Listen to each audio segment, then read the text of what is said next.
cabin and camping reservations in the state parks if you haven't done that already. And time to go over all of your outdoor gear for spring and summer.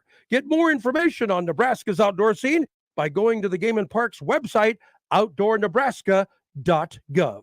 And that'll wrap it up. I'm Greg Wagner with Nebraska Game and Parks. Tickets for less. Best seats, best prices, no service fees. Shop ticketsforless.com. KOZN Bellevue, Omaha, Council Bluffs. This is 1620 The Zone. Crossover. Oh, killer crossover. Just crossover. It just crossed him over. Next to another victim to the crossovers. Cross him up and sit him down. Time for the crossover. It's powered by Everlevel Concrete Repair in Omaha at everlevelconcrete.com. Jack Mitchell, Josh Peterson, and Nick Grimm. Nick, I'll take those headphones back. I think Jack might need an adapter. I have one. Okay, never mind. Just don't worry about me. I can do this. What did you do? Don't worry about Jack. You got rid of them. Yeah. Where did you put them? Trash. Don't worry about me. No, they weren't mine. The adapters? Delivered back. No, the adapter is part of the headphones. Oh, you got rid of the headphones. Yes. You got to keep the adapters. These things are like gold. No, man. they are. Jack can't find his. I brought one. I found one. It's in here. But listen, I'm fine. Quit worrying about me. He's fine. Don't worry about him. yourself and all your bad takes. Let's go. Wow. We're already starting this. He's talking to you, There bub. it is. I No, actually- he's talking to You're you. Mr. Bad Take Man. What did I do, Well, Jack? that's right. I guess takes Josh didn't have too many this week. The originator of most bad takes. That's not untrue. That's not untrue. I got you. Look at All right. me. Helping out. All right, getting set up here. We're pumped. Jack Mitchell, a radio legend, Stop. brought his own headphones today, which is a rarity for our This is fill-ins. ridiculous. He turned on his own The mic. fill-ins that bring headphones. Jimmy Allen and now Jack Mitchell. That's the Welcome list. to the club. That's the list. First of all, I did the Jack last Mitchell, two. Jimmy Allen. I did the Handshake last me. 2 times we were here. I was here last month, 2 months. Say the 10 years before that. No, I didn't. That's fair. Yeah. But this has been. I'm on a streak. I'm on a streak right 2 now. days in a On a row. winning streak. 2 times in a row, rather. It's not Yes. 2 days in a row. Yes. What happens? All right, so are you guys yelling now? Am I just going to sit here and watch you two yell at each other? Well, let's not. We don't have to force it. Don't have to Yeah, force we don't have to Don't have to force force it. I mean, I did hear you had Bigelow on to confirm everything that you thought. That was nice. Did you guys have a talk before that? Like, just make sure that he was going to. Hey, He just happened I'm gonna to lead agree you- with my Tominaga This is gonna be like I'm cross-examining you where I'm leading you into every question and say, blah, blah, blah, blah, blah. Isn't that true? I just think Jacob? that's a Nice. conversation. You know, Oh, okay. sometimes we're talking and then you talk and then the other guy talks Okay. and he happens to agree with me. I thought that normal. would have, if you, it felt like it felt like some leading questions to Hmm. me. Like if you're Well, on, I do have the knowledge, you know, the institutional knowledge of I understand, I know how he thinks. So when I want to get him to talk about something, I do sort of push him, nudge him in that direction. okay. Yes, that'll happen in interviews So you sometimes, knew Jack. You know Wait. this of political talk. Did you, Oh, wow. wait, was he the one that inspired your takes or did you arrive at them independently? Now, which ones are we talking about? The Well, Tominaga thing? I think our only 2 main beefs And right the net. now. Well, and I was going to say, there's the Kansas State stuff, and then there's the net Tominaga thing. stuff. The net thing. No, we have conversed on the Tominaga thing. Okay. Oh, I mean, the weird thing is Connor and I have had, as far as I know, maybe he sees it differently, but as far as I know, social media, radio, otherwise, Zero beefs. we have had. I mean, I've had infinity more beefs with you and John Yes. than Connor. Yeah. And so to have 2 in 3 days, 48 I know. hours. Yeah. I mean, what's happening? They here say at that this it's point? good Basically a for Stroganoff. They say it's good in relationships when you start fighting. So maybe this is good for We your finally guys. This is hit a that step mo- for us. We're Yeah. through the honeymoon period. Yeah, it only where we're took you a just all over decade. each other all the time. They always say that, right? You want to start, Nick? Have you started fighting it with your girlfriend? No. See, yeah, that's still, Well, it'll it's still come. too early. Yeah, It'll come. exactly. Yeah, I've agreed with. I sorry. love Jack's take about the Taco Bell menu. I Yes. yes. talk about that take. It's a bad take. Maybe we've aggressively agreed too much. Maybe. You know? and we're going the Maybe other way. that's now. it. And now it's a little overcompensation by So the here's universe. the deal. The K-State thing is like it's okay. Quad 2, quad 1, it doesn't matter. It's all right. It's a good win for Nebraska. It's going to stay a good win for Nebraska. And whether it's a quad 1 or a quad 2 at this very moment, it's not Well, important. It's okay. Here's what I need to understand about your critique. And I only knew about it because someone else jumped in and was like, "Why don't you tag Jack when you bring this up?" Who is this? I Who wasn't. tagged Jack? I was not subtweeting you. By the way. Okay. So It's not You were subtweeting. subtweeting other Husker fans. were you? was- yes. That's what I'm trying to find out. Were the other, Royal Husker fan. were there was there more of a kind of over hyperbolic dramatic reaction I to saw a couple K-State people, not going up to 75? I saw a couple, and maybe it was you, but I wasn't specifically calling you out. Like Classic. I saw a couple people saying, "Oh man, like it didn't get bumped up enough. Like it didn't get bumped up enough," and they were like disappointed by that. And I'm like, it doesn't make a difference. Maybe we need to not quibble over the fact that they're off by 4 spots Well, to get into the top 75. It's the same win. They won the game, and it's a good win. Well, let me okay, here is my one tweet about it, if I can. WeChat for if I'm some not reason hooked up. doesn't. Whenever you click on the account, I always have to go to regular Twitter to read. Oh tweets. yeah, I do. It's our so our around the thing. Can you pull my Twitter up? I mean, if you go to regulartwitter.com. Can you also get me a drink after you do that? Jeez, I got to talk to Connor for a Jiminy bit. Christmas. By the way, I want to interject because I'm going to agree with you first of all. Of course. Uh, Here we go. but- All right. I already like Connor better again. How about Nick? Nick, you opine. What too. do you think, Jack or me? Okay.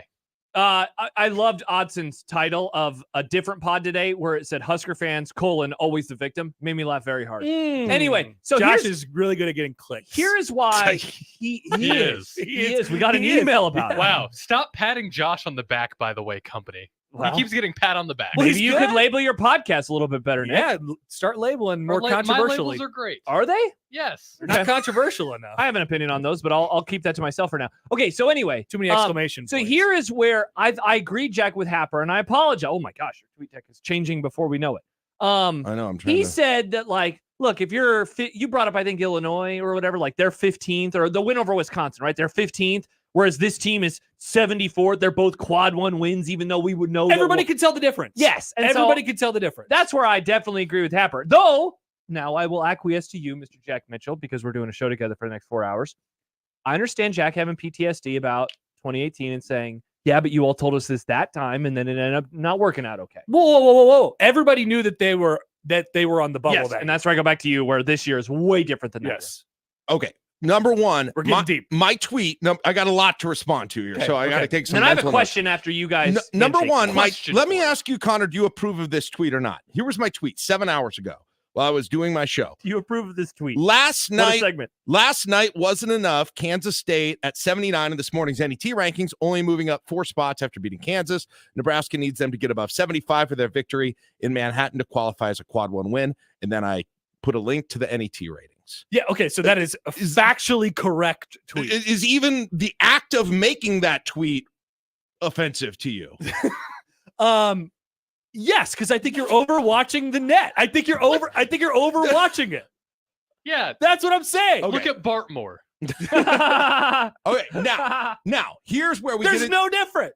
we get into an actual basketball discussion about this, and like there are been benchmarks when you look at the net era of the tournament, and like you get to 5 wins and nobody's getting left out if they've got a winning overall record, right? But it seems like to be a hard divide, right? Or if you get to 4 wins and you've got like there are a lot of ones that just look like the trends have made that it looks like that quad 1 number has been important. Now I don't know, I haven't been in the room, but it has the room where been it happens. the room where it happened. But it looks like to me, my sense is that it's been a pretty big deal, and that 1 win could be the difference between 4 and 5, 5 and 6, 3 and 4 when they have their final resume. Does that make sense? I know what you're saying. I don't think it's that black and white, but like I know that we have historical like context, Okay. but that's not how Hold on. how decisions Okay. are made for the tournament. Let me ask you a leading question. Would Oh. it be better or not to have one Better more quad wins? win? To have one more quad 1 win on the sheet that they're looking at the team sheet, to be 5 and 5 instead of 4 and 5. Yes, but also yes. There it is. Okay. Yes. I rest my case. Okay. Wow. But what a lot of You times are when a they- lawyer. That's a lawyer term. when they talk about building resumes or creating resumes for the tournament, it's not all like quad 1 or nothing. A lot of times what they do is they talk about quad 1 plus quad 2, Sure. which Nebraska is 6 and 7 in right now. And K-State game is in the quad 1, quad 2 range. And the rest of them, they're undefeated, right? They're 10 and 0. Like there's a split in the middle.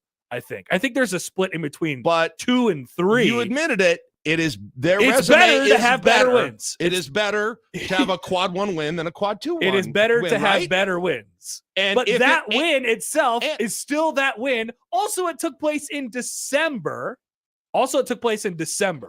So long Tell the ago. committee, Connor. I agree with everything you're saying. Tell the committee this. I don't know what they're all going to be The thinking. committee that's going to include Nebraska in the NCAA tournament because of their good resume. Now, here's the funny thing. It's Like, already good. Should we get Rasmussen on the phone? Here's the thing. I'm more optimistic than I think the average Nebraska fan is in terms of what gets them in. I hope so. I think 21 wins. I think 5-3 in any situation before Minneapolis, and they are safe before Minneapolis. Okay. I think 4-4, they may still be. I don't feel Depending as on good where they come about that. But or then if they get number 21 in Minneapolis, I think they're safe too. I keep forgetting the tournament's in Minneapolis. It's in this year, Minneapolis. by the way. But like what I'm concerned about is being at that 20 win point and then you lose the first game there. And I mean, that's not at all a crazy scenario, right? That you go 4-4 the rest of the way. You don't get another, whatever it is. You drop one at home. You don't win one on the road. You're squarely on the bubble, man. And at that point, there's enough time left, and they're on the right side of the bubble right now to where if they don't, for whatever reason, make it, it would be entirely their fault. It would be entirely because they screwed the pooch on the rest of the season. You don't believe there's a scenario where they're on the bubble, they end up at 20 wins overall for the season, and they're the first team out or the second team out, and you're like, man, Kansas State the game. other team that they're the difference between that's what I'm saying. well, no, they won't say the Kansas State game, but they'll put up the quad 1 wins. They didn't have as many as the team that got in there. But they will. Like they'll have one of the best resumes for a bubble team that exists because of what they've already done. They've already taken care of that portion of their resume, and now it's just the rest of it. Like that's what and so if you're asking if I think they can be on, if they could be on the bubble on Selection Sunday, like yes, but it will be their fault for not already taking care. Oh, this is like business before I that. see what this This is. is like This is like officiating. This is like personal responsibility guy in my mentions. Take some responsibility, Right, Jack. like, if they don't want to lose the game based on bad calls, they should be ahead. They should be by more 40. than 1 P. So so against Illinois, of course, But they look at the rest of their schedule. Like besides Northwestern, those they should win most of those games. They should have. I mean, they should have beat Rutgers. What I'm saying too. is, if they play like they have for the last two, They should have beat Rutgers. they'll be comfortably in the NCAA tournament because of their resume and their eye test. Like they deserve to be in. Like they are in the tournament. But if they don't, then they might not. I think you're erring towards over reasonability right now, right? I think you're not quite. I'm you're- too you're- reasonable. Yes, you're taking reasonable Too to the reasonable. extreme is what you're doing right now. And like in the eyes of someone who's been, and not that you haven't been following the program whatsoever, but man, it always feels like there's another shoe dropping. So like going 4-4 or 3-5 the rest of the year, dropping a home game they should win against But that's not the committee's fault. Rutgers That's or not the something committee's else. fault. That's not quad 1 versus quad 2. Again, but they could be on the line where it's so close. Like it may be their fault, but they still may be close, right? That could have. There is a scenario. There's a definite scenario in a world Yes. where there's a scenario in the world where I guess this is the overall question. Do you believe there's any possible Yes. scenario in the world where the one more quad 1 win would get them in with the same record overall? No, I thought what you were going for was, is there any scenario in which, like, are you concerned about them dropping a home game? Oh, or for two? sure, that could happen. Absolutely. Yeah, yes. for sure that could happen. Yes. No, I guess I'm trying to figure out if our disagreement is that like there is even a I don't think scenario the that difference in exists. 4 spaces in a ranking will make the difference between an NCAA tournament team and a non-NCAA tournament team. And by a I team that you think there beat is in a December. remote scenario out there where that could happen, and I'd like to close that portal. Basically, I have a lot of responses to read to this discussion. Okay, good. First of all, Furley says if Nebraska somehow gets left out of the big dance, I'm blaming Hap. So there we go. I don't blame you for that. What? Why? Let me keep going. I got to keep going. What have I Because he done? won't let us cheer for Kansas State getting above 75. It was a good win. It was a good win. And It was a not good win even- in December. And this isn't even Jack Mitchell all caps wacko cheering. This was That's like close. the most sensible tweet I've ever tweeted. The most sensible tweet I've ever tweeted. I don't think that was the most Album name, Nick? sensible tweet. but The Connor, most sensible Not a bad tweet album. I've ever there aren't a lot of tweeted. them. It's I not want a that lot to of be a drop. competition. The most sensible tweet I've ever tweeted. Derek writes, Jack, you don't need this, man. You're way more intelligent in basketball metrics than Josh, Connor, and Nick combined. What are you talking about? Was that a compliment Yes, to me? it was. I had a guy reach out, do a response to one of those tweets like, you clearly don't know anything. Like, yeah, I don't know anything. Guy who's never been in the NCAA tournament and doesn't care about college basketball except for at this exact moment. And has Herbie Husker in their profile picture. Happer has gotten put I am into of college basketball. but he's gotten put into he's a J boy, and so entirely because of that, I know. all of his basketball I opinions. can't have opinions. Correct. That's what it is. I for cannot Happer. have opinions. I don't because think he's that. a Creighton guy. No, I don't think that, but I think your experience a little bit of watching the NCAA tournament selection process from the Creighton What you're perspective, because saying the is Nebraska I'm- perspective what you- hasn't existed. So what you're saying is I'm too normal to have an opinion Classic. on this? kind of a little bit, Wow. More Great comments. argument, You're Jack. overly reasonable. You're trying to calm So what you're everyone. saying is logic does not apply to Nebraska basketball because they've been persecuted throughout the history of the NCAA I tournament think you don't selection have the process. life experience. to Nebraska understand- basketball was thrown into the Roman Coliseum with the Lions. Listen, I just don't think you have the life experience to understand this. That's Wow. all I'm saying. So Happer's too young? No, no. Happer, when's the last time that you It's got not- called it's too got- young on the radio? It's got been a nothing while. to do with age. It's got to do with being a diehard Nebraska fan for, it could even be the last decade. It could be someone who's younger than him who understands it better. More responses. Some agreeing with Happer and some agreeing with Jack. So we're getting it from all sides. Sam writes, I'm not listening and I already know Happer is right. So there you go. That's hilarious. Well, then I would recommend you listen. Amazing Daniel on Jack's side. He tags Jack. They will never understand us. Being a Nebraska ball fan isn't just being a fan of a team. This that's is what I'm usually talking bad. about. It's so much more. You know what? This That's is what true. I'm talking Happer, about. the Creighton guy, doesn't know what he's talking about. It's true. They will never understand us. We are. Like you're speaking a different We're like language. the tortured, misunderstood You're not artists. special. Everybody thinks they're so special. We You're are. not special. Here comes Jack's. Nobody has had. You know how Harbaugh says, "Who has it better than us?" Nobody. He goes, "Who has it worse than us?" Nobody. It's true. I've So had it's it the true. worst. I'm prepared for all your angst and physical pain. Charles writes, "The passion of Jack Mitchell." I want to circle back to that person that said that Jack knows more about basketball than all of us combined. Correct. Yeah. That's not the compliment he thinks it is about Jack because I don't know anything about Yeah, but basketball. Happer and I know some stuff. We know about the dribbling and the passing. I'm and the shooting. I'm the zero in this equation. Let's see. John writes, Jack needs to stop going to games, stop watching games, and keep going to the theater. This is not healthy. go for watch him. Jack to Yeah. the lead. Okay, I don't get that really because Nebraska's like 87-1 this year that I've been there, so that's not been an issue. That's last year. We can Yeah, put that was the last. we can put that behind all of us. Things have gone well. It was when pretty I was funny there when you for the weren't most at part. the game when they beat Purdue. That Yes, was classic. Yes. The And then you go funniest to thing. Wisconsin, it's like, oh my gosh, they're about to get smoked. The funniest thing is, the next day I'm excited. I want to turn on I walk my dog and I listen to the Connor Happer show every day, right? And I'm like, I can't wait to hear what they got to say about this game. I've already rewatched it. I'm still tired, and I can't wait to hear what Connor, who knows a lot about basketball, is going to say and breaking it down. And so I pull up your podcast just because I kind of check what you already talked about. Yeah. I pull it up, and the first one I see is Jack Mitchell went to Les Mis, and I'm like, what? It was a big part of the story. Yeah, The it game. was. a Everyone big- was tweeting about it, Jack. That's good. Weird, So because I think Les Mis is a good story. And then, let me make the one other argument is just that, like, there's a little bit of fun that simply goes along, and it's the same thing as when John Bishop Yes. used to do "Who You Rooting for." I'm all for the rooting guy. I mean, you could also argue that, hey, if pick your random, but like say Virginia lost to Miami last night, you probably wanted Miami to win that, but like it undoubtedly like, helped Nebraska that K-State beat Kansas last night. Yes.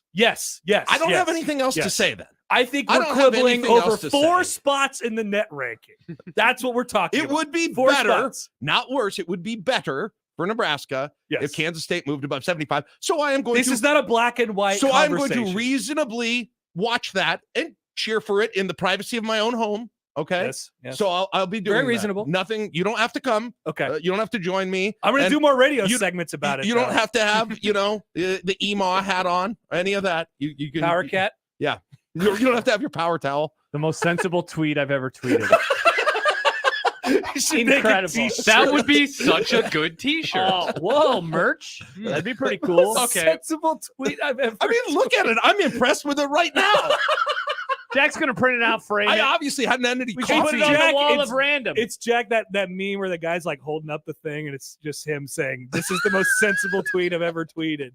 So you guys just That spent- cartoon, like the Dexter's Laboratory, Mhm. that one. You Yeah. just spent the first half yelling at each other. Now maybe we can come together. Well, we didn't even talk about Keisei yet, but Yeah.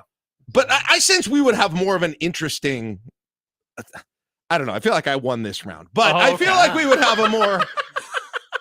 You won. Your trump I mean, card was the most sensible It might tweet. have been. I mean, I didn't want mom and dad to Everything keep still fighting, but now I stands from do. both of our points. I feel like you kind of admitted defeat at the end there a little bit, but No, like, no, that no. was like a 10-8 round maybe in boxing. I'm still parlance. laughing at the amazing Daniel. They will never understand. That this is tweet. exactly what I'm talking about.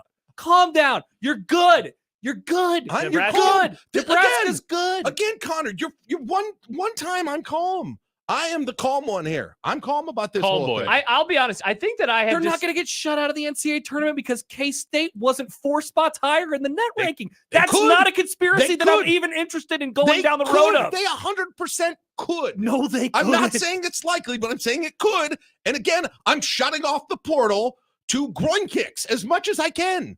I'm clearing those out. I mean, imagine if I posted that score or the NET ranking with the groin kick gif. Now that would have been different, okay? That would have been a little much. I Okay. would have agreed with you Okay. in that situation. Mike Reasonable. Schaefer, who will be joining us tomorrow for the final time for a long Oh, time. he agrees with Happer. You He count on says, that right now. welcome to Nothing But Net. And net is in all caps. Nice. The new 1620 The Zone podcast where Happer and Jack debate the merits and the metrics of how the NCAA tournament field gets decided. So here's my take. You know, people get mad at me because they're like, Josh, why don't you like college basketball more? And I say, well, the product is bad. But also, this being the discussion sucks. It makes the sport bad. That like this is what we have to talk about. Is all these metrics and stuff. Like I got to log on. Oh, so now you guys are going to come together against me. Josh, I don't Let know me go about to this. BART.com and see how good our like when you earlier I was listening to you and you said team sheet and I'm like, it grates on my ears. Right. Team sheet. Which team sheet will look different if Kansas State's not in the top 75. I don't but, like team sheets. but I like college football because they kind of decided on the field. Yeah, but and they then don't There's at all. still a committee. They and, don't and at this all. is the other thing, like just the chance to do this in February It's really is great. it's so nice to turn on a Monday night. There's no Handshake way, game. kind of like there's no way in crap I'm staying up to watch the end of that game. The real net last rankings night. is And the it friends was- we made along the way. I was excited to watch the end of that game. And like for me, sports with some level of skin in the game is like the best form of entertainment. for me. Odson agrees with me. Josh is right. Poor product. Next to no stars in the sport. Very few interesting storylines. Thank you, Josh. Who cares? Thank you, Josh. Well, you I like me. agree with that generally until I've got Yes. skin in the game. Okay. And it's too late for that. We all got skin in the game. I don't. Sorry. This year we do. Yeah. Now we do at this point. But I've had year after year. February is just depressing. They will Yeah, never It's just- understand There's us. no reason. I think we have a fundamental, there's a fundamental thing in there where I don't need to have a rooting interest to Right. watch anything. Neutral radio sports guy. Yeah. You love sports. Right. Yeah, I don't. Happer's I the don't biggest- have too emotions, reasonable. I'm right? too reasonable. Too reasonable. No emotion. This is what you used to say about me, and now it's Happer. Yeah, Why but is it's fairly contagious at this place. I better not catch it. Why is it a bad thing to like sports? I'm not saying it to like sports. I'm not saying to like sports. He was just saying he doesn't need the rooting interest. No, I don't need Yeah, because he Well, likes sports. he just likes it generally. Happer will He just likes sit it there more than and any of us. tune on sports and be like, hell yeah, sports. Exactly. I love that. I love sports. Well, what kind of sports are you going to watch tonight then? Probably college basketball. College basketball. Gonna say, he'll find some random game. ACC game or something. I've been playing around with these charts on a website that I found. I can make a chart. Maybe I'll make a chart tonight. You know, What is that like? Is that like scoring the game at home? Or No, what are you doing no. there It's exactly? like it takes specific categories and it lines them up on like X's and Y axis, and it lines up. And Happer, you're I have a these nerd. theories on like where you need to be in order to be a good team or win the national championship. This makes it Oh, sound like you should agree with me on this whole thing Is that this we're the talking trapezoid? about. yes, the trapezoid that I was Ah, the telling you. You're talking Yeah. about all those graphics that you see where you've got the logos all over, Yeah, right? but That's the thing I'm you custom love. making my own. You're making your own now. Yeah, It's a cottage industry. It's starting to grow. It really is. People love charts. Yeah. Do I they? had a whole segment about They this do. one day. No, People love you charts. were right. charts with logos, especially. You know what? I've liked the NFL like EPA charts where it has all the teams. This is that. Yeah. Oh, okay. Oh, yeah. I love It's that. just stuff. college basketball. It's always funny. It's always funny on those things because they try and do it with like all of college football or college basketball. And It's there's just like a there's like 93 logos on on top you of can't each tell other. what's what. Like, I don't know. It's like, where's the N at? I'm Right, you looking can for take the N. mid-major teams out, which is great. I'm searching. I was like, there's some red. Nope, that's North Carolina State. Nope. That's what I'm doing. That's probably what I'm doing tonight. Last night I made a whole spreadsheet of all the Major League Baseball games I've been to since 2012. I love this Connor, spreadsheet. you were like doing the things that I do those things too. Yeah. I do those things too. Handshake meme. Yeah. Which is, again, I Very don't understand why we reasonable, don't connect normal. on this. Very reasonable, very normal. You guys should do a pod. That would be I great. didn't listen to your guys' college basketball pod. The chart. I don't board. really. I don't want to talk about college basketball until it's February and Nebraska's potentially in See, the this is the NCAA difference. tournament. And all the I'm the guy who time. doesn't Doing it know right about college now. basketball, and he only wants to talk about college basketball when Nebraska's relevant Right. and it's Connor, February. so like Okay. once every I don't decade? know anything about college I have a basketball. question for you, Connor. Let's say July 2023. Let's say the Mariners are playing the Twins. Uh-huh. Are you watching that? Oh, it's on TV. It's a Sunday night baseball game. Maybe I have it on in the background. Yeah.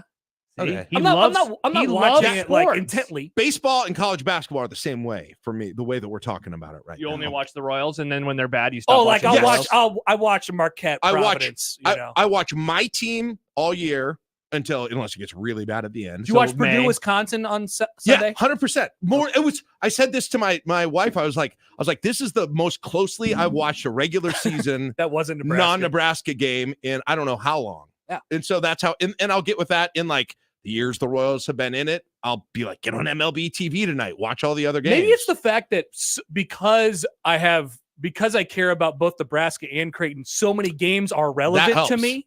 right. That that helps. You had 2 whole conferences. 2 whole conferences. Yep. That helps. So That helps. you know, I do end 2 up hot watching coffees. Big East and Nice. Like I'm not watching ACC games. That's good. I don't care about Duke, North Carolina. That's for sure. Whoa. Wow. Stupid.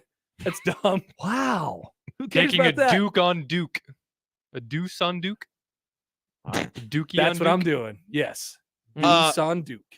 One line response about Keisei Tominaga real quickly. And Okay. here, and this is, I think, again, this is a more maybe interesting discussion that we're not going to have time to have, but Keisei Tominaga, despite, even when he's missing, I was concerned when I heard you talking about it was like, yeah, I understand, but that whole team offensively still needs some level of like Alpha. James Palmer-ness, alpha.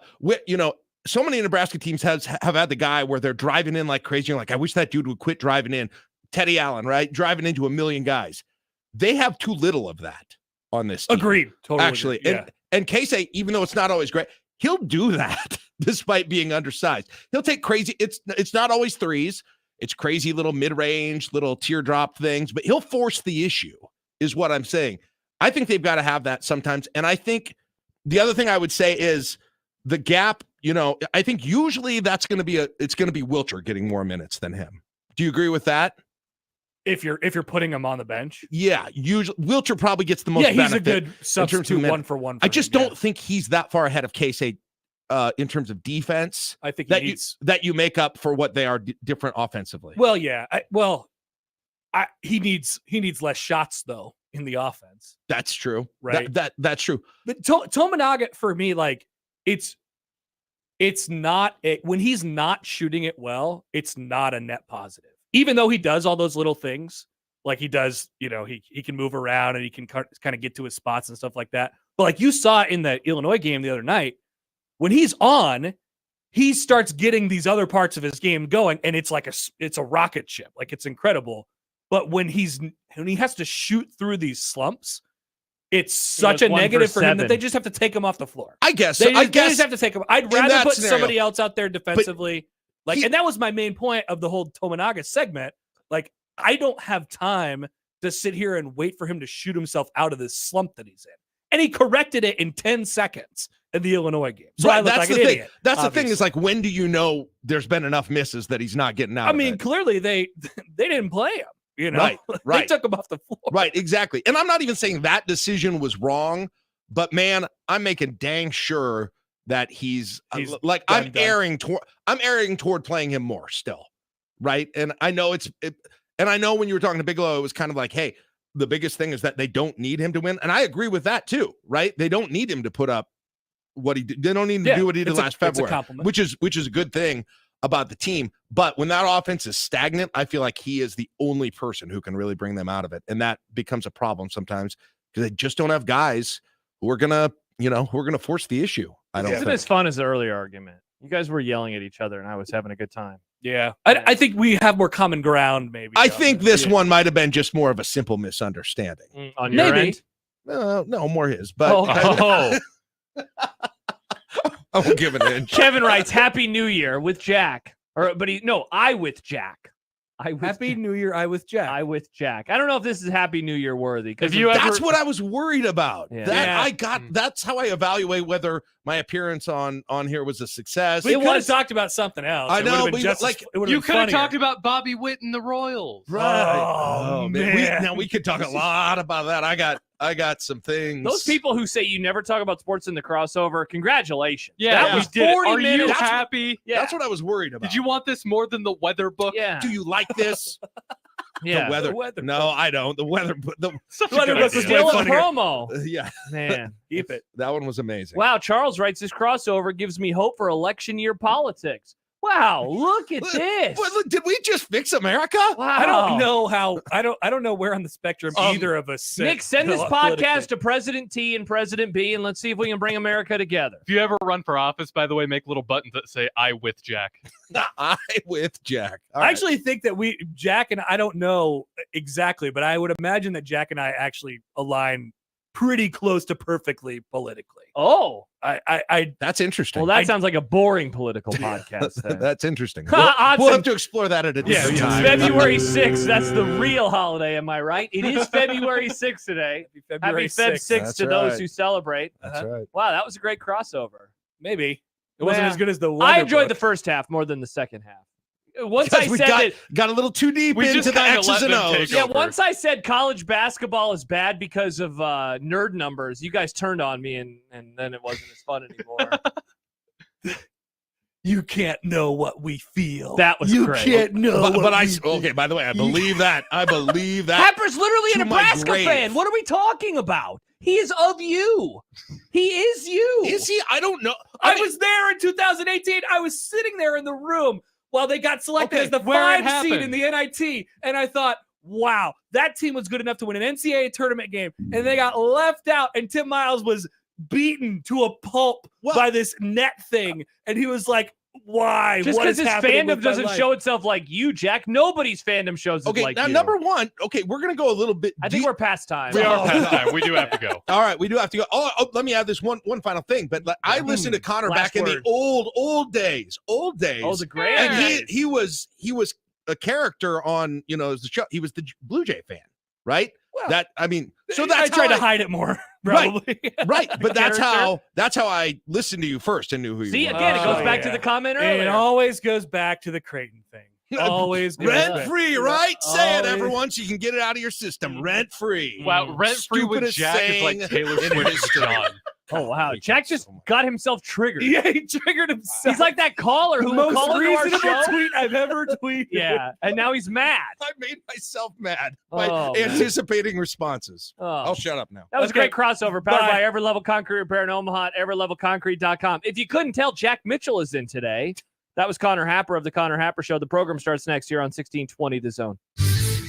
Your Omaha area forecast from the Godfather's Pizza Weather Center and KETV Newswatch 7 on 1620 The Zone. Mostly cloudy skies to start your Tuesday afternoon. A slight south breeze going to help our temperatures warm up to the mid-50s. Tomorrow, we'll start our temperatures in the mid-40s and eventually warming to near 60 degrees thanks to a strong south wind tomorrow. I'm meteorologist Luke Vickery, KETV Newswatch 7. 1620 The Zone's Unsportsmanlike Conduct, brought to you by a great friend of the program, Union Bank and Trust. 42 Degrees is showing you the love with sweet deals on Kratom and Delta products. Buy one, get one half off. 25% off CBD melatonin products. 30% off premium pre-rolls from Top Shelf, Budsburn, and Tyson. Cube disposables, 4 for $20. And 42 Degrees gummies are way better than a box of chocolates. They're 20% off now through Valentine's Day at 42 Degrees. Your destination for top-tier cannabis, second-to-none product selection, and exceptional service. By your mom's house. Get in the zone, AutoZone. Welcome to AutoZone. What are you working on today? I think my battery's dead. With free battery testing and charging, we can help you get back on the road. Get in the zone. So what if I need a new one? No problem. We have the right battery for your car, starting at only $89.99. Get in the zone. And what about my old battery? We can recycle it right here at America's #1 battery destination. Get in the zone, AutoZone. Restrictions apply. For the ones who get it done, the most important part is the one you need now. And the best partner is the one who can deliver. That's why millions of maintenance and repair pros trust Grainger, because we have professional-grade supplies for every industry, even hard-to-find products. And we have same-day pickup and next-day delivery on most orders. But most importantly, we have an unwavering commitment to help keep you up and running. Call, click Grainger.com, or just stop by. Grainger, for the ones who get it done. Getting your biggest tax refund from Jackson Hewitt can lead to some spirited reactions. Jackson Hewitt! Jackson Hewitt is so sure that you'll get your biggest refund that if they don't, you get your money back plus $100. Jackson Hewitt! And Jackson Hewitt also guarantees the accuracy of your return for life. So don't just sit there. For your biggest refund guaranteed, walk into a Jackson Hewitt today and dance out Jackson Hewitt! A team succeeds when they work together. Banking's no different. At UBT, we're in your corner for every financial move you want to make. Your money's backed by a roster of experts who put in the work to know you and your community. So whether you're opening a savings account, buying a home, or planning your future, you always know who to turn to. Working together toward your financial goals. That's a win in our playbook. Union Bank and Trust. Equal housing lender, member FDIC. Hi, this is Stacey McGilligan, Director of Sales for NRG Media Omaha. NRG Media is looking for an accomplished bilingual new business development salesperson who wants to take their success and skills to the next level. Is this you? Our multimedia account executives work with local businesses to create marketing plans to help them get more customers. On air, digital, on site, audio, video, it's all part of what you could sell. A sales career with NRG Media lets you make a real difference in our community. Get more info and apply online at nrgmedia.com. NRG Media is an equal opportunity employer.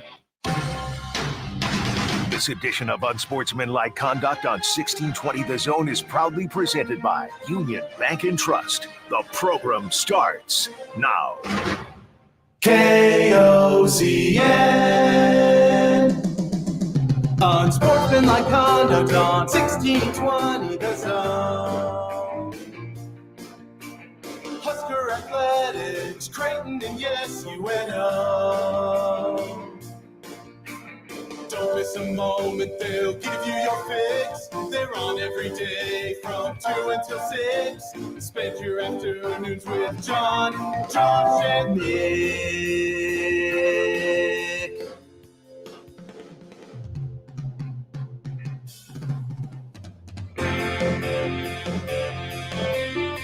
John, Josh, and Nick.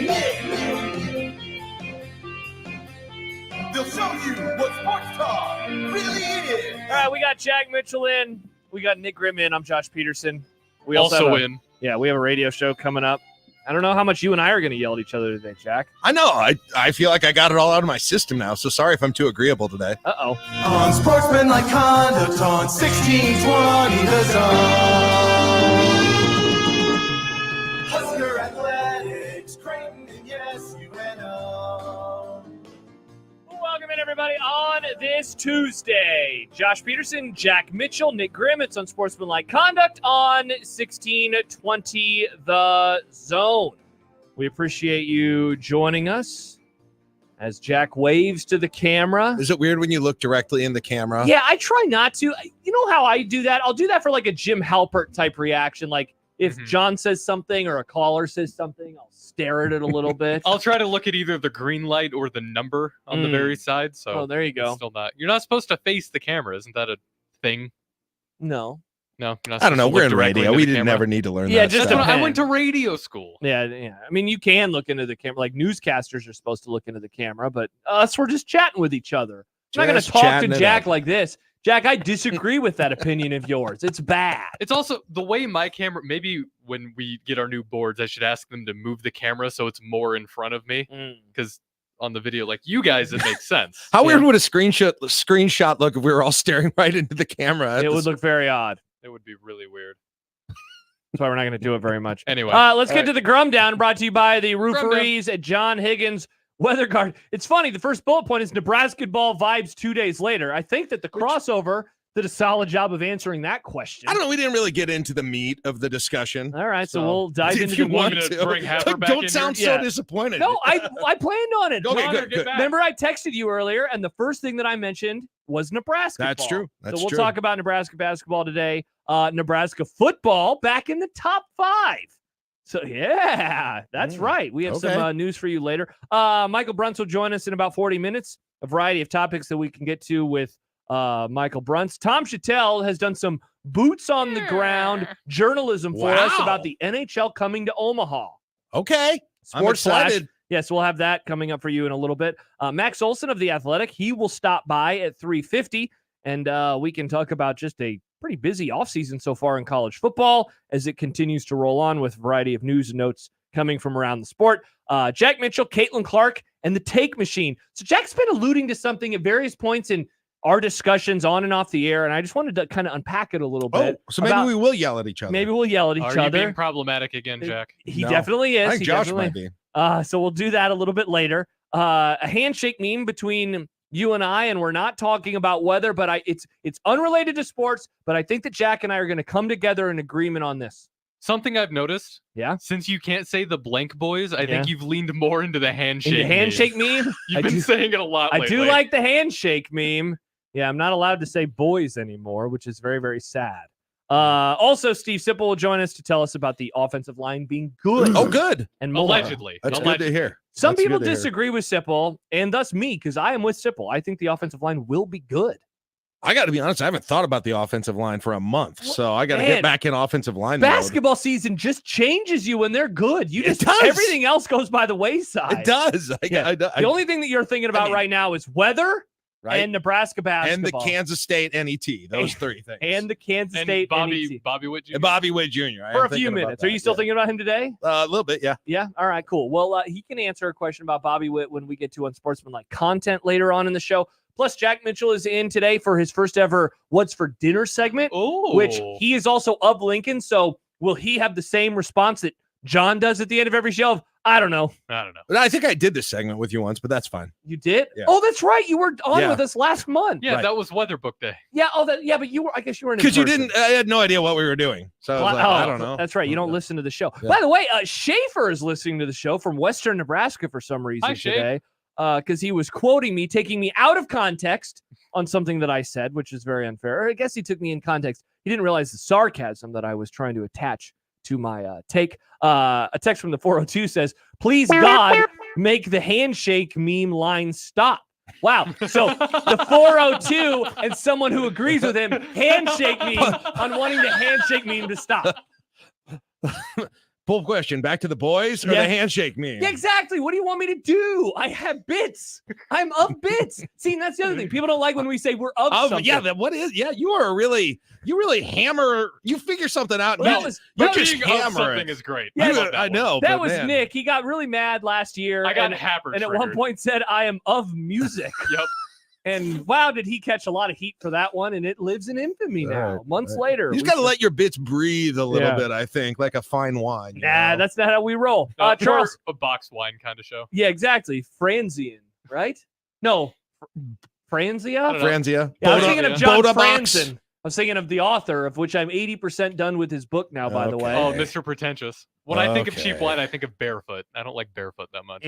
Charles writes, can we get Jack Mitchell's heart rate or blood pressure chart on the YouTube feed during the show. Jack, you want to tell us about your resting heart rate? throughout the show? 78 right now, according to my Fitbit. Oh, holy crap. Me too. At this exact moment. Handshake. Wow. Handshake meme. Usually I'm in the 50s, but I guess we're a little fired up today. There we go. All right. He's Jack Mitchell. I'm Josh Peterson. More to come. Michael Bruns will join us in a little over a half hour, and we can dive into, as Jack just called it, the meat. We'll get into the meat of Nebraska basketball. The Meat Boys. Yeah, we'll do that when we return here on 1620 The Zone.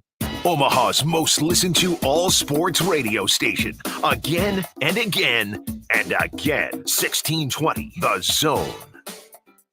If you're looking for the perfect plan for Valentine's Day, Agave Azteca has the Valentine's special just for you. Enjoy an unforgettable moment with your love in a charming atmosphere with live music, 2 dishes of your choice, 2 drinks, and a dessert, all for only $49.95. But that's not all. They have a daily lunch menu from 11 a.m. to 2 p.m. for just $7 Monday through Friday, and the dinner menu from 6 to 9 p.m. for just $10 Monday through Thursday. 5170 South 72nd Street in Ralston. Agave Azteca, the shortcut to Mexico. Zone Inbox with whatever is on your mind, from your hot takes to what you think is one. The Zone Inbox is brought to you by Equitable Bank. We take banking personally. We want to hear from you on the Equitable Bank Zone Inbox. Cards issued by Sutton Bank and Celtic Bank, members FDIC. Terms and conditions apply. Are you the decision maker in your company? Consider this. For the first time in decades, there's a better option for a corporate card and spend management platform. Meet Ramp, the only corporate card and spend management system designed to help you spend less money so you can make more. Most corporate credit cards offer points as incentives, but those points amount to less than their worth in real cash value. Ramp's corporate cards offer you cash back, real money in your pocket. Plus, you control who spends what with each vendor. And Ramp's software collects and verifies receipts automatically, which means you'll stop wasteful spending and close your books in hours instead of days. Businesses that use Ramp add up to 5% to their bottom line the first year. If you're a decision maker, adding Ramp could be one of the best decisions you've ever made. And now get $250 when you join Ramp. Just go to ramp.com/sports. Ramp.com/sports. RAMP.com/sports. Get in zone, AutoZone. Welcome to AutoZone. What are you working on today? I think my battery's dead. With free battery testing and charging, we can help you get back on the road. Get in zone. So what if I need a new one? No problem. We have the right battery for your car, starting at only $89.99. Get in zone, And what about my old battery? We can recycle it right here at America's #1 battery destination. Get in zone, AutoZone. Restrictions apply. The NFL action keeps getting better, and DraftKings, the leader in fantasy sports, just dropped a brand new app, Pick Six. Pick Six is the newest way for you to get in on the fantasy football action with DraftKings. New customers can make their first NFL picks and get up to $100 back in Pick Six credits if those picks lose. Getting started is simple. Download the DraftKings Pick Six app and sign up using code 1620. Just pick between 2 and 6 NFL players and choose if they're going to have more or less of a stat. For example, will a player have more or less than 100 rushing yards, or will a player have more than 1 touchdown? Track your lineup and compete against others for a shot at huge cash prizes. Download the DraftKings Pick Six app now and sign up with code 1620. New customers can get up to $100 back in Pick Six credits if your first football pick set loses. That's code 1620. Only on DraftKings Pick Six. The crown is yours. One offer per new customer. First qualifying pick set winnings less entry fees must generate negative number. Max reward up to $100 equal to amount of negative number. Issued in non-withdrawable Pick Six credits valid for Pick Six use only. Expire after 1 year. Gambling problem? Call 1-800-GAMBLER. 18 and over in most eligible states, but age varies by jurisdiction. Eligibility restrictions apply. Valid only in states where DraftKings Pick Six operates. For up-to-date list of states, please visit dkng.co/pick6states. Void where prohibited. See terms at pick6.draftkings.com. You know what Mentality can help you with? Low energy, motivation, weight gain, muscle loss, fatigue, tired all the time, feeling anxious, moody, irritability, impatience, anxiety, and depression. Mentality can help you with their board-certified physicians and their testosterone treatments that can take care of you and get you back in the game. You can regain normal function and restore your ability to perform normally at all levels just by Mentality. Set up an appointment today. Go to lowtusa.com. Get back in the game. Don't sit on the sidelines and let Mentality lead the way. This is Unsportsmanlike Conduct of 1620. The Zone.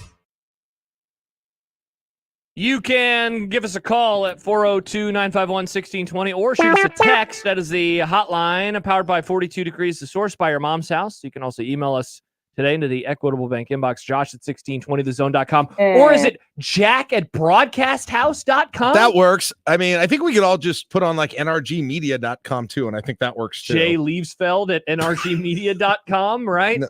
No, it's Jack M. Oh, it is? Okay, my Yeah, bad. it's Jack Jack M at Yeah, it's Jack nrgmedia. It's just we never have fill-ins who have work radio or work emails because I don't want to like give away people's like Gmail accounts. Yeah, I mean, Jack M at NRG Media. I mean, I'm not going to check it during the show, but you can sure email it if you want to. I'm not going to check it during Just the hit show. me up on Twitter. Okay, I mean, come or on. the JTech Instructions Zone Twitter feed at USC1620. All right, I'll open my email, and I'll or probably at find like 8 things I have to do for Jack work. when I Mitchell, do that. Mel, and Twitter. Yeah. By the way, speaking of things, so the texter in the 402 didn't like the handshake meme, but did say that Nick's Of Music bit is one of the best, to be fair. It's a great bit. So, yeah. Of music. I said it during a time I was in passion, and yes, you angry, were. Yeah, and frustrated, and not thinking. It's the angriest I've ever seen Nick on the air. I was so triggered. Yeah. People like he left and people were like, congrats on working with him now for the rest of the show. Like that's going to be fun. Jeez. Like, Jack, that was wake up call angry. That Wow! was deep Instead of all the fake drama I bring to the table, that sounds interesting. No, that was some actual deep drama. self-reflection. That's angry. interesting. And he's been better since then. So And by shout the out way, Nick. just for the record, for everyone who responded, yes, I understand the irony of me telling Josh to let his bits breathe. Yeah, Okay, take out your bits and let him breathe. It's kind of a do what I say, not what I do situation. You don't want to do that. That could get you in trouble with the law. All right, Jack. 2 days later, how we doing? Speaking of your bits, how's the groin? How's the groin after the kick that you received? Did it make it easier that the next day they actually climbed in all these nerd numbers? That it was like, congrats on the moral victory. It did actually. It was almost as good as a regular. It got win. me interested in the whole metrics deal for these things, and that obviously was the gateway drug to the giant fight that I had today. Yeah. But no, it was. I don't know. I think I recovered from that one more quickly than I usually do. Interesting. It was a lot about the officiating, which helps.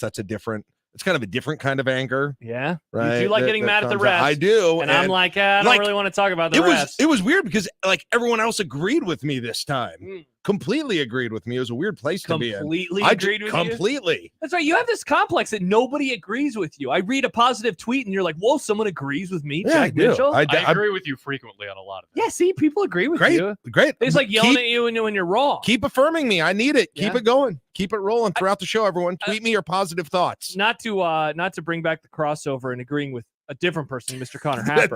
Let me disagree with But you. I will say this. I agree with him that this team is good. Like, I have totally gotten now past all of the qualifiers. I know that it was another road loss. I get it. I don't care.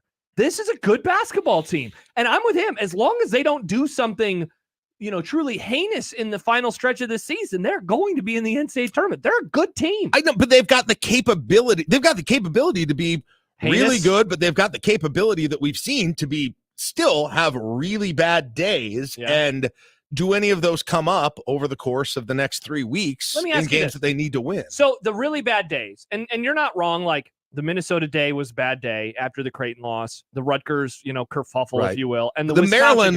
game. Oh, sorry. Go ahead. And the Maryland The game. Maryland one was probably the least excusable one of all of them in my mind. Yeah, that was they really looked as bad as they have. I mean, in a long time. Now, so let me present a case. You're of law. How many of those took place with Jawan Gary not on the floor or not finishing the game? It's a good point. The Maryland game did, right? Maryland was without And then Gary. obviously the Rutgers game. In the Rutgers game. See, because Yeah. essentially That's the a case, good point. The case that I would build is, are they that bad or were they just that bad because they didn't have one of their better players on the floor that day? And I came on your show the Monday after Jawan Gary was out, how disheveled I was about Gary. We all thought he was being done for out, the year. Which I thought that was going to be maybe fatal to their season. You can see I might have been right about that, just how different that they look. If he would have not with have him. Oh, yeah. 100%. This looks a lot different, right? Mhm. They're not beating Wisconsin without him. No, definitely not. I don't think whatsoever. So that's a good point. I mean, that's true. The earlier Wisconsin game and the Minnesota game and the Iowa game was the Iowa game. I don't think. I guess the Iowa game. Yeah, that was one that we did not mention, and that Right. was just. And it's funny. It's like of all the losses we just mentioned, that is one of the oddest because like Horrible start, down 17-2. They take the lead in the second half, and they still lose by double digits. And that was the one where Iowa looked like they could have any wide open three they wanted whatsoever. It's like there are these modes where they can't get a defensive rebound, and the other team is just going to get 3-4 shots sometimes down there. Or there's this mode that they'll get in where the other team is just getting wide open threes. All of that. Those are the two concerns when they look bad, which is not always by any means whatsoever. But I agree with your point. Like, one unique thing, and I've told you this before about this team, is like they've had a bunch of games during the year, and I'm not even so much talking about Wisconsin or Purdue, but just like home games with like Michigan State and Indiana, and what other one did they recently win at home? Where you had a team come in, Wisconsin? The one before that. Northwestern, they didn't really play this way, but they had some of those games where you're just like, man, they were just a better team. Ohio State? Yeah, Ohio State. That's the other one. Because that was the one I remember talking with you after it, where it's I was like, what is this feeling of they're not playing well and they're going to win by double digits? Right. You just came on, you're like, I think they're a lot better than those teams. That's when I felt that, honestly, more than anything. Yeah. And so now I guess it gets to a point in this season where, like, I think since the Illinois game is in the rearview mirror, beyond just like winning as many games as possible, I feel like the resume coming together, that component is probably done in terms of pelts on the wall, right? Like, they're not going to be able to get any more of those wins. So now it's about, can they stiff arm the competition that they should be stiff arming? And not to bring up, negative town, but can they not lose to a team that they should definitely not be losing? Like, and that's one of those home games. The Michigan game, right? Both of the Michigan games. Right. Especially the home games, right? I still think 5-3 is the target, and you feel safe because that gets you at to 21. 5-3. It gets you to 21. Gets you a winning conference record, which I don't know how much that matters to the committee, but it gets you a winning 11-9. Gets you a winning conference record. And then I will feel as good as I can, going to Minneapolis if they get there. Anything less than that, and you're going to be like, oh my gosh, how many wins do they need? Right. Then it's how many wins. Then you start trying to figure out how many wins that they need in the conference tournament. And I think that scares people too, because they've had a run of really bad first rounds in the conference tournament. They have, whether it's the one a decade ago, the last time they made the tournament, they play Ohio State. They're up huge, right? And then Michigan. They blow that one. The Michigan game, now 6 years ago in 2018, and that's the year that it's funny. That's the one. Speaking of handshake memes, that we keep coming back to, because that resume, while it didn't have the pelts on the wall, they had a lot of wins that year. And so we went into that tournament thinking, do they need to beat Michigan? And not only do they lose, they get absolutely smoked, and it kind of changed everything. So, I mean, in the end, I think it's really about consistency for the rest of this year. And I do feel like they rise to the occasion in big games. Like that Illinois game was the one that I didn't expect them. I don't know. And I feel like they come into games that aren't, quote unquote, as big, right? With an opponent that they feel like they're expected to beat, maybe with a little less juice at the beginning. And so I think that, because so much of what they have to do on defense is about, and rebounding is about, like, effort, like, right? Yeah. Effort and fatigue and all of those things that go along with that sort of a thing. And so I think, that's still the concern. And hopefully we're talking about it and go 4-0 of those home games. And at least you give yourself still a pretty good shot going into, I think, Minneapolis. Now, talking about metrics, what if they would be in that scenario? What does the committee think about no conference wins on the road? On the road. If they were to lose out on the road. If they were to lose out on the road and they've got 20 wins. Yeah. You want to talk about, like, and that is where you can use something against them of like, well, but they're not doing anything on the road. And that's where Connor was talking about that's their own fault, which it is. Yeah. Especially, for sure, but I wouldn't put the Illinois game in that bucket, but the Rutgers game and the Minnesota game. Those would be the ones where you look back and say, how the hell did they not win those? Yeah. Because there's a very real world where they have 2 more wins right now, and we're talking about a real world where it's pretty much over. Team. Where it's pretty much done. And then it's not who you're seeding. rooting for. Can they get? It's just seeding. It's like, are they a 5? Are they a 6? Right. So that has certainly changed a lot. Who you seeding for? Yeah, and see, that's not as fun as who you're rooting for, but it'd be nicer at least. That's Nebraska's in the top 5 in football. We'll tell you why when we return. Also, Michael Bruns will join us early on in next hour. We'll also have Max Olson on an hour from now as well. Jack Mitchell in today for John Bishop.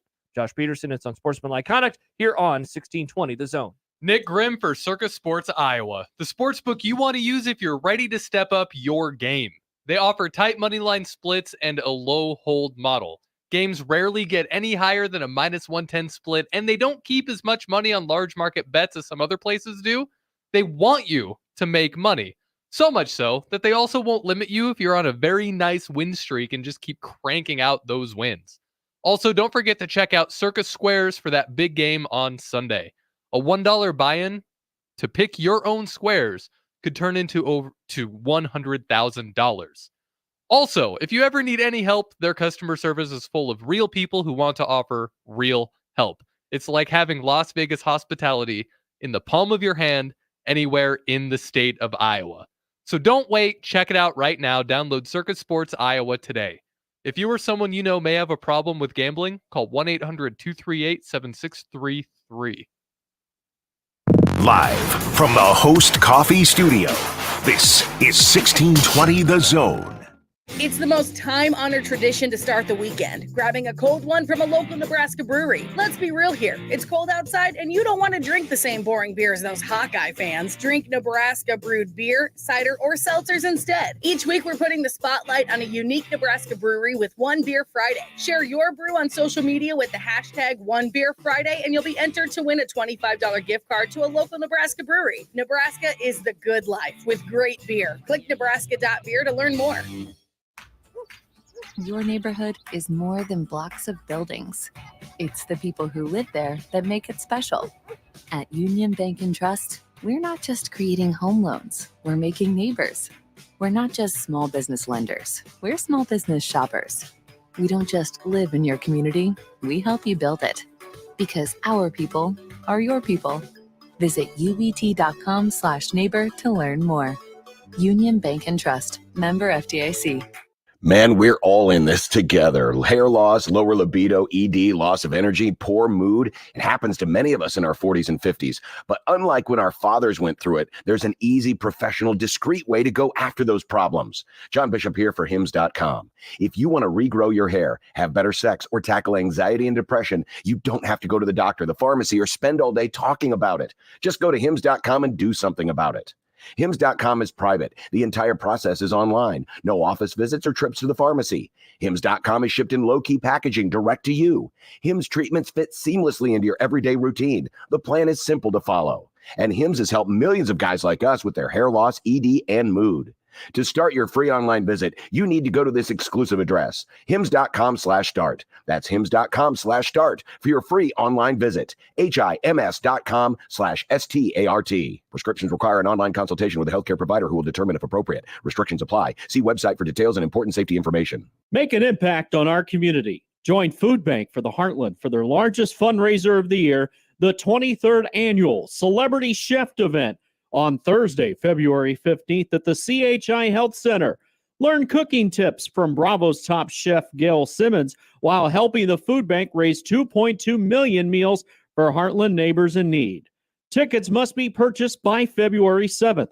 Visit foodbankheartland.org today to be part of this special event. Hey fans, looking for the best seats without the hidden fees? Then you need to check out Tickets for Less. Whether it's Creighton games, Husker matchups, or big-time concerts and events, they've got you covered, all with no service fees. Now, you ready to score a deal? Use the code THEZONE at ticketsforless.com and save on your next event. You prefer to go mobile? Grab the free Tickets for Less app and shop with ease. Every seat holds a story, so find yours and save when you use the promo code THEZONE at ticketsforless.com and the Tickets for Less app today. Don't miss this week's Zone Deal. This week's half-off deal is to Agave Azteca. Get 2 $25 gift vouchers, a $50 value for just $25. Agave Azteca is your shortcut to Mexico. Agave Azteca is known for its delicious Mexican cuisine and fantastic customer service. After one trip to Agave Azteca, you'll want to come back for more. Agave Azteca, where every bite is a unique experience. Zone Deals go fast. 9 a.m. Friday, 1620thezone.com. Tickets for less. Best seats, best prices, no service fees. Shop ticketsforless.com. KOZN Bellevue, Omaha, Council Bluffs. This is 1620 The Zone.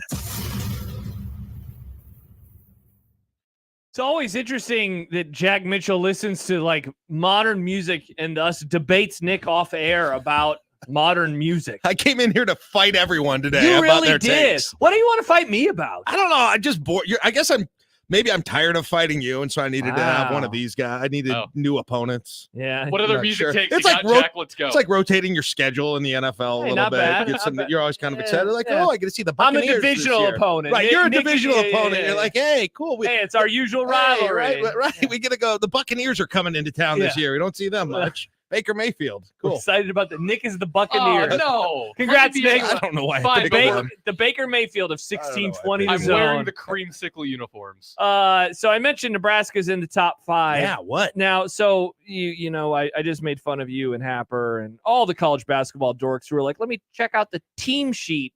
What's that? That's net? That's right. That's the net rankings. The team sheet is. I think it includes the net. It includes lots of data, but So it it's includes. Bart. Yeah, Is Bart on the team sheet? The team Certainly sheet is my not, little I don't know Ken how to explain. You guys are asking weird questions that aren't answered. The team sheet is a sheet with information Full with of in-depth. teamsters. You could probably get it on multiple. Somebody knows what the websites. team sheet is. Just let us No, know. I do. 402-951. I can do Okay, it, but well- you're just asking questions. Like it's not. Well, if you it's can't not explain officially it, then it's not a good associated. thing. Yeah, you're not doing a very good job of explaining. It's a sheet with information on a team. But just Cool. from anybody. It That could be could from be- anyone. That, well, sure. I Josh, mean, it let's could make a be. team sheet. Yeah. You could. In theory, you could. And I don't know if the tournament would use it, but there's probably some metrics. Here you that go, they committee. want Look on at the this thing. Josh Nick team sheet for Oh, Nebraska Nick, This is a basketball. fun bit. Nick's like Villanova.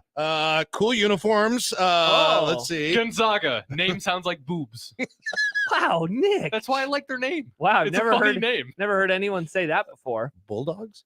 So anyway, I used all of that wind up to Gonzagas. say, now I'm about to look at some nerd stuff, and Okay. that is from our dear friend Bill Connolly. Okay. You know Bill. I like Bill a lot. He writes An for actual ESPN. guy. Yeah, he'll join us next week. He's on vacation right now. He's out of the country, but Bill will join us next week, and we'll talk about this and his SP Plus rankings, which will be coming out next week. But this week, he had his returning production numbers. They went up yesterday, and John and I went over them last week as a bit of a primer to let you know, like, hey, returning production, it's something to care about, but it might not be like the end-all, be-all on what you're hoping for, I guess, for the Right. season. Is this like an advanced metric version of returning starters? Like, Yes. is it deeper? That's one That's way a to great look at way it. to describe it. Yeah. So, for example, last year, here were some teams in the top 5. Okay. Florida State. They were number That worked 1. out good. Worked out very Worked well. out good. They were undefeated until they weren't. Kansas Worked out good. made a bowl game. FAU. How'd they do, Jack? They got their quarterback hurt, and he was really good. Oh, so that's right. You never know what would have All happened. right, here come the division rivals again. You never Let's talk would know about- what would have happened. They let's could have talk- had a great year. Let's talk about You lose Casey. your leader. Number 4 was Wyoming, They're pretty good. and number 5 was Michigan, the national was champion. okay. Now you say, okay, so a little up and down. 125th in the country last year was Alabama. So the point right. of this, Forget these yes, rankings. and that's the thing. The point of this is not to say like this is the end all be all, but it's to say this is something that we should care about. I think, especially when, in the case of a Nebraska, they're returning production. And let me read this real fast. Quite crudely, if a player transfers from one FBS schools to another, I mash his production from his previous team into the numerator and denominator for his new team. So Okay. if your quarterback leaves and you bring in a transfer who is starting somewhere else, that damages the overall blow. So what I think is Get it. interesting about Bill's numbers is it's not just raw production that you are returning from the Nebraska Cornhuskers in 23, but any transfers that you get a bump in that too. Now, again, my long windup, Nebraska, a lot of their returning production is from the program. It is not, a super team built up of a bevy of transfers, like Ole Miss, for example. That team, their returning production, I actually forgot to look up what they are. Got to scroll. I don't know where Ole Miss is. Either way, though, Ole Miss, their production is going to be based a whole lot on potential that happened elsewhere. Right. Okay. Right. Understood. All right. Nebraska's third overall, Jack. They are third overall behind Virginia Tech and Iowa State. 77% of Nebraska's production, or production overall for those smashed in numbers, returns to Nebraska. They are 23rd best on offense, 76%. And what's funny is, some of that production is obviously the sim stuff that they are losing, but the quarterback doesn't really count in there. I mean, they do have Heinrich Harburg back, but he's not going to be the starter. But you ready for this number, Jack? 78% of returning production is back on defense. That is ninth best in the entire country. And like I said, Nebraska is third overall. The offense one is the interesting one of those. I mean, the defense is exciting for Nebraska Defense fans, is but the very offense exciting. is interesting because the other thing I'd add on in addition to quarterback is one of the transfers you brought in at running back has nothing he's putting in on that numerator line. Great point. Essentially, and we Dowdell think from at least Oregon. we think he's going to be more of a contributor than he obviously was there. Yeah. So And then you have the wide receiver, Mr. Banks from Yes. Wake Forest. Right, he had good numbers. He had good numbers, and then you have the Texas guy. I know. I'm not. Don't look at me. Nair. Good the job. Texas/Wyoming. You did better than I would have. Man, I really had to go into my brain for that one. It's February, man. Yeah, we haven't talked about him in like a month. So anyway, what do these numbers mean? Like, what does this make you think when you see Nebraska 5-7 team? A lot of the production is back. A lot of it on both sides. This is not like defense 1, offense 50th. They're basically 76% and 78%. It's essentially the same number. And again, they will have a new starting quarterback this year versus last year. And you're right. One of the top 2-3 running backs, maybe number 1 running back, is also someone who didn't have very many carries at Oregon. Should be an upgrade to what the production was correct last year. At least that's the hope and probably the expectation. Like I think we knew this is why we were excited. I think about this defense, what they did last year, and so much of it coming back this year. You do lose some. You got some loss at linebacker, at cornerback. Yeah, but I mean, I think that matches sort of the enthusiasm about what the defense can bring. I'd be curious, Josh, to see what the last few years have been of this for Nebraska, because it does feel like that's been an issue, right? That you are returning production. Yeah. Returning proven production, partially because you just didn't have a lot of production, right? There was only real production from a few guys, but I'd be curious to see what that's like. All right, let's go to the post-COVID era, because I feel like that's going to make this a lot easier. Okay. Though, honestly, I agree. Maybe that'll actually make it harder. Either way, Nebraska back in 2021. Okay. So this is ahead of the 3-9 So team. this is still what, Adrian? This is the last Adrian team. This is the last full Scott Frost team. This is the 3-9 Nebraska team. It's funny, these numbers I think are going to back up. Because this team was quote unquote good, right? But yeah, they're advanced. Unlucky. They're like a top 25 team according to the advanced numbers, even though they went 3-9. They were 60th in the country that year, Jack. 72% of their production returned. You ready for this though? 56% on offense, which was 96th best in the entire country. 88% of their defense returned, which was 9th best in the country. By the way, the team that was number 1 that year, so I just mentioned real fast, 2024, team number 1 has 86% of their production back. The number 1 team that year was Louisiana. 96% of production was back and added in, players from the transfer portal. So that was 2021. In 2022. So this is Frost's last season. And then this is the Mickey Joseph year mainly though, because Frost got fired early. So I know you got a new quarterback. You got a new quarterback. I mean, there was a transfer. Trey Palmer, the best player on that team. You got transfer. Hadn't really played a whole lot at LSU. Right. They were 104th in the country that year. 57% returning production. They were 92nd best in the country on offense. 101st best on defense. So it was a very kind of and remember that defense started bad, finished up pretty strong once Bill Bush became the defensive coordinator. So that's 2022. And then last year, the first Matt Rule season, Nebraska, 69% of their production returned, which was 39th best in the country. They were 45th on offense, 51st on defense. So this is easily the best number. Easily the best number. Again, the last 3 years in reverse order: 39, 104, and 60th. And so this one is 3rd. Okay, easily the most returning production that they have ever had. And for the first time, though, their starting quarterback will not be someone with starting experience, because the 2021 team, that was Adrian. The 22 team, that was Keisei. The 23 team was Jeff Sims. And obviously we know how that went. This year, though, it will be a brand new starter at quarterback. So that will be another different thing. But the one thing that does kind of remain the same is you're still not bringing back a lot of production at Nebraska from the skill positions, right?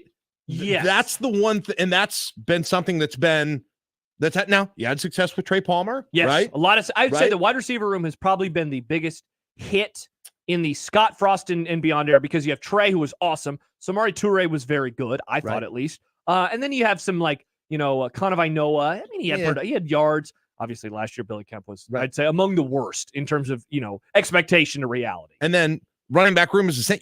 You have a lot of injuries. You've had a lot of injuries, and you bring Anthony Grant back, but then you know last year you know He did what not happened pass with the eye him. test anymore. Right. He didn't whatsoever. That's the thing, and that still isn't there this year. That hasn't been in other years. Yeah. But what there is there is more on the offensive line, of course. More, I mean, both lines. Yeah. That's what you've got. Yes. And that's what is really fueling, I think, those numbers in a lot of ways, just having those two lines back, and then obviously the rest of the stuff on defense as well. But I mean, that's a question mark, right? Coming into this year.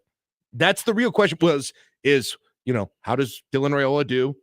Quick, does he adapt quickly? Is he ready quickly? And then do these fairly unknown, in some cases proven other places, but still these sort of unknown skill players, and then the existing players at tight end, for instance. Yes. No offense. If they they put up the production too. Yeah, exactly. Those are the things. I don't know. What do you think? It's hard for me. It's hard not to get super excited about the defense. I already think the defense is going to be good. And then when you see these numbers and you say, oh my gosh, so year 2, I mean, I think that they would have survived very well if Tony White would have moved on. I think all of us would agree with that. Again, because of the production. But you get him back and the production back, it allows for the defense, Jack, in theory, to start doing a bunch of new plays that they can build on top of some of the old stuff, where it's like, all right, last year maybe we did a little 200 course level, but it was mainly 100 course level stuff. Right. Now let's add in the rest of 200. Let's see if we can add some 300 level coursework as well, and really start confusing teams in that Big Ten. This factors in it's not just the starters, right? Is that correct? true? This is all production. And that's why Nebraska looks especially good on that defensive side too. It's because remember, they had 25 guys who were producing on that defense. They have a lot of production on that side of the ball. And then you add in, and I'm very curious to see Bill's numbers next week when the SP Plus stuff comes out, because my guess is they're going to be fairly high in those rankings. Now, quarterback will, cause them to take a bit of a hit, but otherwise, I mean, the defense, I don't know, Jack, what are we talking about in terms of improvement on the defensive side of the ball? Like, they were a top 25 scoring defense, and they did that with a horrific offense in terms of turnovers, and they never really were able to take the ball away either. It's like you add in a more consistent sack component on the defense, and then you get some takeaways, and I'm just like, I know. How much better can they be? I know. I don't want to do this because the things I'm going to say are going to sound over the top positive. Feel free. I mean, but you talk about the improvement on defense. There were so many of those guys that were getting their first real experience last year, especially on the lines. On the lines that are going to go through, an off season, go through the weight room, that are going to have some experience when they come into this. I mean, you go down the list, right? Jamari Butler, Chief Borders, Riley Van Poppel, Lenhart. Sherman transferred, hadn't played a lot before that. John Bullock even getting his first time at linebacker, Javin Wright, Tommy Hill playing consistently at quarterback. It's all over the place, right? Yeah. Singleton. It's like almost every name that I had, you would think still has some decent room before they get to a ceiling. And did you even name any of the defensive linemen? Like Cam Lenhart? I said Lenhart. Okay, my bad. I said Lenhart, and I didn't say Robinson Hutmaker. Yeah, but James Williams. Yeah, exactly. Guy who came out of nowhere, got a sack late in the season. Right. So that's what I'm saying. Like, I'm afraid to let myself go down this road, mentally. Travis says, "Let's get weird with takes, Jack." Yeah, feel free. Let your weird takes fly. 10-2, 11-1, 12-0. But Josh, the truth is, honestly, you've even got you assume some improvement from last year's defense has to happen. I am going off of a level of they will improve. If that happens, it's going to be pretty good, and it's going to be kind of scary for other teams. Because I thought that's the thing. That's the thing I'm thinking. Yeah, and I'm scared to say because Nebraska football. We talked about. I've been through this with Nebraska basketball. Mm-hmm. The offseason thing is what we've been through with Nebraska football. We have been through it many times. I think what makes this a little bit different is, I mean, first of all, the continuity component in all of this. I do have a general belief in Matt Rule, and so that is playing major. It's going to give me major brownie points. Oh, Prince Will, thank you, Jackson, for mentioning. Did I not say Prince Will? There's another one. Yeah, and so I mean, again, I don't want to keep bringing up how bad the offense was as an argument for how good the defense was, but that is such a massive part of the story for last season. And if it's a team that breaks through and wins 8 games or 9 games or something, I do think that take that I just had about the offense being so bad, I think is going to come back in full force and say, maybe we didn't totally appreciate how good the defense had to be last year, given how bad the offense was. Not to bring up, the most hallowed defense of the last, decade or 2 decades, but 09's defense wasn't just special because they were great. They were Right. special because on the other side of the ball, they were getting very little support at times from their offense. And so they were putting up those numbers, knowing that if they allowed a touchdown or two, they might lose the football game. It wasn't that bad, but they kept getting put in horrible spots last year, and they answered the dinner bell a lot. Right. 100%. And you go through the names that we just kind of went through and the returning starters at this point, and this goes to what that ranking is for Bill Connolly is just like, man, when you're trying to find things you're concerned about with this defense outside of just players regressing, it feels like you're nitpicking a little bit. I would agree. I mean, and I would even say bringing up regression would be a nitpick. Like, okay, so I mean, that's just you're going to negative town. So here, like if we had to nitpick a little bit, I think, like you said, somebody has got to be a little bit better pressuring the quarterback with sacks 100% consistently. Negative boys. And then maybe the other thing is, when you lose a couple of key guys at middle linebacker, and how much does the loss of Reimer, how much does that impact things as well? But you're playing them with guys who have played already. Like we know they played so many guys. We know who all of these people are. And I think that was still the amazing thing to me about the defense last year is just, it's been talked about a bazillion times, so it's not a fresh take or anything, but just the quantity of players who came in and looked competent. And how many, and all offseason I kept waiting, or the first few weeks after the Iowa game, I said, man, some of these guys are going to leave, right? Some of these guys, and they never happened. Yeah. Now you got to get through spring ball to see what's going to happen there. But we're going to go back to this segment in August and be like, or in September, and be like, what idiots. Yeah, probably. There it is. Typical Nebraska media. But Nebraska basketball made the NCAA tournament, and so Jack was wrong to be so worried, is what we'll also say in September. Too worried about Nebraska basketball. Not too worried, positive. Not worried enough about Nebraska football. When we return, we'll ask Bruns about these returning production metrics and what he makes of them. Some other stuff with Bruns as well. We have Max Olson coming up at the end of the hour. It's Unsportsmanlike Conduct on this Tuesday, 1620 The Zone. Mornings with Sharp and Handley. But if you like trophies, that's great. I like sexy victories. I would rather have sex than have a trophy. Okay? That's just who I am. All right? I think we could all agree on the that. Wide receiver from Wake Forest. People say that I like big-bodied women. That might be the case. I don't discriminate. Okay? I like big-bodied wide receivers. That's why I like the guy from Wake Forest. Okay, back to Iowa. Mornings with Sharp and Handley. Weekdays 6 to 10 on 1620 The Zone. Your Omaha area forecast from the Godfather's Pizza Weather Center and KETV News Watch 7 on 1620 The Zone. Mostly cloudy skies to start your Tuesday afternoon. A slight south breeze going to help our temperatures warm up to the mid-50s.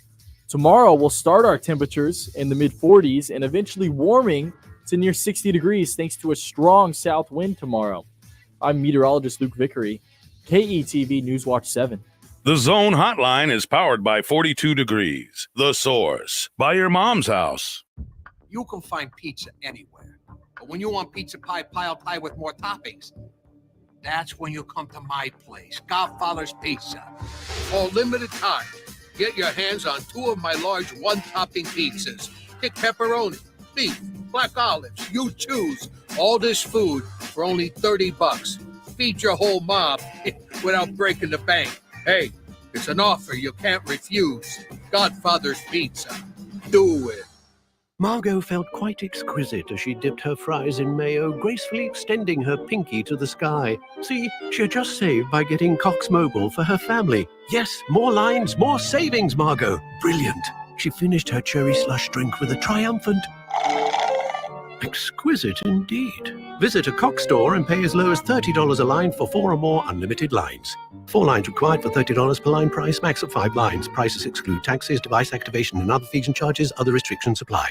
It's a celebration of love at Saul's Jewelry and Loan. Now through Valentine's Day, get 50% off a huge selection of jewelry. Diamond rings, 50% off. Gold chains, 50% off. Bracelets, 50% off. Some exclusions apply. See store for details. It's the celebration of love sale at Saul's Jewelry and Loan. Cards issued by Sutton Bank and Celtic Bank, members FDIC. Terms and conditions apply. Are you the decision maker in your company? Consider this. For the first time in decades, there's a better option for a corporate card and spend management platform. Meet Ramp, the only corporate card and spend management system designed to help you spend less money so you can make more. Most corporate credit cards offer points as incentives, but those points amount to less than their worth in real cash value. Ramp's corporate cards offer you cash back, real money in your pocket. Plus, you control who spends what with each vendor. And Ramp software collects and verifies receipts automatically, which means you'll stop wasteful spending and close your books in hours instead of days. Businesses that use Ramp add up to 5% to their bottom line the first year. If you're a decision maker, adding Ramp could be one of the best decisions you've ever made.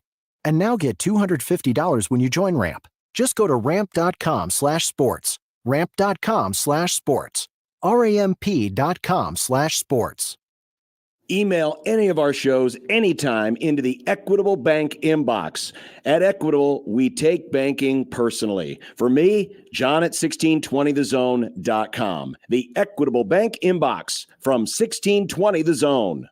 Hi, this is Stacey McElligott, Director of Sales for NRG Media Omaha. NRG Media is looking for an accomplished bilingual new business development salesperson who wants to take their success and skills to the next level. Is this you? Our multimedia account executives work with local businesses to create marketing plans to help them get more customers. On air, digital, on site, audio, video, it's all part of what you could sell. A sales career with NRG Media lets you make a real difference in our community. Get more info and apply online at nrgmedia.com. NRG Media is an equal opportunity employer. It's unsportsmanlike conduct. Get in, loser. We're going conference realignment shopping. On 1620 The Zone. Here's a story of a man named Brunsy who covers Husker sports, boys and girls, like football and basketball, even weightlifting, like front squats and curls. Then one day, good old Brunsy called a talk show, and acting on what they thought was a hunch, John and Josh wanted to start a family. And now we get to talk to Michael Bruns. It's Michael Bruns. Michael Bruns. Now we get to talk to Michael Bruns. Who joins us right now on the 42 Degrees The Source hotline? It's our friend Michael Bruns. Brunsy, what up? Hello. You know, it's funny, Bruns. I planned on asking you at the start of the interview about like the olden days of covering recruiting and how like this would be the time where you'd be like, I have 8 pots of coffee ready. And then Schaefer basically stole my exact question on the pod today. And then you guys started going down memory lane of random guys decommitting and lying to reporters and stuff. I highly recommend today's Husker 24/7 Sports Pod. Yeah, it was the late Pelini years. There were a couple of years in there that was just the final kick to the finish line in February was always fraught with a little bit of danger. So yeah, it's calm now. It's there's a few things going on, but otherwise it's like whatever the first signing day is, and now it's in December. I mean, if they move it to the summer, wherever they're going to move it, that's going to be the one with all the action. So, yeah, it's a little quieter, a little simpler, and I think that's not a bad thing. The one that I always remember, Bruns, and I was in college, and I was walking to, what was the one that had Moral Hall? Is that the one with the elephant? Mm-hmm. Yep. I think I had a class in the basement, if they had a basement. I don't remember. Either way, I was walking to somewhere, and I was paying attention to Jason Pierre-Paul. And if they were going to land Jason Pierre-Paul. So I'm on whatever message board I was on at the time, trying to find out if they were going to land him. And he ended up going to USF, which was so sad because he could have been on that great defensive line with Sue and Crick. Wow. And Barry Turner. Yeah, it's like, oh my gosh, they would have killed people. Would have been the best defense ever. The best defense ever would have been even better. So that's the one that I always remember. Yeah, no, that was a good one. I was not in the media then, so I don't really have a lot of good stories around that one. But no, there was the year. It was the 13 class, I think, where we talked about this a little bit on the podcast. I think Nebraska got 13 commitments in 30 days. And there were a couple where just like you're having to confirm that like it was a real commitment and that kind of stuff. So anyways, yeah, it's definitely a little bit more calmer. And I think part of that's just kind of the way that, Matt Rule and his staff work. I mean, they had most of the class pretty much wrapped up by July, and that kind of takes a lot of the guesswork out of it in a lot of ways. I think everybody's got their own, like, I remember where I was moment with a random like you were talking about with a random Jason Pierre-Paul, yeah, with a random recruit. Mine, like the good. I remember. I mean, this is going way back, but David Horn was the one for me. Wow, jeez, that was a huge one. I remember. I think that was when I was kind of in my peak of following recruiting too. Dang, that was the 90s. That was early. I guess 2000s. that was early. It was 2000s. right the beginning of the Bill Callahan stuff when there felt like there was a reason. We and loved then, recruiting back then. like Haloti Nagata, right? Wasn't that a big one when he picked Oregon? I remember disappointment. One of the Pete brothers. That was one that I remember too. Oh right? yeah, remember that when he went to Stanford? Yeah, yes, that one. That sucked. I remember watching that one. Was that Andrus Bruns? That was Andrus. Well, Todd saw the license plate as a sign that he should come to Nebraska. I remember that. I remember that. Yeah, when he went to Stanford, that was really disappointing. What is just? I know you alluded to this, kind of the potential changes that are coming in terms of signing day, maybe moving something ahead to late August or early August or something like that. Like, what did people think this setup was going to be work and make sense December, February, or was it always kind of a thing where we were like, all right, this is eventually going to change. This isn't going to stick like this very long. Well, I think everybody's just trying to find the right answer. And unfortunately, a lot of times in college football, you kind of have to suffer through it to figure out that it's not the right thing. Like, I think the idea was, wrap things up in December, sign if you know where you're going. And that was largely pre-transfer portal and all of the just like second round of recruiting that schools have to do. And when you start talking about, okay, if you're, a top 12 team and you're going to be playing in the expanded college football playoff, you're going to be having to basically recruit your current roster, wrap up a recruiting class, recruit out of the portal, and oh, by the way, you have to get ready for meaningful football games as well. And so that's why I think this is just not sustainable long term. And you saw a little bit what happened too. A team like Alabama, you go to the playoff, your coach retires, and just with the way the recruiting calendar fell, you really weren't. You could have guys being recruited off of your roster, but you couldn't in turn go and recruit in the portal and fill your class. So that's kind of I think what they've got to get hammered out. I mean, some people say, well, do it in August. It's like, well, okay, well, do you want as a head coach or a coaching staff to be, wrapping a recruiting class or part of it when you're trying to get ready for the start of the season? And, then the question is, okay, well, July is currently a dead period. It's like the only time that coaches get vacation time. I'm sure that they probably want to protect that a little bit. So there's a lot of discussions I think that still need to be had about how this makes sense. Me personally, I mean, I think if you're going to do it in late June after the camps, and if guys want to sign, let them sign. But I just think there's still a lot of things that kind of need to be considered there, because I mean, there's never going to be a perfect date, but there's got to be something better kind of than what they've got going right now.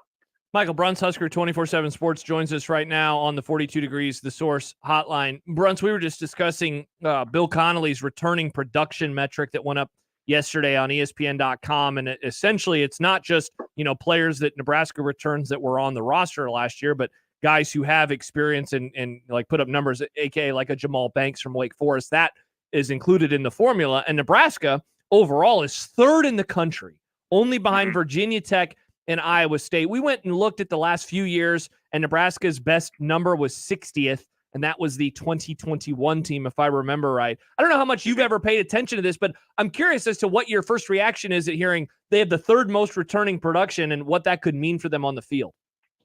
Yeah, I mean, I think the significant thing to me is, remind me again, does that get into like career starts for the line? Because that to me is like the bigger kind of feather in Nebraska's cap going into this season is they have so many guys on the offensive and defensive line that are like, fourth, fifth, sixth year guys.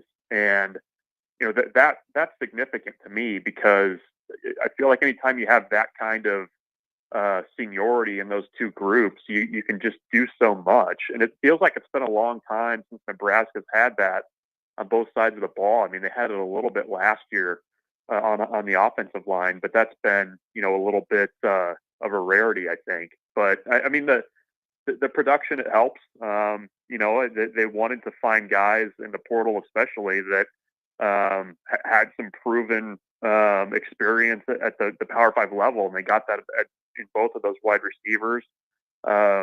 You don't have a ton of production with Dowdell, but I think they're kind of counting on him being able to come in and contribute right away. He's at least been through a year of college football, which helps.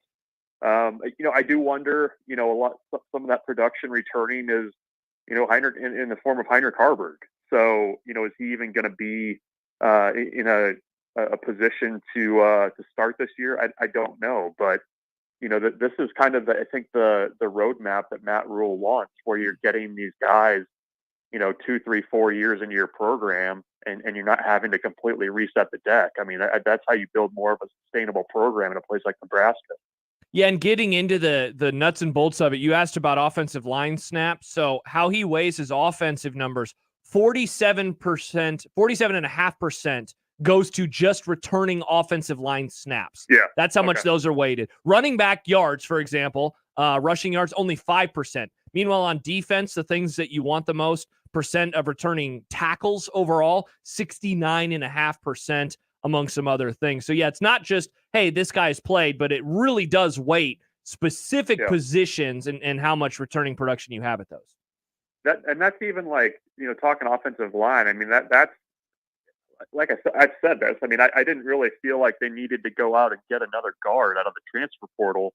But when you add a guy like Micah Mazuka, who, has started multiple years at multiple Power 5 schools, that makes that line look even better, and pretty formidable too, I think.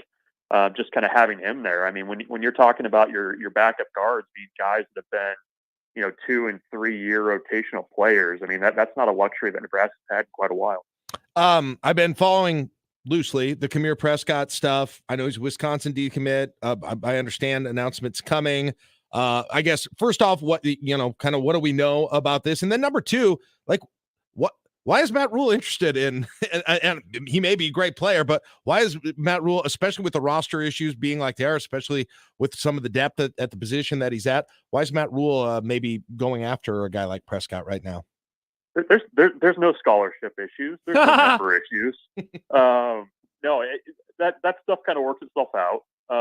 And I've kind of looked at January with, high school recruiting, and especially for schools like Nebraska, where it's kind of like, you're picking late in the draft and you're just kind of trying to find best available player. And I feel like if you have an opportunity or, to go and add somebody like a Prescott or, a Keona Wilhite, who's another player that's making a decision tomorrow as well, you pursue it. And, Nebraska had the relationship already with Prescott. He visited for the spring game before he committed to Wisconsin. And, I don't think that Nebraska is afraid of adding defensive backs. I mean, they've got a ton of them, and that's going to have to work itself out. But Matt Rule kind of talked about it in December, where, a lot of the guys that signed were listed as defensive backs, but some of those guys are going to grow into linebackers. They're going to figure out, where guys fit, whether it's corner or safety. I think that's a position where they kind of feel like if you have athleticism, you've got guys that are good football players, you'll be able to find a spot for them. So, I mean, I think there's probably going to be guys on the roster now that are going to go through the spring that you're going to have to figure out, like, are you going to stick it out and kind of fight your way through the depth chart? But I think this is more of a case of an opportunity to add a really talented player kind of late in the process. And, I think that's the situation with both of those guys. So, we'll see where things land, but they could both end up being pretty nice late adds for, just depth purposes and guys that you can develop and bring along. Bruns, before we let you go, another recruit from years gone by showed up in the YouTube chat, and that was Owa Odighizuwa. Oh, remember that? He chooses UCLA. Could have been Nebraska's first 5-star in a couple years. Yeah. Oh, that was brutal. Yeah, there were a lot of gut punches like that. I mean, well, and then you had like the weird one with Yeah, sorry, Grant. Yes, please. Remember Javante Jean-Baptiste? Yes, the first snowstorm? Frost class. He was all set to come to Nebraska. They didn't have school that day, and Urban Meyer swooped in. Yeah, it was a snow day, wasn't it? Yeah, they got snow that day, and then all of a sudden his letter of intent ended up at Ohio State, and they very quickly announced him. So there's been quite a few like that where you're just like, man, that was close, but some groin kicks in there for sure. Surprisingly painful to remember. Given everything, I guess, kind of worked out. Yeah. I don't know. Maybe they didn't. Maybe it didn't. Well, Bruns, enjoy all the pots of coffee that you will undoubtedly brew. Good to hear from you as always. We'll talk to you next week. Sounds good, guys. Thanks. Later, Bruns. Michael Bruns, Husker 24/7 Sports. Hey, do we still, as a society, I mean, the answer, do we care about tomorrow's signing day is definitely no. But like, why doesn't the goofy stuff happen anymore? I feel like social media, people always get mad about social media. It's ruining the country, some would say.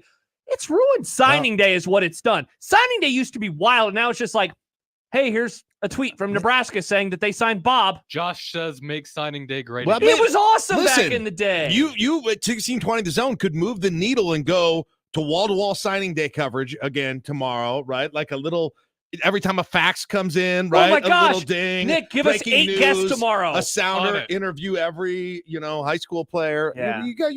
You could make signing day great again. That does remind me wanted to. of in December when we, barely talked about it, and some listener was just super pissed. Like, have some respect and get some recruits on the show. I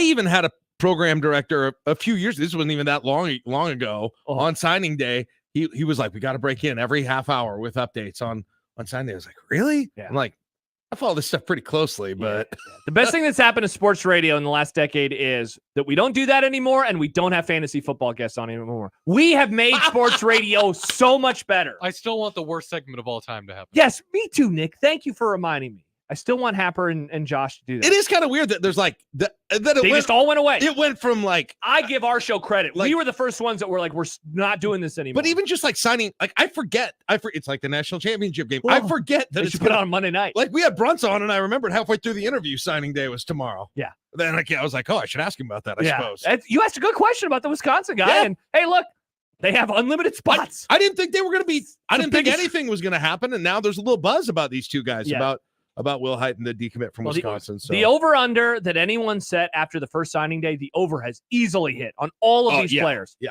Pretty crazy. All right, some other stuff when we return, not related to signing day. Also, Max Olson will join us at the end of the hour. Plus, in the 4 o'clock hour, Jack Mitchell versus Caitlyn Clark. Oh, boy. Stop being problematic, Jack. Yeah, geez, Jack. Stay tuned. It is Unsportsmanlike Conduct here on 1620 The Zone. But first, Josh Peterson for my friends at the FanDuel Sportsbook. The Super Bowl is now 5 days away. And if you are a new customer, you can go to FanDuel.com/1620 and get $200 in bonus bets if that first bet of $5 or more wins. Think about that. $5 and you could win $200 in bonus bets. The further that we get into this week, the more props become available at FanDuel.com/1620. I'm looking at anytime touchdown scores right now. Travis Kelce, plus 100, even odds. The guy who always scores in the postseason for Patrick Mahomes.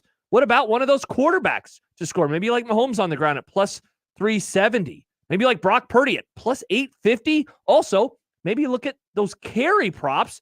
And if you like the 49ers to win, maybe you go with the over on Brock Purdy because he could be taking knees at the end of the game. If you like the Chiefs, you could do the same thing with Patrick Mahomes. Whatever you do as a new customer, just go to FanDuel.com/1620 today to get signed up. And you can get $200 in bonus bets if that first bet of $5 or more wins. It's FanDuel.com/1620. 21 plus and present in Iowa. $10 first deposit required. Bonus issued is non-withdrawable bonus bets that expire 7 days after receipt. See terms at sportsbook.fanduel.com. Gambling problem? Call 1-800-BETS-OFF. Remember, no matter how you listen, it's still AM radio. 1620 The Zone.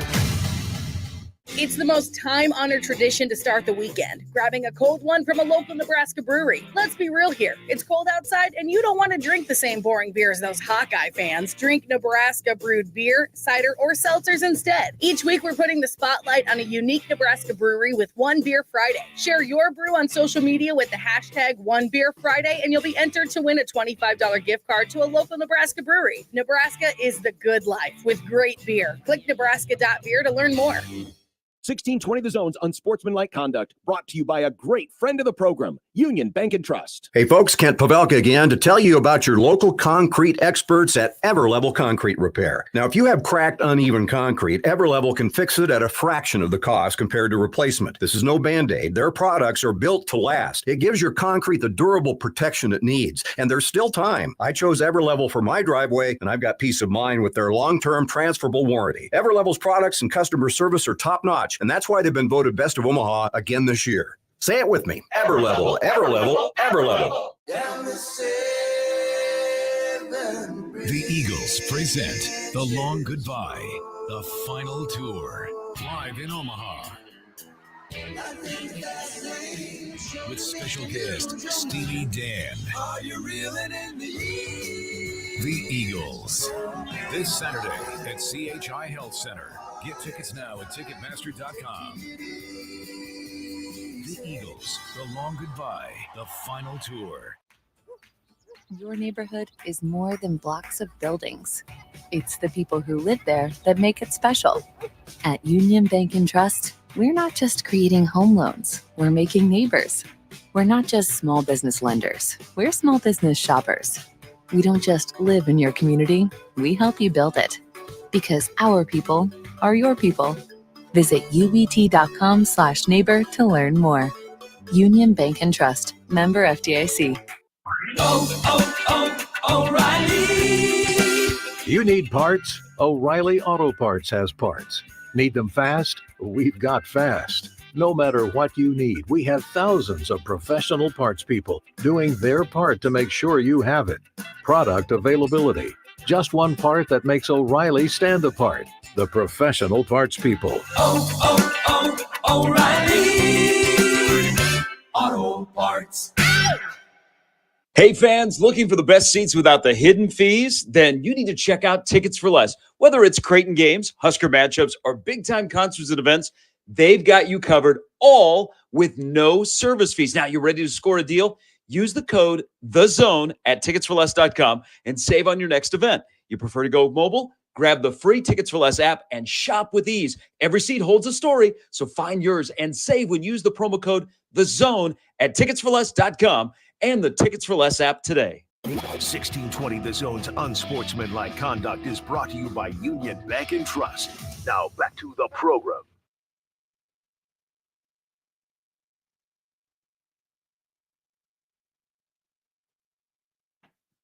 Josh Peterson, Jack Mitchell, Nick Grimm. It's Unsportsmanlike Conduct on this Wednesday here on 1620 The Zone and 1620thezone.com. By the way, speaking of 1620thezone.com, if you go there, subscribe today. Nick, I just got an email and it says 1620 the email. Hey! Now on the website it still says subscribe today, but subscribe today to 1620 the email. You can get all sorts of prizes.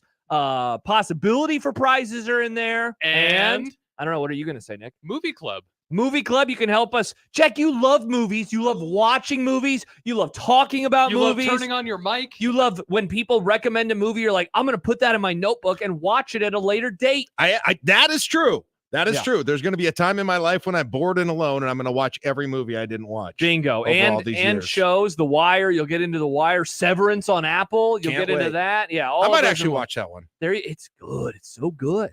And as Jack Mitchell says on Twitter, remember when you receive your newsletter, it's still AM radio. Thank you, Jack. That is a great reminder. So yeah, go subscribe to 1620 the email. We have a lot of fun things. We have some real fun stuff that's coming in March that we found out off the air today, and it's exciting, and you're going to want to get involved. That's all I can say right now. Oh, man. That's all I can say. Jack knows. I know. What a tease. I was going to act like I did. Does sound fun. Jack doesn't know what it is. Never mind. I don't have any idea. Yeah, Jack, shut up, Jack. This is a choose your own adventure before we talk to Max Olson for you. Do you want to do Super Bowl or do you want to do all of the weird stuff happening in college sports right now? Ooh, man. You're a lawyer. I kind of want to do the latter. If I get to talk about the NLRB a little bit, I'd probably have better Can you do so in an takes. entertaining way, or are people's eyes going to glaze over? Do we need to get Happer back in here so you can yell legalese at him? Oh, that's a great idea, Nick. Man, I will tell you this. I mean, it's gonna be insane. If and I think it's gonna happen. Number one, I think it's gonna happen. Although, like this decision with Dartmouth, this was by one of the regional directors of the NLRB. They got to go to like the boss level. Still, I didn't realize that yesterday. Alex Kirshner, friend of the Grum from Split Zone Duo, he pointed out that like this same thing happened with Northwestern. It was just then it didn't. The boss level, if you will, the Bowser did not pass it, and thus then they didn't vote on it, or at least we never knew what it was publicly. Right, and then we all moved on. There's now a new, more labor-friendly Bowser, though. One might say labor-friendly Bowser, always the most exciting Mario character. Pro-labor Bowser. I don't know why. Whenever I think of Bowser, I think of the N64 version of Bowser from Super Mario. The goofy 64. One. Yeah, I don't know why. That's the first. We had to grab his tail. face and anyway, for all of them, I just think of Mario Kart now. But nice. But in any case, I think they're gonna. I think this is gonna be. I think they're gonna win. I think the Dartmouth basketball player is gonna win. They won at this level. I think they're going to win. I just think the politics is favorable to it. I think you've kind of just been waiting for a plaintiff, so to speak, this whole time to actually do this. So what happens when everything got ripe? So if you're right, and I think you are right, that they will win this and they will then unionize. So what does that then mean for the proverbial next step? The union is let's start with this. If it is an employee-employer relationship, that in itself, even if it's not a collectively bargained situation with unionization, we can talk about that too. But there's a lot of things that happen if it's just an employee-employer relationship, right? Like the NLRB is interested if you're discriminating, right? The NLRB is interested if you're paying minimum wage. The NLRB is interested if you're paying overtime to athletes and those sorts of things, right? And then the question is it just going to be, is it going to be we're just doing is it going to be contractual, right? Yeah. Or is it just going to be at will? That's another question that goes along with all of this. So there's just a whole slew of issues that come along. Just think of your own job, right? Or think about things that happen in the workplace that now would have to happen for these entities. Now, the one interesting thing is the NLRB and these laws, the actual act that goes along with this doesn't apply to government, right? So the University of Nebraska, for instance, is technically considered a state institution under this, where Creighton isn't. They're a private employer. And Dartmouth isn't. Dartmouth would be like Creighton, right? In this whole thing. School. So this would apply. So how does that work itself out exactly? Yeah, that's another question. You're asking how does it work itself out when a public school, when a public school does it, and Northwestern, of course, is also a private school. Northwestern and Dartmouth and Creighton all have to basically have this employee-employer relationship per the interpretation of the act, right? But the public schools may not. How does that play? I mean, eventually they're going to have to compete in the same way, I know, but I don't know exactly how that's going to work itself out. In terms of the unionization, what that essentially is going to mean is that the players are going to have the power to collectively bargain then with with the employer. So all kinds of working conditions, contracts, pay, how everything is happening, for at least for the players who have unionized, are going to be worked out that way. And that negotiation on each employer-employee level, right, could look different. Yeah, sure. And so it's not like the NFL where there's a huge there's one large union, giant CBA because the employer is the school. Correct. And so there are many schools and then many teams. So each of them have CBAs and everything that. So come real quick, along let me with ask you, and this might be a dumb question, and we'll have to pick this conversation up in a little bit after Max. But so Dartmouth basketball, the men's basketball team, is doing. Does then, if the women's team wanted to do the same thing, would they then have to collectively bargain on their own, or could they do it with the men's team since they are under the same purview of Dartmouth? That's a good question. That's a good question. I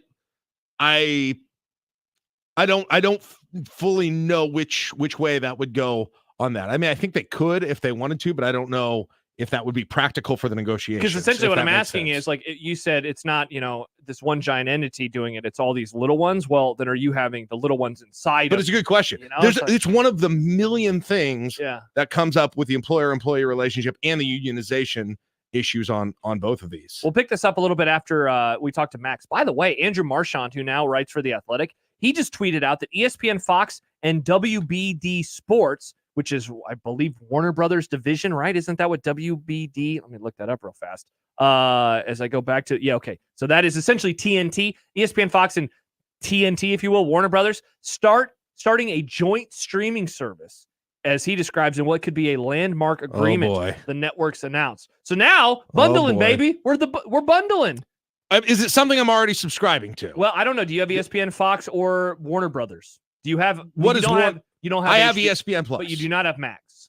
I do not have Max. Famously, as we've discussed many times. I'm at my limit. Yeah. I was already at my limit, and Peacock put me over my limit. Yeah. So there you go. Wow, that's interesting. Man, that's huge. Oh, that's massive. That's a lot of the sports we watch, So that's something to keep an eye on. It's all going there, man. It is all going there. All right, when we return, Max Olson, he writes for The Athletic. We can talk about the news of recent days, weeks, and months in college football with him. I wanted to ask him an Ohio State question, which you could probably figure out which way I'm going to go with that one. All right. We'll do that when we return here on 1620 The Zone. Live from the Host Coffee Studio, this is 1620 The Zone. 1620 The Zone. Traffic. From the Zoom Drain Time-Saving Traffic Center, no wrecks to avoid this afternoon. We are getting reports of delays on L Street for both directions around 90th. Also delays on eastbound 370 between 114th and 90th. Delays on eastbound Dodge between 90th and 72nd, and on westbound Dodge between 680 and 120th. I'm Mike Neville. This time-saving traffic is brought to you by the Nebraska Lottery. The Mega Millions jackpot is estimated at $358 million. Pick up a ticket for your chance to win big. Plus, you can now win up to $5 million for matching 5 white balls with the Mega Player. Play Mega Millions today. Must be 19. Please play responsibly. Progressive presents an ad from Mom. Hello? Is it on? Oh, okay. Bundle your home and auto insurance with Progressive and get protection round the clock. Round the clock? Does this generation even understand what round the clock means? But I'm just saying, because don't come to me when they ask to do this over, because the kids won't get it. Get round-the-clock protection when you bundle and save with Progressive. It's easier than getting your mom to make this radio ad. Progressive Casualty Insurance Company, affiliates, and other insurers. Not available in all states or situations. Email us on the Equitable inbox with whatever is on your mind. The Zone inbox is brought to you by Equitable Bank. We take banking personally. You could hit me up, agree, disagree, tell me your thoughts on life at Hanley at 1620thezone.com. We want to hear from you on the Equitable Bank Zone inbox.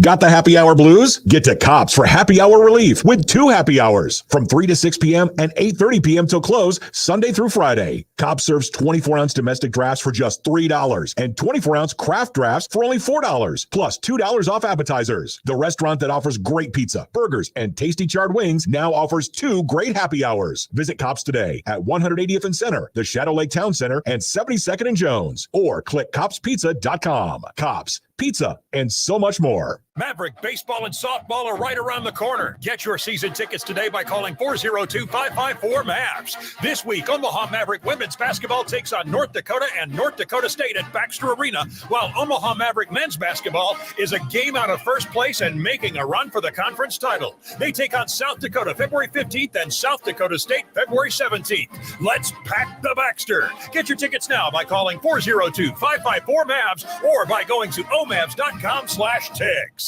Prescriptions require an online consultation with a healthcare provider who will determine if appropriate. Restrictions apply. See website for details and important safety information. Subscription required. Price varies based on product and subscription plan. If you're having problems in the bedroom, talking about it is the last thing you want to do. Same goes for hair loss, anxiety, or even depression. That's where HIMS comes in. Through HIMS, you don't have to talk about it. You can do something about it. Just go to hims.com/start, where you can find a variety of potential solutions for the problems men face every day, and save up to 95% on generic alternatives. The entire process is 100% online, making it incredibly simple, straightforward, and above all, private. If prescribed, treatments made using clinically proven ingredients are shipped directly to your door in low-key packaging. So if you're experiencing ED, hair loss, anxiety, or problems with your general health, you don't have to go to the doctor, the pharmacy, or spend all day talking about it. Just go to hims.com/start and do something about it. Get started today at hims.com/start. That's HIMS.com/START. Tickets for less. Best seats, best prices, no service fees. Shop ticketsforless.com. KOZN Bellevue, Omaha, Council Bluffs. This is 1620 The Zone.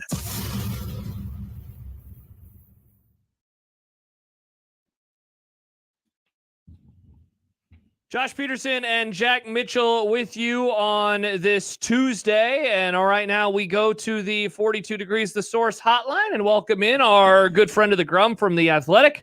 It is Max Olson. Max, what's going on? How are you? What's up, boys? Thank you for having me on. Doing well. Always a pleasure to chat. Yeah, always good to have you on. It's funny. The offseason is barely a month old. I mean, in the case of Nebraska, it's like 2 months old. So it barely has started. And yet it seems like there is so much that is happening right now. A lot of it, of course, is away from the sport and the SEC and the Big Ten news. The college football playoff discussion, again, has been ramping up and what's going to happen with that future. I'm wondering, Max, what you're expecting to be maybe and of course, all the retirements and coaches leaving, what's going to be maybe a through line that carries us over the next few months as we get into the summer and really start counting down to the season? I mean, come on, guys. Obviously, we have the most anticipated signing day of all time tomorrow, right? And that, too, of course, the second signing day. I'm very excited to see if Nebraska can sign one or two more players. You know, we shall see. You know, yeah, no, it's very it's funny how much that's changed, right? But yeah, I mean, it's already like very early in this offseason, but it's been dizzying nonetheless. You know, I think that you know, from a big picture standpoint, there's a lot of irons in the fire right now. I think certainly the SEC Big Ten news, I think, is relevant and something that will, you know, basically the kind of imminent future of the sport at the highest level, I think will continue to be a big story throughout this offseason, whether you're talking about the tenuous position of the ACC and Florida State, you know, trying to figure out an exit strategy there, and will others do the same? I think it's the question of the future of the playoff here. And, you know, I do think that's something that Sankey and Petiti are probably very focused on is, you know, we're going to 12 team this year, but what will the arrangement be a couple of years from now? And, you know, can they get maybe an at-large type of playoff like they would probably like for all their growing membership? I think that's certainly high up there. You know, NCAA reform, the unionization push here. I mean, there's just a lot of off-field stuff all colliding at once here. NIL. It's amazing when I was joking we were talking to another college football reporter last week. It's like the number of things, I'm sure you guys feel this too, the number of things involved in this job now that we did not go to school for is wild. Yes. Yeah, that's true. Yeah. I mean, we're just breaking down the legal ramifications about what happens if college universities and colleges become employers and the players become employees. And that's a whole additional thing. And I guess another thing you could have is, who knows, the coaching carousel could resume at any time these days with how this offseason has gone. And Max, to that kind of point, you know, with Hafley leaving and some of the other moves from college to pro, there's been a bit of this narrative that you know, coaches are trying to get out of college and get to the NFL right now because of how all of the changes, how different things are going. What do you kind of sense the morale is among the college football community, the coaching community, maybe in particular, about the college game? Is that overblown or is that a real concern? Yeah, it's a good question because I think that's the right way to frame it. It's like, it is true that the concerns that they have it's extremely valid. That there are a lot of people who are very frustrated, like in a larger sense, by you know, operating in this sport where it feels like nobody's in charge and in control of what's going on. I think you talk to coaches, a lot of them just wish there was, they don't know who it should be, but they wish there was like some sort of commissioner that had some say in what's going on here. And they're very frustrated by, you know, obviously the role of the NCAA and all this. But I think that there's a real frustration about the calendar and the way that it is making the job tougher. And there's a lot of different examples of that. And, I think, like, to me, the Hafley thing is not necessarily like reflective of, oh man, this sport is so messed up. I think that's somebody who probably was on the hot seat going into 24. I think that's somebody who, has had 3 different ADs in that job. And I think that job's gotten a lot tougher than when he first took it. And I think that is a lot of the case a lot of times at some of these kind of mid-level Power 5 jobs. And so I think he made it probably a smart move for his career. But, look, the reality is there just aren't that many vacancies for these guys. Even if a bunch of them wanted to bail, that's a good point, and wanted to go pro, it's just very hard to pull that off. And even guys like, I kind of wondered if there'd be some guys like Lincoln Riley that kind of flirted with that this offseason. But if you don't have that great of a year, they're not coming for you too. You know what I mean? Right. So I think it's going to be kind of rare circumstances that we see that. But certainly, I think part of it is the helplessness for these guys of feeling like, man, this is getting really bad, and there's not like a sign that this is about to get better in the near future. Max Olson of The Athletic joining us on Unsportsmanlike Conduct. You hit on it in the initial answer, Max, and that is the alliance, if you will, between the SEC and Big Ten. Like, how did that news arrive to you? For some, it was another one of the dominoes that we expect to continue to fall on our way towards. I know your boss, Stuart Mandel's written about it a ton, a confederation of college football, if you will. Others say, like, everyone needs to relax. How did that news land to you? Yeah, I don't think that we are like inevitably doomed for like an AFC, NFC type of setup here. But I think the truth, of course, is that since Kevin Warden's departure from the Big Ten and Tony Petitti taking over, I think the dynamics have definitely changed. I think that for Sankey and Petitti, there's a much more collaborative relationship there to start off, and one where they both kind of understand, man, we have some pretty similar challenges here with not just who's coming into their league here this summer, but the opportunity in front of them with the ACC, because they would be the beneficiaries if that were to blow up. They're the ones who have different, better TV deals than everybody else. I mean, I think that they have a lot of similar challenges and opportunities. So it makes sense they're working together. I think that it's the same kind of it's a smarter ploy. But it's the same kind of thinking as the alliance a few years ago, which was a joke. But like part of it is like, man, we feel like we need some allies in order to make change happen with the NCAA stuff or the playoff stuff or whatever. So, I mean, I do think it's the beginning. I don't know if it's the beginning of like the end game everybody's expecting here, but it definitely is like something we may remember as like, okay, this is when they really started working together, and maybe that's not a great thing for the other Power 5 leagues. Yeah, and Max, I found that news interesting, given that at the beginning of this week now, there are these college football playoff discussions that are going on, and there's been a variety of reporting from a bunch of different outlets about, like, what's next. And from afar, it seems like the stuff that, I care about or that fans care about, and that's like, how many teams are we talking? Will home field advantage be a thing beyond, the first 4 games in future years, et cetera? It seems like that stuff is more on the back burner, and it's a lot more about, like, access, in terms of conferences and control and like voting rights, like that whole, should the MAC have as much of a say as the Big Ten? Should, the Sun Belt have as much say as the SEC? And again, given the SEC Big Ten stuff, I wonder what that is going to mean for these discussions, especially as we're looking at the whatever's next with the playoff iteration beyond these first 2 years. Yeah. And I think that there's obviously like the very imminent one of like, why should the Pac-2 have any say in anything, right? Yeah. I mean, I think that's kind of the thing that they've got to figure out with Kirk Schultz, Washington State president. I think that if you ask Greg Sankey what's the right playoff for him, he would probably say a playoff where every spot is an at-large and the best teams make it, and a lot of SEC teams make it inevitably, right? So I think that's and if you ask Tony Petitti with the 4 that are coming into his league, and some of those programs obviously are playoff caliber programs and might even be playoff caliber programs this upcoming season, I think he probably could be persuaded towards that point of view. So as much as we kind of used to talk about the 12 team as, hey man, it's great that the G5 finally has access to this, and conference championships matter and stuff like that. I think if these conferences are going to continue to expand and strengthen, then I think that certainly becomes an issue, for whatever it is, 26 and beyond or whatever, of whether it's the playoff size or it's about who gets into the playoff. I think that's definitely going to be a pressing issue. And if the ACC were to blow up, then yeah, what does that playoff look like then? Max, I apologize because it's kind of an abstract question, but it's something I think about a lot. I'm curious what you think about it.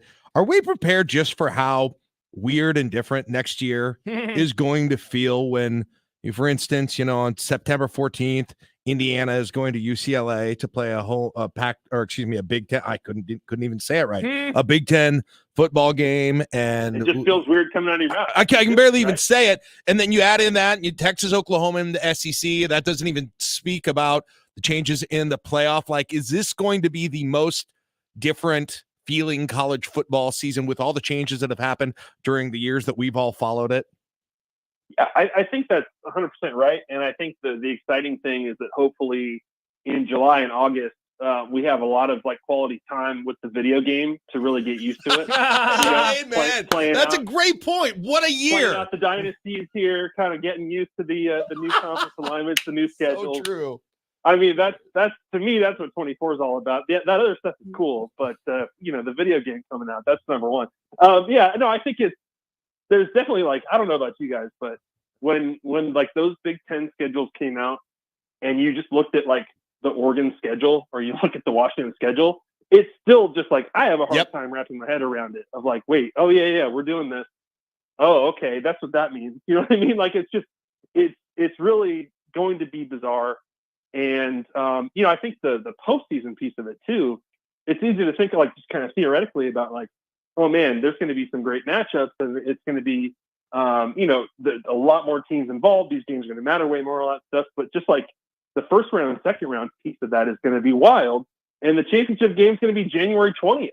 There's just that whole December, January is going to be kind of feel like nothing we've ever seen before, That's right. And I'm excited for it. And, can't wait to hopefully be at some of those games. But, I'm totally with you. It's even on paper, this stuff is coming, but it's hard to actually think about it and be oh man, we're doing it. I still can't even imagine that weekend before Christmas. I know. I mean, I can't, exactly what you're saying, Max. I know it's happening. I can't imagine it, right? It's crazy. And I don't care who's playing in them. We're going to watch the hell out of them. Are we not? Yeah, absolutely. 100%. It sounds like an incredible, Friday night, Saturday. I can't imagine what it's going to be like to consume it, Josh. Yeah, Max, I still remember the first year of the playoff, when we had those two bowl games. And even that was whoa, this is awesome. Because it felt all the old heads like Jack would be this is what it used to be like, where we'd have multiple bowl games that we cared about on the same day. And, by the end, a decade later, it felt a little old hat. That's going to be completely different. We're going to be talking about these massive home playoff games. And the thing, and Max Olson is joining us of The Athletic. Max, the thing that I keep wondering about moving forward is going to be the amount of fun that those first four games that are ever on a campus in December, these home playoff games, and then the teams that get the bye, congratulations, you get an incredible reward.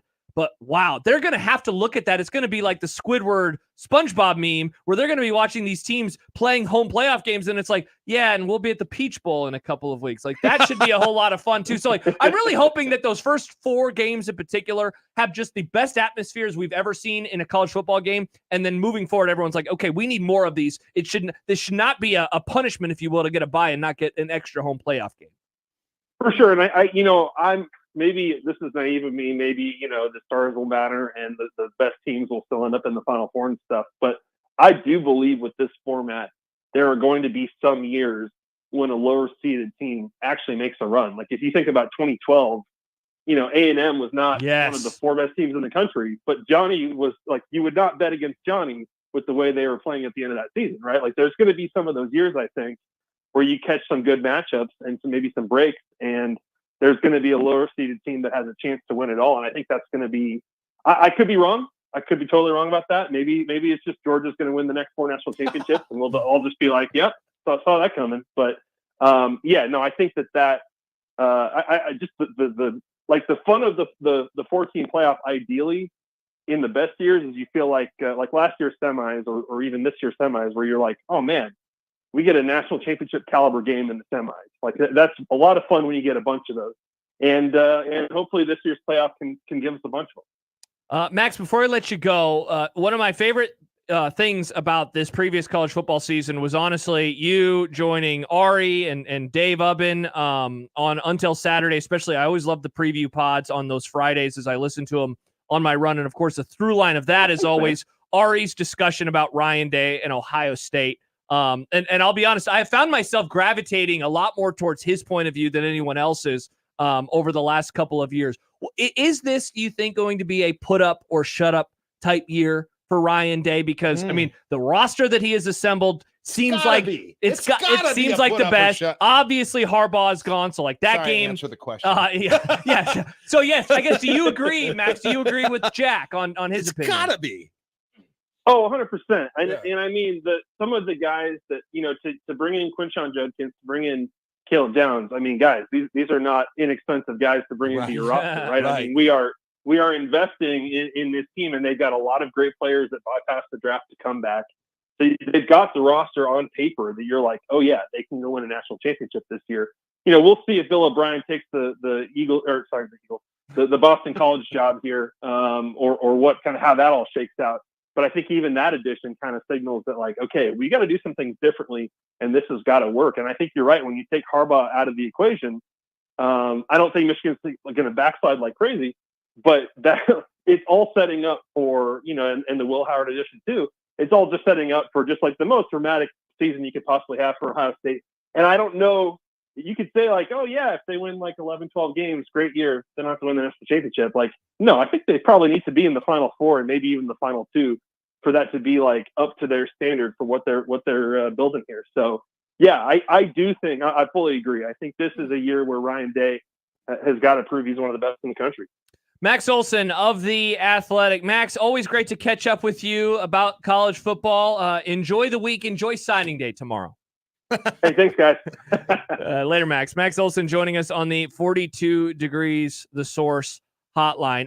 By the way, we were mentioning, and you brought it up, kind of these weird games that we're going to have. Yeah. It feels like to me, it's going to be like this giant non-conference schedule at times where it's like, oh man, another cool non-conference game. Oregon is playing Ohio State. And it's like, nope, that's a conference game right, now. and don't even underrate like the whole Oklahoma-Texas of it all too. Bingo. Well, as Zach points out, Utah versus BYU is now a Big 12. It's now a Big 12 game. He also says Stanford versus SMU is now an ACC game. Let's see. That's I think it was point. Travis points out on YouTube, A&M is playing Texas. And so it's not all new stuff. Yeah, I don't think, Jack, that we totally appreciate how strange the season is going to be. And I know that a lot of college football fans have not liked all of the changes that have happened in recent years. And I'm certainly guilty of disliking some of them too. It's mainly like, I don't like that the Pac-12 is dead. It makes me very, very sad. But man, when we get to next season, I don't know if we're just totally prepared for. That's what my question was. That many teams are in a new conference, or are in new conferences. Given that the Pac-12 fell apart. Right. That was my exact question. And then to combine the two things we talked about, Ohio State at Oregon, second week of October. Massive game. Yeah, give me the Ducks plus the points. Eric writes, is Ryan Day going to end up Ohio State's Frank Solich? I have made that comparison before. He is a rich man's Frank because he recruits way better, and his run of success has now lasted 1922. It's lasted longer. Who likes problematic music artists? Yep, and he likes problematic music. There's legit no excuse. None. There's, from the perspective of the Ohio State fan base. Of course, they're not going to forgive him. You can't lose to Michigan again. Maybe from former Nebraska President Ted Carter, too. Maybe from former Nebraska President Ted Carter. When we return, we will not be picking back up the discussion about Dartmouth. We're going to unpack a little bit more about this streaming bundle thing. Because I've seen a couple of things, oddly enough, or aptly enough, rather, from some college football reporters and an email as well. Okay. And the SEC and Big Ten Alliance, and maybe how that could be something to keep an eye on with this news. I'm reading more about this too. That is really interesting. Yeah, so we will do that when we return. Steve Sipple will join us at the end of the hour. Hopefully we're going to have time. We're going to make time for Jack Mitchell versus Caitlyn Clark and a whole lot more.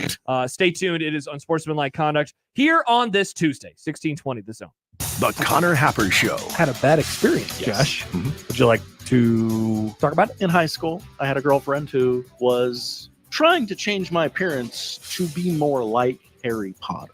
I don't know what tipped me off. You were like, are you trying to Harry Potterize me? I don't know if those were the exact words, but that was pretty much the beginning of the end for that. Wow, what a time. The Connor Happer Show, weekdays from 10 to 2 on 1620 The Zone. Your Omaha area forecast from the Godfather's Pizza Weather Center and KETV News Watch 7 on 1620 The Zone. Mostly cloudy, breezy, and mild tonight. A low temperature in the lower 40s. Windy and warm for Wednesday. Lots of clouds around, but the high temperature should reach the mid to upper 50s.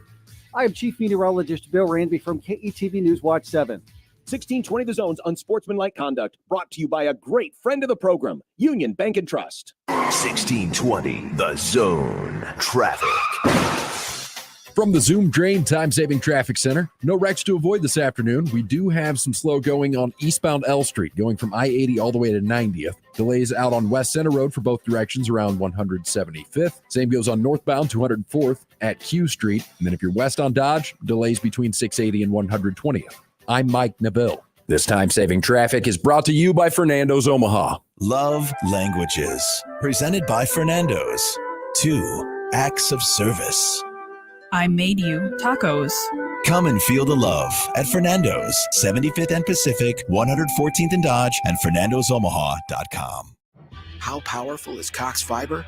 Powerful enough to keep fans across the country in the action on the biggest game days of the year. Whether you're one of 65,000 fans at Allegiant Stadium or you're streaming the game at home with Cox Fiber from the company with America's fastest download speeds, whenever it matters most, Cox keeps you connected. Limited availability in select areas. Speeds vary and are not guaranteed. Cox terms and other restrictions may apply. Analysis by Ookla of Speed Test Intelligence data. Fixed median download speeds. US Q3 2023. There is only one constant in the universe, and that's change. Brent Rasmussen of Mortgage Specialists. I'm sure many of you remember the incredibly low interest rates that were available only a few years ago. Well, things changed. Now rates are higher.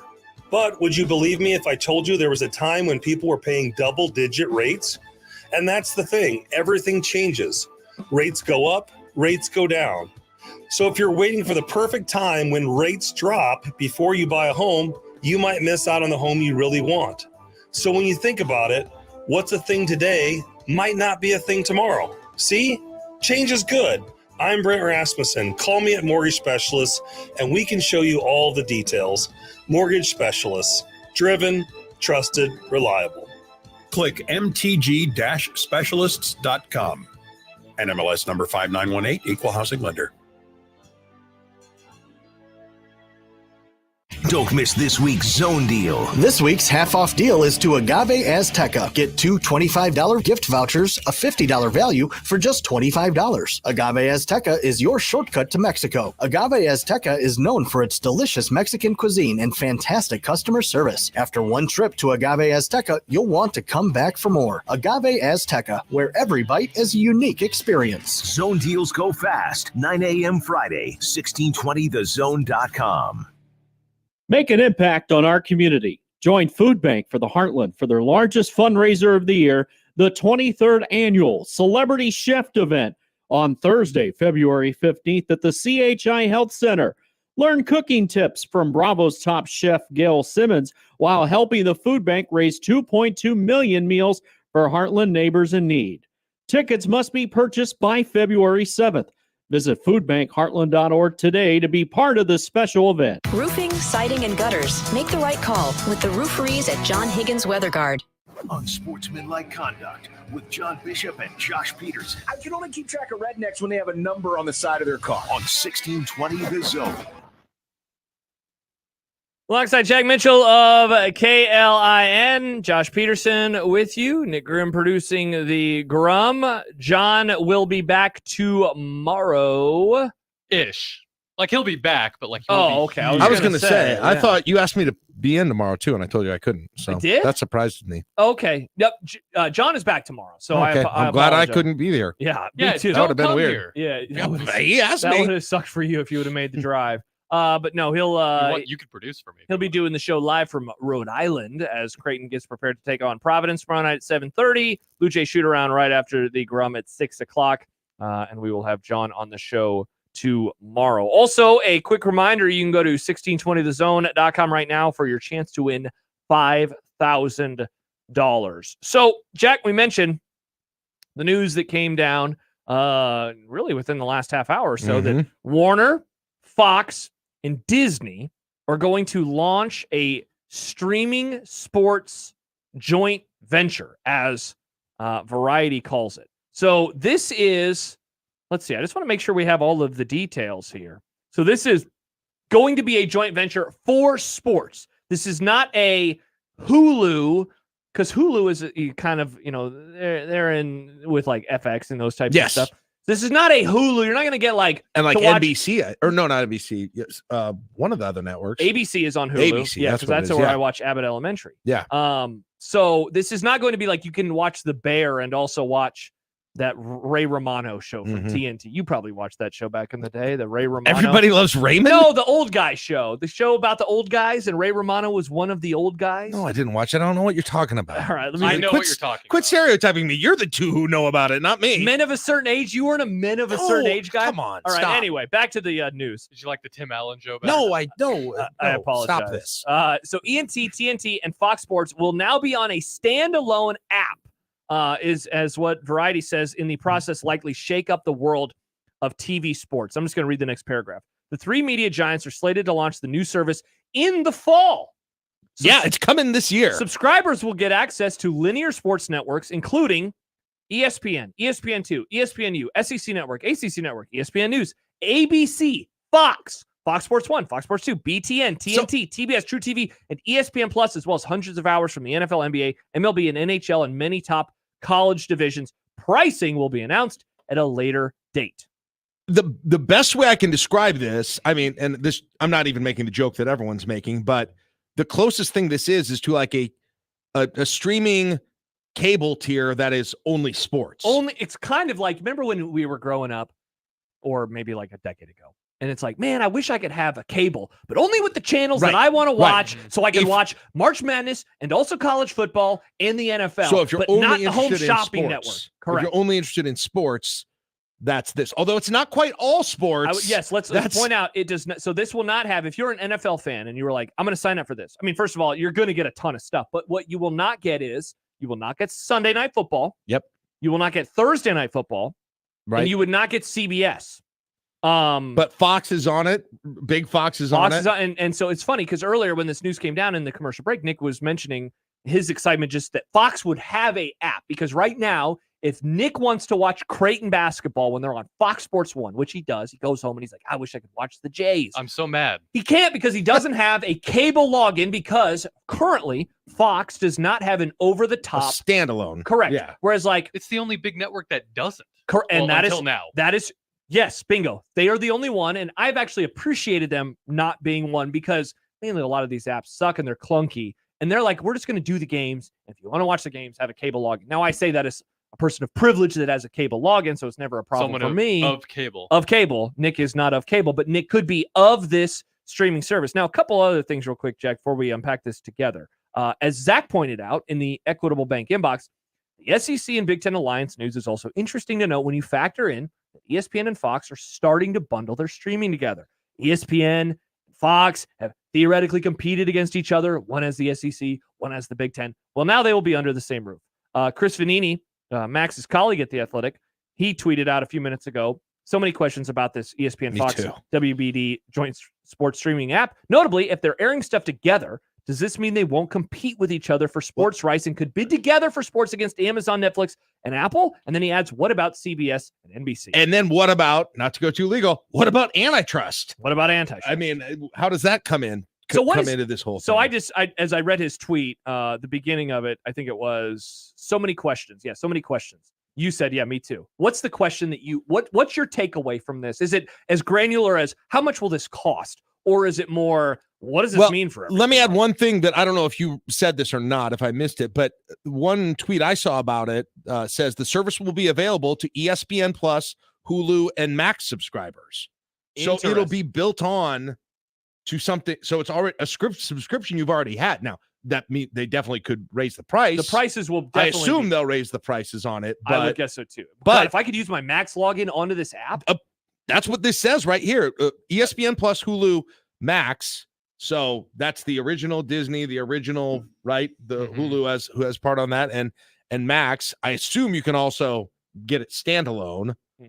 But the price is, yes, at the floor level, these are questions that I've got. So what are we? Okay, ESPN Plus. Let me go to my account. I think it is. I pay annually for ESPN Plus. I think it's $10.99 a month. Nick, I think that you were right. I think that I looked into it recently. To get the Bud Crawford fight one year, I had to get it. You just were like, screwed so on the whole thing. I just got it because it was like a decent deal. And I've been on, and this is the second year since that, and the annual plan rolled over. I kind of forgot. Do you remember how much it is? I want to say it was in the 80s or 90s. Sounds about right. All right, for 1 year. So a discount maybe. Nick is right. It is $10.99 a month. I cannot figure out how much it is for a yearly. Okay, so ESPN Plus right now, which does not get you access to Monday Night Football, correct? I've never tried because I always watch it. I don't think it does. It doesn't? Maybe I'm wrong, but I know in the past it didn't. See, it's hard for me because I never know. Like, I don't even know what site I'm on ESPN because I've got my credentials for like YouTube TV and stuff. So it goes. I can't tell if I'm watching ESPN or ESPN Plus, if that makes sense. So that's 11. What's Netflix right now? Do you know what Netflix is? It depends on your tier. The cheapest one is around $10. Okay. I think the most expensive is maybe, or not, 15 maybe on to the 20 15 to 17 to 20. I believe Max right now is around $18. So essentially, I'm asking the prices of all these to say, so what are we thinking about this? How much is this thing going to cost, given that you would have access again to a lot of NFL games? Certainly this means that you would have access to your local NFL game that is on Fox. So some weeks 2 games, some weeks 1 game. You would have access to essentially, I mean, not every college football game, but a lot of them. You as a Nebraska fan, you could buy this and you could feel very comfortable that you would get almost all of your games. The only one you wouldn't get is CBS, which I would say buy an antenna. That'll take care of that. And then a Peacock game. Otherwise, you're going to get all of those. You're going to get almost all of the basketball games for Nebraska basketball and for Creighton basketball as well. The only ones that Creighton fans wouldn't get would be CBS Sports Network, and that doesn't happen a ton every year for Creighton, but it happens every now and then, and they are on CBS as well. So that also happens. But you could cover that, you're saying, with an antenna and not pay anymore. Bingo. If you already I already have one. So like in theory, I would be covered. So like this long windup to say, Jack, you would have access to a ton of stuff. And on top of that, one more thing, every March Madness game, except for, oddly enough, the ones on CBS, because this would include TNT, TBS, and True TV. So outside of these CBS games, which again, they antenna, may have changed that, but you would get access to all of the March Madness, which is very valuable too as a sports fan. So, and not to mention Major League Baseball, essentially every national Major League Baseball game would be on here, right? Right, because Fox and TBS are and ESPN. And ESPN. Here's a question for you though, and for me too. Do you or I need this? Great question. Because Adam tweets and says, how is this better than Hulu or YouTube TV that already has those plus everything else? Right. So this is essentially for someone, first of all, I guess it's for someone like Nick. Who doesn't have YouTube TV. Yeah, Nick does not have YouTube TV. Now, I would say the price point is going to be a big selling point for someone like Nick. If this was, let's say, $60, that's essentially YouTube TV territory. Nick's probably staying away. Yeah. It's not going to be $10. Is $20 too much? You're talking annually? Yeah, no, monthly. Would Nick pay, or someone like Nick, monthly, would you as a sports fan pay $20 a month to get all of those? To just get that, because you don't have it anywhere else unless you've got these individual apps, which you can't get with Fox. So to answer Adam's question, I mean, kind of what we're talking about is like, this will be, I would assume, cheaper than YouTube TV. It's just how much cheaper. I think what they will do for the first year or so is keep it.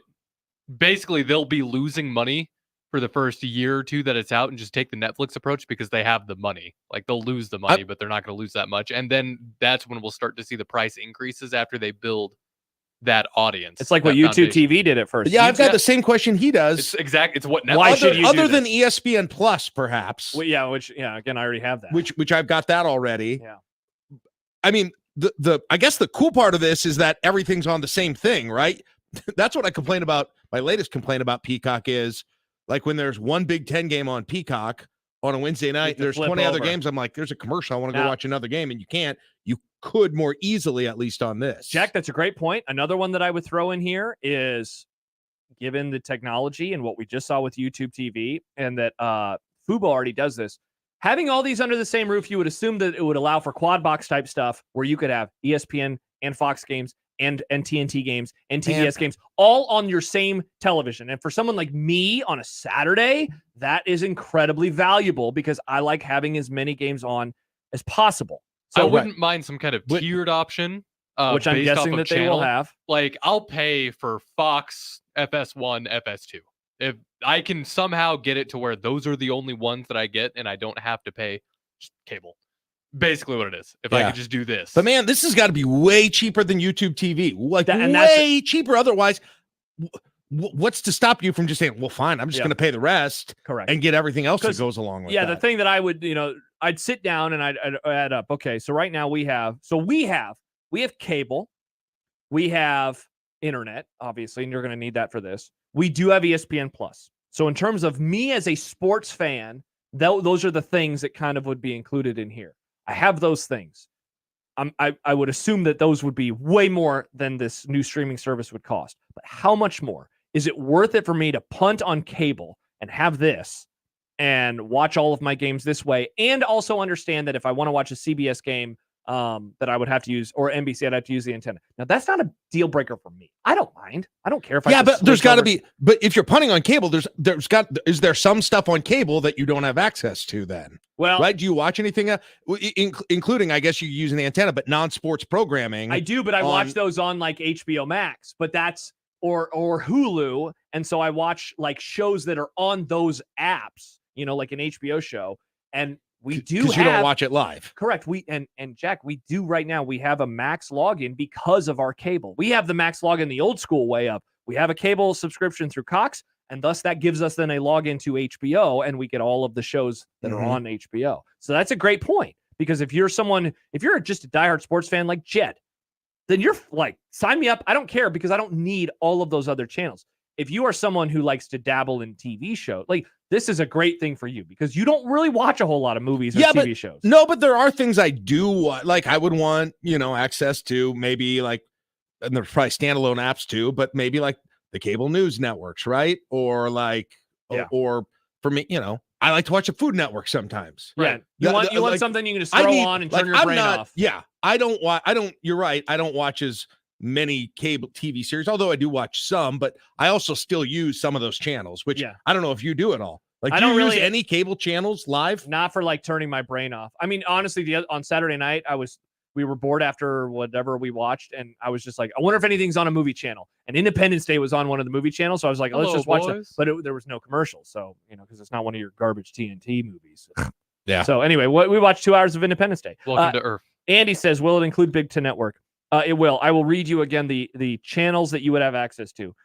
Basically, all of the ESPNs, including the SEC networks, the ACC networks, etc. The Ocho. All of the over-the-airs of ABC, Fox, and I guess ABC and Fox. Fox Sports 1, Fox Sports 2, BTN, and then all the Turner channels, TNT, TBS, True TV, as well as ESPN Plus, which means that, you get like hockey. You get hockey. Right. Yes, that's on ESPN Plus. You get a ton of low-level college football. Golf's on ESPN. Golf. And you get tons of college basketball. Tons of hoops. Lots of hoops. Tons of college basketball. But again, man, the market for this is smaller than I originally thought, Josh, when we first did this. You think so? Yeah, because it's just for the person who likes sports. Who likes sports and only likes sports and doesn't really have a desire to keep an existing YouTube or competitor to YouTube, where you're getting someone like me where I don't have any internet TV. I have some apps, but every single thing that they're offering is something. Do you not have YouTube? Would you get YouTube TV if it was at a cheaper price point? Yes. I guess the answer is yes. You would. What would you use it to watch? Would you use it mainly sports or mainly sports? Yes, for sure. Then you're the target, right? Yeah, you're the target demo. It's a lower price point because you don't want all the other stuff that's on a cable or streaming system. Everything else I ever want to watch that's not sports related is already on another app that I already have, a service, a show, or whatever. Sports is it. Sports is the one thing that I can't. So always watch everywhere. So if you are someone like me who I want the sports, and also I do like shows on HBO, the question that I would ask is, could you punt on cable? Could I punt on cable and then have a standalone HBO Max subscription and also get this, whatever this thing is going to, for cheaper? Because that's where you're going to figure out the math of it all. Because if not, then I'm going to say, that's great. I'm going to keep what I have right now. Yeah. I mean, I guess the question for people like me now, I guess to you to some degree too, is this is going to put pressure on YouTube TV to go back down again. Yeah. Yeah. I mean, there's going to be some people if I look at it, I'll say, well, I do watch other things on YouTube TV, but 85% of it is sports, right? Yeah. That is not available somewhere else. I'll throw one more thing in too before we go to break. Given that this is all of the ESPNs and Fox and all of those, like, you wonder if they come together and say, like, let's do a red zone for college football, because they would have access to essentially, I mean, Jack, the only stuff we're not talking about are NBC Saturday night Big Ten games and Saturday afternoon on CBS. Otherwise, they would have essentially. They just have everything. They'd have all the Big Ten games. They'd have all the SEC for college games football. For college football. And so it's like, would you want to do that on a Saturday? And like, here we go. I just thought why I would keep YouTube sports wise. What's that? Red Zone. Because of the or Red Zone Sunday channel. NFL Ticket if people have that. Because that's YouTube. Yeah. Well, you can get those standalone. I think it's costly. Can you? You can get YouTube. You can get DirecTV, or you can get Sunday Ticket as a standalone. Can I get purchase. Red Zone as a standalone? Yes. Can I? No, I don't know about. It might be on NFL Plus or whatever, but that's like a monthly fee. Okay. Okay. That would be one reason to stick with YouTube/cable. Yeah. Or wherever that is. We'll get your responses when we return. 402-951-1620. If you would like to respond, I've already seen a couple more that we've not had a chance to get to. We will do that when we return. Steve Sipple will join us in a few minutes as well. It's Unsportsmanlike Conduct on 1620 The Zone. The best way to catch all the action is on 1620 The Zone. And no line for the bathroom. Hi, this is Doug Nodgard with Equitable Bank. Great service never goes out of style. When the digital age dawned, many said computers would be able to handle many of the interactions that used to take a person. Boy, were they wrong. How many times have you called your bank and gotten a recording to press 1 or 2? Not at Equitable. Not only does Equitable answer your call on the first ring, it's answered by a human being. That's because Equitable Bank values its customers. Equitable Bank, we take banking personally. Member FDIC. Maverick baseball and softball are right around the corner. Get your season tickets today by calling 402-554-MAVS. This week, Omaha Maverick women's basketball takes on North Dakota and North Dakota State at Baxter Arena, while Omaha Maverick men's basketball is a game out of first place and making a run for the conference title. They take on South Dakota February 15th and South Dakota State February 17th. Let's pack the Baxter. Get your tickets now by calling 402-554-MAVS or by going to omavs.com/tics. The Zone Hotline is powered by 42 Degrees, The Source, by your mom's house. Cards issued by Sutton Bank and Celtic Bank, members FDIC. Terms and conditions apply. Are you the decision maker in your company? Consider this. For the first time in decades, there's a better option for a corporate card and spend management platform. Meet Ramp, the only corporate card and spend management system designed to help you spend less money so you can make more. Most corporate credit cards offer points as incentives, but those points amount to less than their worth in real cash value. Ramp's corporate cards offer you cash back, real money in your pocket. Plus, you control who spends what with each vendor. And Ramp's software collects and verifies receipts automatically, which means you'll stop wasteful spending and close your books in hours instead of days. Businesses that use Ramp add up to 5% to their bottom line the first year. If you're a decision maker, adding Ramp could be one of the best decisions you've ever made. And now get $250 when you join Ramp. Just go to ramp.com/sports. Ramp.com/sports. RAMP.com/sports. Happy Super Bowl to all who celebrate from FanDuel. It is America's #1 sportsbook. Now, if you're like me, Super Bowl Sunday is all about scoring the best seat on the couch, get out the way, grabbing your favorite snacks, and placing some bets, some great prop bets with the Super Bowl. That's right. And if you're like Gary and you got your team involved or you're just a fan of it, there are so many ways that you can get a W or 2 or 3. Not only can you bet who will win the Super Bowl in Super Bowl 58, but FanDuel also has bets for which players will score a touchdown, how many points will be scored, and so much more. New customers join today, and you'll get $200 in bonus bets if your first bet of $5 or more wins. Just visit FanDuel.com. Use the promo code ZONE to sign up. It's FanDuel.com/zone and make every moment more with FanDuel, an official sportsbook partner of the NFL. 21 plus and present in Iowa, $10 first deposit required. Bonus issued as non-withdrawable bonus bets that expires 7 days after receipt. See terms at sportsbook.fanduel.com. Gambling problem? Call 1-800-BETS-OFF. Your neighborhood is more than blocks of buildings. It's the people who live there that make it special. At Union Bank and Trust, we're not just creating home loans, we're making neighbors. We're not just small business lenders, we're small business shoppers. We don't just live in your community, we help you build it. Because our people are your people. Visit ubt.com/neighbor to learn more. Union Bank and Trust, member FDIC. At Union Bank, people don't have your money. Your money has people. First home people, investment people, people who answer the phone and your chats, dream car people, dream retirement people, driving your dream car in your dream retirement people, small business people, credit card people, and all the other people you need. At Union Bank, our people help you do more than you dreamed possible. So stop in and say hello. We can't wait to see you. Union Bank and Trust, member FDIC. 1620 The Zone's unsportsmanlike conduct is brought to you by Union Bank and Trust. Now back to the program. Josh Peterson, Jack Mitchell, Nick Grimm. It is unsportsmanlike conduct on 1620 The Zone and 1620thezone.com.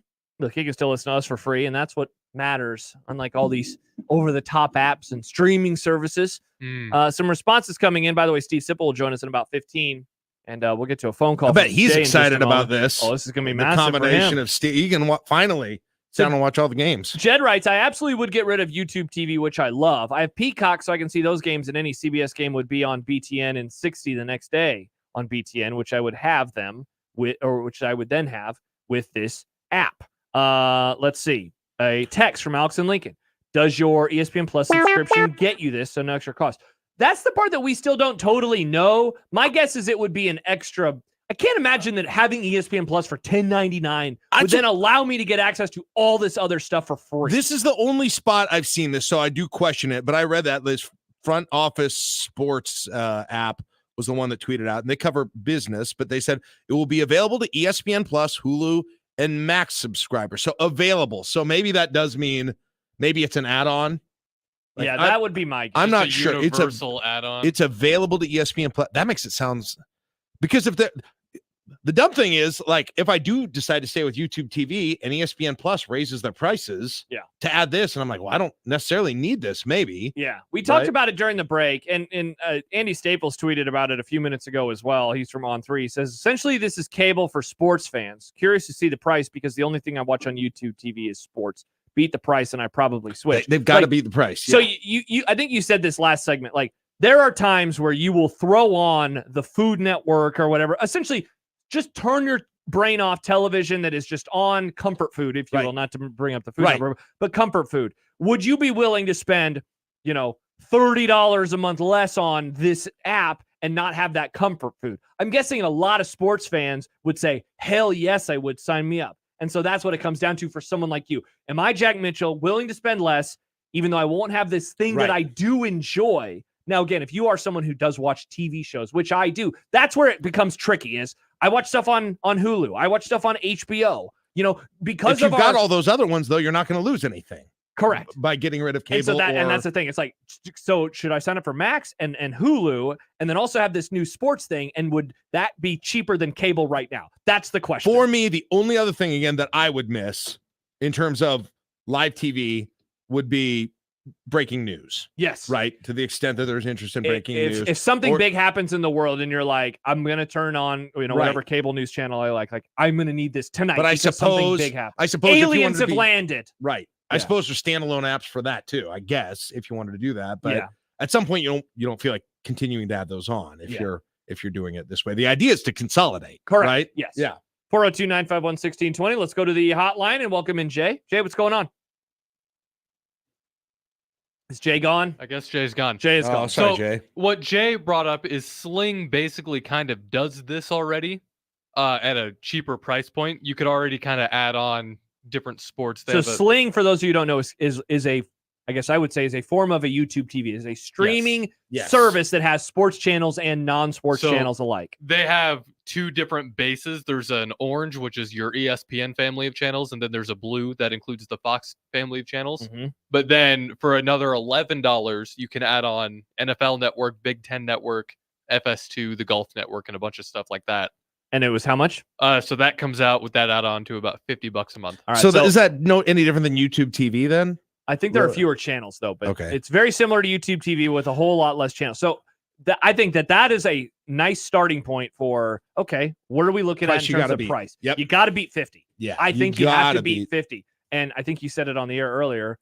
YouTube TV, like, what's their response to this? Because they have been jacking their prices up like crazy in recent years. And a lot of people, myself included, originally signed up to YouTube TV because it was cheaper and I had access to all the sports. Well, this would be cheaper and would have access to almost all of the sports.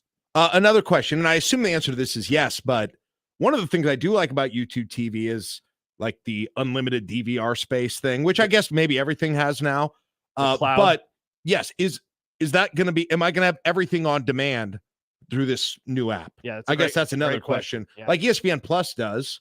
It takes a little while sometimes, but it's always there. Eventually everything is there. Is that what this is going to be? Because that would be relevant to me too, I think. Because that's, to some degree. it always does the thing, like when you sign up for YouTube TV, it's like, I'm a Nebraska fan, and it's like, cool, you're going to have every game now, and it's just there for you. Right. You don't even have to record it. I got, after the Nebraska-Purdue basketball game, I was like, I don't know if Peacock gives me a chance to watch this again. And they thankfully did. it does, It turned out that they did, Yeah. but I didn't know if they would. Are there other competitors to Hulu to YouTube TV and Sling? Well, actually, and you just said one of them. So Hulu? there is a Hulu Live TV, which one of my best friend, he has that. So they have Hulu plus Live TV. That's what theirs is called. There have been others like Fubo. Oh, Fubo's Fubo. one. And I had Fubo for years. I love Fubo. Cox was a little cheaper. I love Fubo though, because Fubo gave you the access of doing the quad box before YouTube did, and you can organize them whichever way you want. Yeah. I love Fubo. Fubo is, I highly recommend that. The other one, I don't think it's around anymore, is PlayStation View. Yeah, that's, you remember that? They shut down a few years ago. Okay, yeah. So that's gone. I don't think there are any others though. So I think that's kind of the list. Then you have a bunch of free versions of internet TV things that offer some actual networks, but not really. Yeah. Like Pluto. Oh yeah, Roku, John was stuff hopping like that. around on one of those yesterday. Turned on some weird ass. And channels. then here's one other reason. Well, I guess if you're in like what Major League Baseball has done with their RSNs now, and some of them are going to Amazon, that would be another thing that's not on there. Correct. Yeah. See, I have Amazon because I have Prime for, I bought it for shipping, and obviously I get some other So stuff that's too. an add on there. So that wouldn't be something you could see there. Yeah, there was, I can't find it. I don't know if it was a tweet or an email or what it was. Oh, here it is from Andrew. I got NFL Sunday Ticket in Red Zone for $120 for the year because my wife is a grad student. So tell Jack to use his son's school email. Nice. Yeah, there you go. I'll remember that. Yeah. See, I don't care about NFL Sunday Ticket. I just want Red Zone. You just want Red So I Zone. get that cheaper than that still. And that's what that honestly would be one reason I would keep YouTube TV if it were the only place I could get it. I don't know if that's the case or not. Oh, but that Sling thing that included Red Zone. Okay. 50. Okay. Wow. That's pretty good then. Because So I paid extra for a tier that I've now canceled. Yeah, for that. so that's the other thing, because this would give you access to, and there was a question earlier about the Fox, like how would that work? And my guess is that you would, Jordan, meaning would you be able to watch the out of market NFL and Fox games? I'd be stunned if that was the case. My 99.99999% guess is no. You would put in your zip code, and then for us in Omaha, we'd have whatever the Channel 42 game is. And if you want to watch out of market games, you would still need Sunday Ticket. So that would be my guess. But again, this would give you access to your local Fox games, which again, most weeks is a doubleheader. Some weeks is just a single header. And you would have access to ABC, which means you would get college football triple headers or whatever on Saturdays. The most interesting high level question about this is, could this become a bargaining unit on its own for more sports that originate there? Yeah. Essentially, instead of originating through one of the parts that make up the conglomerate. Yeah. Right. You know what I mean? Yeah. Like to compete against. Yeah, if they come together and to compete against Amazon, probably. I mean, I don't even know who else. ESPN Fox bids together. Who's the competitor? Amazon and Peacock. Yeah. NBC, right? That's it. Paramount, which is CBS. This move tells me that these companies are finally, it feels like they're finally giving up on cable as a whole, and they want to pivot more toward this space. That's what it feels like to me. I think they're kind of out on cable now. They'll still keep things around, but I don't think that's where their primary focus is. I would disagree, Nick. I think this is more about giving people just if you want to buy it over the top. Essentially, there will exist a market out there that will do this. And so they're saying, well, we should probably do that because then we get more money directly into our pockets. I think. I think that's what. Yeah, I'm sure it's that too. But it's a realization that there's just limited stuff that people care about watching live now. Yeah. And YouTube TV is mainly in the business, and cable's mainly in the business to bring you live content. Now, what would be interesting on a non-sports level is if CNN and Fox and MSNBC combined and gave you a news version of this. Oh boy, sounds like right? hell. Wow. I know. By the way, a lot of people are bringing up that they split YouTube TV with multiple people, and thus the price gets way, way cheaper. And I say more power to you, but I'd be very interested to see how much longer that lasts, given that a lot of these streaming services are really trying to cut down on password sharing. And YouTube has been cracking down a lot just on the base website alone. It wouldn't surprise me if they also got into the password thing. I know, this is what will happen with this. I'll wait and see.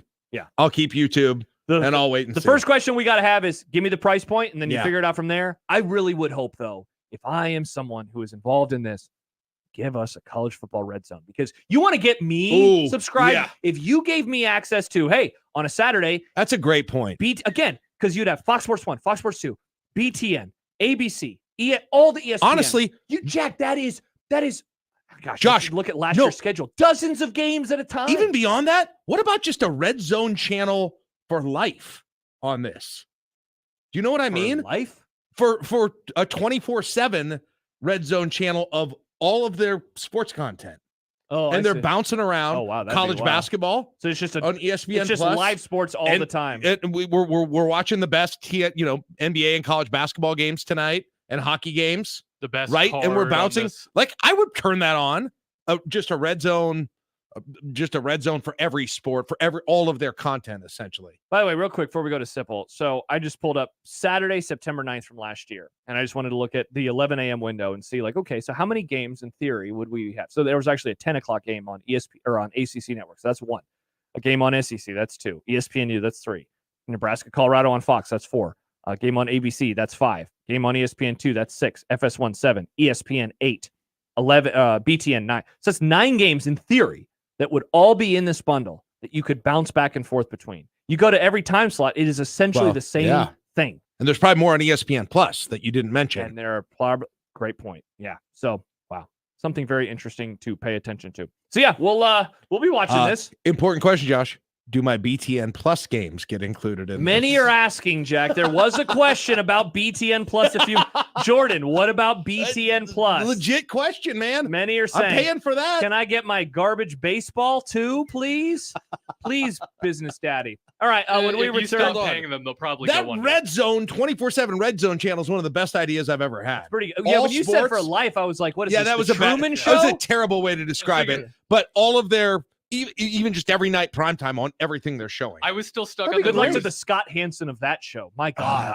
That sounds great. You know how he always talks about never going to the bathroom? Whoever that host is would never go Other to the than when my bathroom. team's playing, it's the only channel I'd watch. It'd be pretty sweet. I That'd was be still great. stuck on the news bundle, and then just imagine red zone for news. Ooh. That's a good idea, too. Wow. Can't even imagine. All right, Steve Sipple, when we return here on 1620 The Zone. And another reminder, Josh Peterson here for my friends at the FanDuel Sportsbook. We have the Super Bowl, and it is coming up just 5 days from right now. And they have some incredible offers there at FanDuel, including a great way to get everyone in on Super Bowl 58. That is a no-sweat, same-game parlay. It means when you combine all your bets, you get a chance at an even bigger payday, and you get bonus bets back, even if that same-game parlay does not win. Go to FanDuel.com/1620 if you do not already have an account. This is a great way to do it. If you got to lean on the game, you say, look, I like the Chiefs. All right, well, find some ways in which you think that victory could happen. The thing that I always say, man, I'd go with Travis Kelce to score an anytime touchdown. So you go with that. You go with the Chiefs on the money line at plus odds, and maybe you throw in like a McCaffrey touchdown as well, just to be safe on the other side. Boom, bigger payday. Again, go to FanDuel.com/1620 to take advantage of this offer today. 21 plus and present in Iowa. Minimum 3-leg parlay required. Refund issued is non-withdrawable bonus bets, which expires 7 days after receipt. Max refund $5 unless otherwise specified. Restrictions apply. See terms at sportsbook.fanduel.com. Gambling problem? Call 1-800-BETS-OFF. Live from the Host Coffee Studio, this is 1620 The Zone. 16 1620 The Zone Traffic.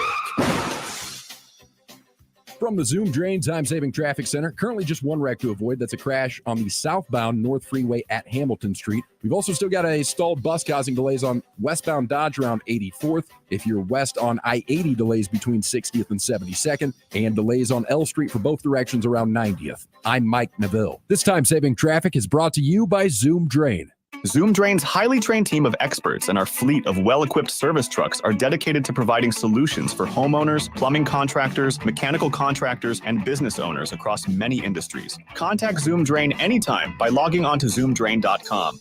The NFL action keeps getting better, and DraftKings, the leader in fantasy sports, just dropped a brand new app, Pick Six. Pick Six is the newest way for you to get in on the fantasy football action with DraftKings. New customers can make their first NFL picks and get up to $100 back in Pick Six credits if those picks lose. Getting started is simple. Download the DraftKings Pick Six app and sign up using code 1620. Just pick between 2 and 6 NFL players and choose if they're going to have more or less of a stat. For example, will a player have more or less than 100 rushing yards, or will a player have more than one touchdown?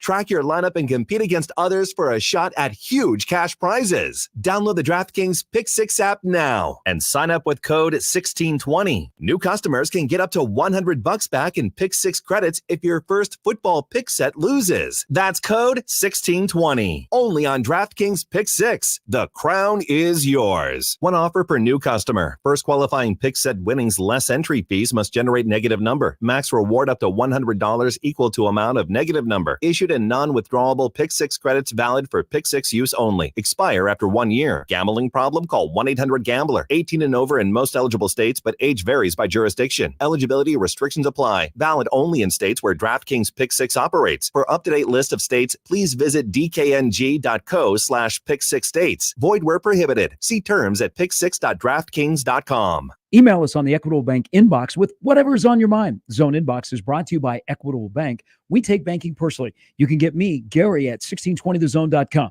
We want to hear from you on the Equitable Bank Zone Inbox. At Churco, Chef Dave blends the distinctive food of Northern Italy with the melting pot of American cuisine to bring a unique fusion of style and flavors to West Omaha. From fresh pastas handcrafted daily to house-dry aged steaks, focaccia bread baked daily. Churco is perfect for date night or any night. Churco features crafted unique cocktails, an extensive Italian and American wine list, and a robust happy hour Tuesday through Sundays. Churco, located at 192nd and Q and CIRCOOmaha.com. Down the 7 The Eagles present The Long Goodbye, the final tour, live in Omaha. With special guest Steely Dan. Are you reeling in The Eagles. This Saturday at CHI Health Center. Get tickets now at Ticketmaster.com. The Eagles, The Long Goodbye, the final tour. Make the right call. John Higgins Weather Guard for the roofery.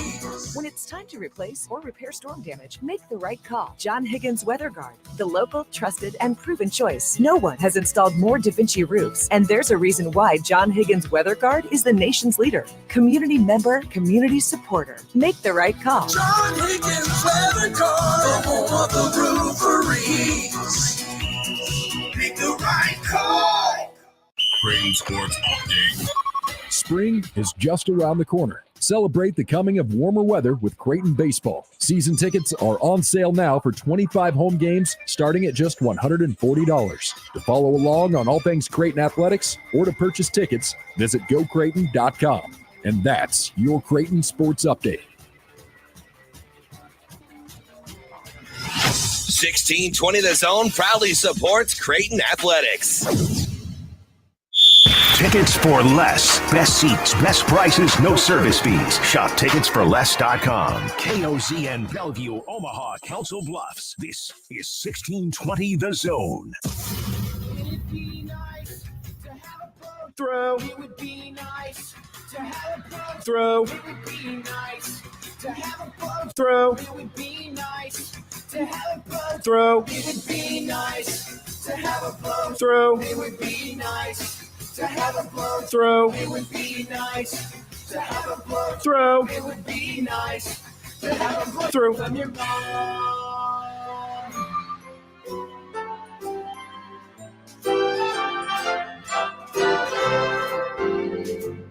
Sipple the snowflake is one old triggered soul with reading glasses sitting on his nose and takes that really blow.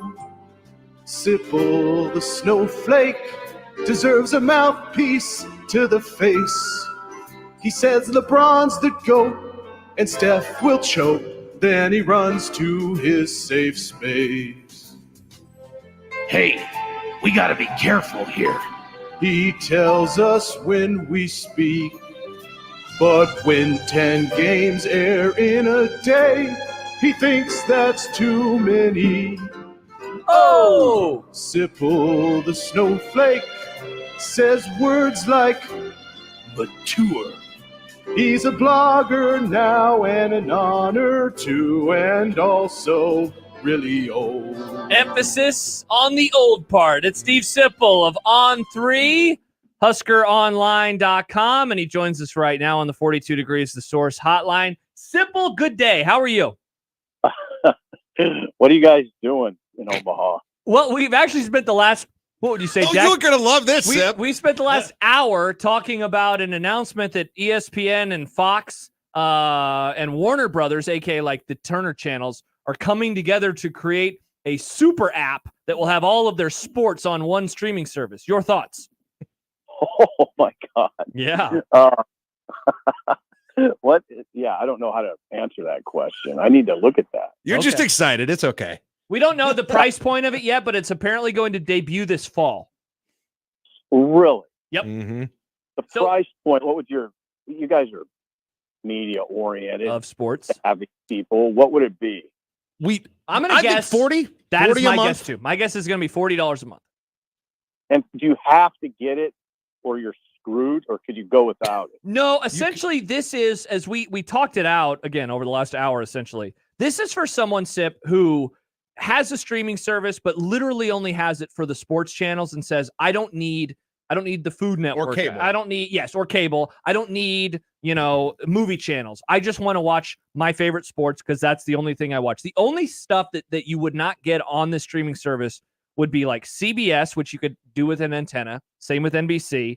And then like CBS Sports Network. Otherwise, you'd have BTN, you'd have Fox Sports 1, you'd have the over-the-air ABC, Fox stuff. You'd have. I mean, a Nebraska fan essentially could watch the majority of their stuff on this app. Huh? But they could also watch all of it without. Correct. Yeah, well, that's all I need to know right there. All right, there you go. Are you sad that you're not in Vegas with young Jake? Oh, I don't. Sad. Sad. I've had enough travel this. Sad. In January. No, that's sad. I mean, it wouldn't. Listen, I haven't been to Vegas since I was 19. Oh. So I wouldn't really mind seeing it. Yeah, I wouldn't mind seeing it again in all its glory. So I don't know. That's probably a little much stimuli for me, though, to be honest. A lot of lights, a lot of colors. Loud. Yeah, a lot of people, youngs, people with opinions. I don't mind that part. I mean, the strip looks really different now than it did then. Oh, yeah. Yeah. What, you were 19 in 52? Wow. They have these things called fluorescent lights now, Sip. It's insane. Wild, yeah. It's They're really rough on you, Sip. Being kind of in the middle of this, I don't know how to feel about it. It's okay, Jeff. It's 100% okay. It's very normal. Normal behavior for the young. Yeah. Well, here, oh, sorry. No, you go ahead. I was just going to say, I'll be nice now because I did read your column this morning, which you can read at HuskerOnline.com, part of the On3 network. And you wrote, after an uneven start, this was the headline, with some tense unit meetings, Donovan Raiola seemingly has his linemen believing. I've been someone, Sip, that going into last year and now going into 2024 as well, been very bullish on keeping him around, very bullish on what the offensive line is going to look like moving forward. And when you look back at last year, I'm wondering what grade that you would give them, and then maybe like what grade would be acceptable then to follow that in 2024? What's that next step look like? What grade? That's a good question. I'd probably be in the B minus range, and I'd like to see him at the B plus range this year. I mean, obviously you want to see him in the A range. Yeah. But in the context of what we've seen for the past several years, that's a lot to think about. Man, if it was an A, I mean, what you're talking about as a team, I think, could be pretty good up front on both sides. I think they have a little more depth on the defensive side up front. They're well stocked at guard, kind of in the interior on the offensive line. Need a little more tackle depth. But, they're old. That's the key, right? I mean, they're old. It's an old bunch of guys. And you brought in like a Mazuka. He's an old, relatively speaking. And, you're just going to line up a bunch of just what you want in the Big Ten. A lot of guys that are in their early 20s that probably some of them are married. And that's kind of what you want. Ben Scott, center. Right. Left tackle, I don't know what you'll do there. Probably Prohaska. Yeah. Turner Corcoran has a lot of starts on that side. He was hurt, remember, though, and I think there's some recovery.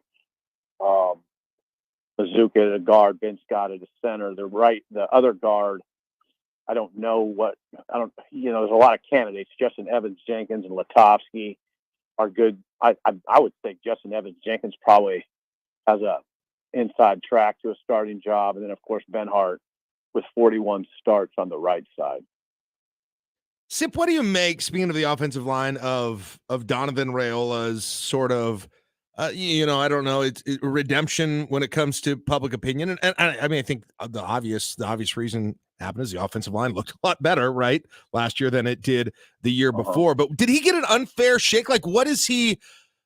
What do you think of him as a coach now, and how much of kind of that turnaround should he get credit for as compared to how much the struggles happened 2 years ago?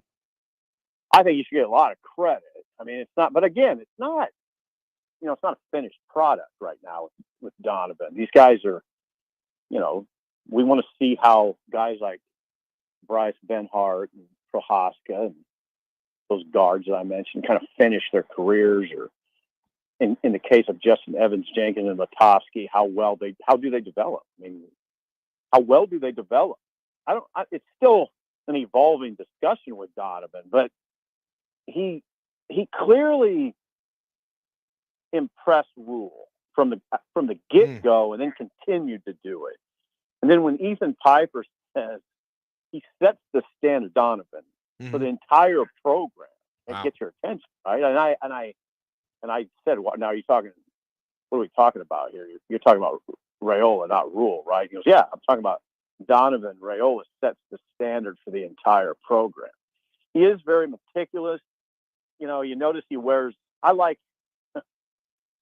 I almost got to be apologetic for being an old, but I like his. He's very, and I know this is not in vogue in today's collegiate athletics, but he's very team oriented. He wears black on purpose. It's because he doesn't think he should stand out in any way. If you ever notice, Donovan always wears black, and it's because of that. He doesn't want to stand out because it's a team game. He wants his guys to be team oriented. You is kind of his mantra. And again, this is not what we hear in today's society very often, but it's you come last, which is a lot, we just don't hear enough of that probably. But in his world, it's you come last. Steve Sipple from Husker Online joining us. Hey, talking about returning production, that was another discussion that Jack and I had today, because Bill Connolly from ESPN, he released his returning production metrics yesterday. And Nebraska, I don't know if you've had a chance to see this, they were third in the entire country, behind Virginia Tech and one other school. And it's not just raw snaps that are back. It's weighted, and it's weighted on offense towards like a position group like the offensive line, and less so in terms of a running back production returning. On defense, just raw tackles made are emphasized. When you hear that Nebraska has the third best returning production in all of college football going into 24, like what does that mean to you? It means a lot to me. It really does. I keep saying it. they've lost a lot of games in the last few years, and we've seen it all. We ruminate, hash it over all the time. But what I keep saying, and what I've been consistent in saying, we weren't covering a bad team. I mean, they weren't bad. Really, during the Frost era, they weren't terrible, right? I never felt like I was covering a train wreck, except when they played Oklahoma, they got out of hand. Well, Georgia Southern was out of hand. Then they got rid of Frost and Shenander, and things kind of turned, right? Mm-hmm. And then it was back to where, they're all right. They're competitive. And then last year was that. They were competitive. I didn't ever feel like I was really covering a bad program. I didn't even feel that way when they played Michigan. I was disappointed because I felt like they just kind of went away against Michigan. But again, they came back strong against Illinois, and they were good. Pretty good team. And I think they'll be a pretty good team again. I just wonder, like you and everybody else, can they get to a crazy number like 8 wins? I would think it could. But I'll tell you what, here's the thing though. And you don't really, remember Josh, you'd always ask me what was wrong with Frost's program and what we always wonder kind of what's going on behind the scenes, what keeps it from getting over the top. The more I hear, and sometimes those answers don't come right away. I've told you before, they kind of come over time. Some people have to leave. What I've ascertained is this just needs fire. This needs fire. Rules help, but there's more need. It's just too casual in a lot of ways. From what I talk to a lot of people, and I still think Rule has to battle that. There's an acceptance, that it doesn't go on at Georgia, Alabama, Michigan, now Oregon. An acceptance of, we don't have any All-Americans. And, I don't know if we want to get up at 6:30 and work out because that's pretty early. Things like that. I still think that program's in need of a lot of fire. And maybe I hope they've brought that in, starting with the head coach and then continuing with the guys they're bringing in as players. That's what I'm hopeful of that. But man, you just don't know until Saturday starts coming. Sip, tomorrow, media gets to hear from Matt Rule, and I know there's not as much to talk about as there normally is on signing days in February as there used to be. So, I guess I'm wondering, what are you interested in hearing from him about, maybe kind of generally here when you haven't had a chance to do so for a while? Well, just what's spring ball going to look like? Just little questions like, what are you doing? Are you got to put those quarterbacks in green and parameters for spring ball? But I think the main thing I'm interested in is with Glenn Thomas and Satterfield. How's that? What do those duties look like? Mm-hmm. For instance, with play calling, what just the offense in general? How does that I would call it a minor staff shakeup? How does it affect it? How is that Satterfield affected in this? That's the thing I'm really pretty interested in. Maybe his expectations. It's a good question to ask him about all that returning experience. What does he expect to look different in year 2? What should look different in year 2? And some of this is there's a level of hesitancy to go all in because you're going to have a freshman quarterback problem. Mm-hmm. I imagine you're going to have a freshman quarterback. So I don't know. The main question I have is about the coming of Glenn Thomas and the way he impacts the offense and especially the play calling part. Sip, before I let you go, we were talking about Vegas earlier, and you mentioned you hadn't been since you were 19, and we got a lot of response about that. Right. Andrew writes, Sip hasn't been to Vegas since the mobster still ran it. KD says, last time Sipple went to Vegas, they had dirt roads. And then you'll recognize this name. Michael Severe says, Did Sip hang with Sinatra there? No, I didn't. I was at what's that place? Oh, Circus of all places is where I was. Yeah. Oh, Jesus, right. I found it to be interesting because I was there on Christmas and sure wouldn't have known it was Christmas on December 25th at 8 a.m. But that's okay. It was. I thought it was kind of cool. Yeah. No, but I don't remember. I can't tell you that I remember all that much of it.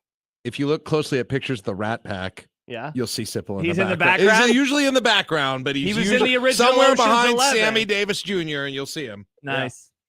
Sinatra. Who was the Rat Pack? Sinatra, Sammy Davis. Sipple. I was going to ask the same question. I have no idea who was in the original Mickey Rat Pack. Rooney. It was. I think it was maybe a loose definition. I don't know if they gave you like a card. No. Dean Martin was the one that was elusive in my brain. Dean Martin. Yeah, Dean Martin. Yeah, he was always cross. I mean, just go on Johnny Carson. Obviously. Yep. Like really, really hammered. He's super funny. Super. Yeah, Humphrey Bogart for the early days, Joey Bishop, Peter Lawford. Joey. I'm obviously reading this from a Wikipedia Wikipedia. page Angie now. Dickinson. That's pretty good, though. No, I don't. No, there's never any Rat Pack deals. I just remember Circus in the morning of Christmas, and I was struck by just the fact that it didn't look like Christmas. You know, there's nothing that would have indicated it was Christmas. Sounds Well, depressing. yeah, Merry Christmas to you and yours. Sip, have a great rest of your week. Sorry that Jake is gone. I hope that you enjoy the morning show, and we'll talk to you on Tuesday next week. Well, thank you, guys. That was a good conversation. All right. Later, Sip. Steve Sipple joining us here on the 42 Degrees The Source hotline. That's hilarious. Just about Sip on Christmas Day, whatever year Where's- that where's was. the holiday- At Circus, Where's which is the one of holiday spirit? Yeah. Not there. So the streaming stuff ended up taking over things for quite some time. I think there was maybe one more question that I wanted to get to that we could get to next, but Okay. we also have to have Jack versus Caitlyn Clark. We have to let Jack be problematic. Yeah, indeed. But we'll read an email from Brian about the bundle, if you will, streaming service. Basically cable. And we'll talk about that. And then we'll talk about Caitlyn Clark. We have some content coming up. What's for dinner as well? It's Unsportsmanlike Conduct on 1620 The Zone. Previously on the crossover. A horny industrial Leather industrial. John has a lot of questions. Yeah. I do have a lot of questions. Will Where John can I get any? find one? What is this horny industrial leather show? Black Blade? What made them industrially horny? Should we just play 20 questions with this tweet? What made them industrial horny? Amazing question. Mornings with Sharp and Hanley. The Connor Happer Show. Unsportsmanlike Conduct. 6A to 6P. 1620. The Zone. Your Omaha area forecast from the Godfather's Pizza Weather Center and KETV News Watch 7 on 1620 The Zone. Mostly cloudy, breezy, and mild tonight. A low temperature in the lower 40s. Windy and warm for Wednesday. Lots of clouds around, but the high temperature should reach the mid to upper 50s. I am Chief Meteorologist Bill Ranby from KETV News Watch 7. 1620 The Zone's Unsportsmanlike Conduct, brought to you by a great friend of the program, Union Bank and Trust. 1620 The Zone. Traffic. From the Zoom Drain Time-Saving Traffic Center, a crash on the southbound North Freeway at Lake Street still causing delays in that area. Otherwise, if you're west on I-80, delays between 480 and 60th. Delays on eastbound L Street between 96th and 90th. Delays on 370 for both directions between 84th and 72nd. And a slight delay out on West Center Road for eastbound commuters at 175th. I'm Mike Neville. This time-saving traffic is brought to you by Saul's Jewelry and Loan. It's a celebration of love at Saul's Jewelry and Loan. Now through Valentine's Day, get 50% off a huge selection of jewelry. Diamond rings, 50% off. Gold chains, 50% off. Bracelets, 50% off. Some exclusions apply. See store for details. It's the celebration of love sale at Saul's Jewelry and Loan. You can find pizza anywhere. But when you want pizza pie piled high with more toppings, that's when you come to my place, Godfather's Pizza. For a limited time, get your hands on 2 of my large one-topping pizzas. Pick pepperoni, beef, black olives. You choose. All this food for only $30. Feed your whole mob without breaking the bank. Hey, it's an offer you can't refuse. Godfather's Pizza. Do it. 42 Degrees is showing you the love with sweet deals on Kratom and Delta products. Buy one, get one half off. 25% off CBD melatonin products. 30% off premium pre-rolls from Top Shelf, Budsburn, and Tyson. Cube disposables, 4 for $20. And 42 Degrees gummies are way better than a box of chocolates. They're 20% off now through Valentine's Day at 42 Degrees. Your destination for top-tier cannabis, second to none product selection, and exceptional service. By your mom's house. If you're looking for a safe and reliable vehicle to get you through all types of winter weather and more, Baxter Subaru has you covered. Symmetrical all-wheel drive comes standard on nearly all Subaru models and provides you better traction, improved stability, and maximized performance on wet and snowy roads. Subaru's all-wheel drive also enhances off-road capabilities. Get incredible deals and great lease offers today on all our new Subaru models. Or shop anytime at BaxterSubaruOmaha.com. Get in the zone, AutoZone. Welcome to AutoZone. What are you working on today? I think my battery's dead. With free battery testing and charging, we can help you get back on the road. Get in the zone. So what if I need a new one? No problem. We have the right battery for your car, starting at only $89.99. Get in the zone. And what about my old battery? We can recycle it right here at America's #1 battery destination. Get in the zone, AutoZone. Restrictions apply. This is unsportsmanlike conduct. Old creepy guy. The 1620. The Zone.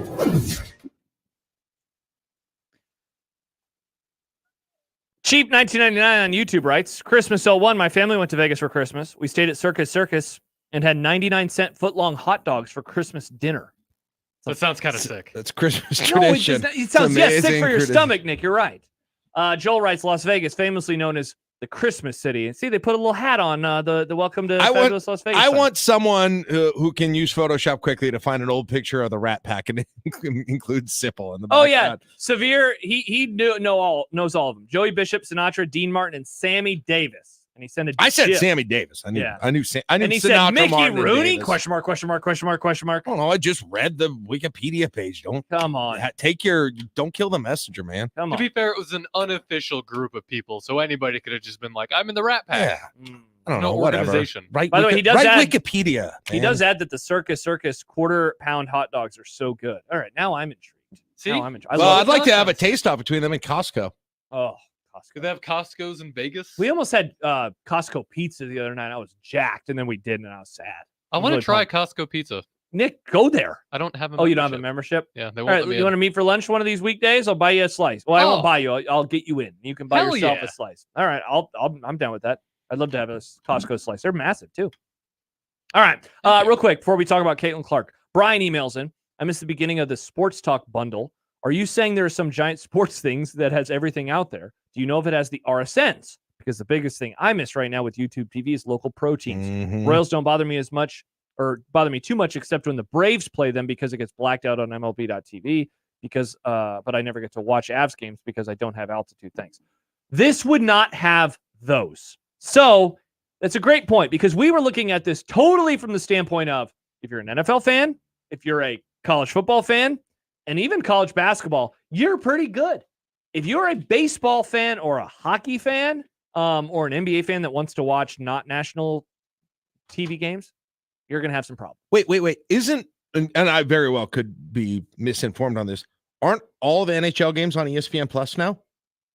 And are there like blackouts for the Avalanche? I don't believe all of them are. But I was under. maybe Brian just doesn't have ESPN Plus. Okay, well, I mean, yeah, that would be one. That's true. That's one true. way he to might, do He it, might yeah. just not have it. Well, then if the answer to that question is yes, then you are good to go because this includes that's all what the I'm saying all is the it would be ESPN on Plus. this. It would be on this. It would be something he could get this way. So now I don't know how if blackouts are happening in the NHL. I just legit don't know enough about that. So, but it seems like there's always a lot of them on the menu when I go through. Yeah, exactly. All right, let's talk about Caitlyn Clark. So, oh man, the other thing we never got a chance to talk about was how we're stuck in standard time forever because it's a topic that you. God. Yeah, exactly. See, this is where you and me come together. Our and we legislature, man, shake our hands. I said just end the session when they ditched that. Yeah, so we never got a chance to talk about that because we ran out of time. We've just had too much fun. By the way, Nick, El Scorcho says that you do not need a membership to buy a Costco pizza to go. Highly recommend. Yes, caller Joe just said that too. Thank you, Joe, and thank you, El Scorcho. So their larges are I don't know what they are now. They used to be like $10. So Wait, do you guys like order them like full pizzas? Oh yeah, it's good. I didn't even know they really. See, now I don't know how Very- you'd feel about it because it's not Val's. Okay, It's not garbage pizza. Okay, that's misconstruing my whole. Oh god. No, you like Val's. I'm not misconstruing anything. Do you like Val's? I like everything. Of course you do. The problem isn't that I like one thing; it's that I like everything, Yeah, and you don't like everything. Correct, because I have better. So don't taste make buds. me the one who's being too discerning. No, here. That's you. I'll make fun. No, that's the thing. I'll you're eat not. anything. You're not discerning enough. That's the problem. Right. You're Well, not discerning enough. You need so to. I would discern definitely more. eat Costco. Yeah. Yeah. Well. Yeah, be a discern all right. boy. That's fair. You're right. I was wrong there. So I feel like, and we hit on this a little bit yesterday when you were on with John and I. Like, there's like this dialogue that you kind of want to have with Caitlyn Clark, but the vibe that I'm getting from you is you don't feel like you're allowed to have takes on her. Am I reading you correctly? Like yesterday, you were like, I think you think that I feel like you think I shamed you into rooting against her. Okay, I may have misinterpreted you, and that you can say that, and that's fine. But I've had conversations before, and these are, of course, like social media conversations. So who knows if any of it. But Totally I feel hinged. like I feel like there's kind of a it's not okay to cheer against Caitlyn Clark vibe in a way that there wouldn't be that. Oh, I mean, If she was a man. If she was a man. Yeah. So you think because she's a woman that you and others get shamed into rooting against her because people are like, that's being sexist because you're rooting against Caitlyn Clark.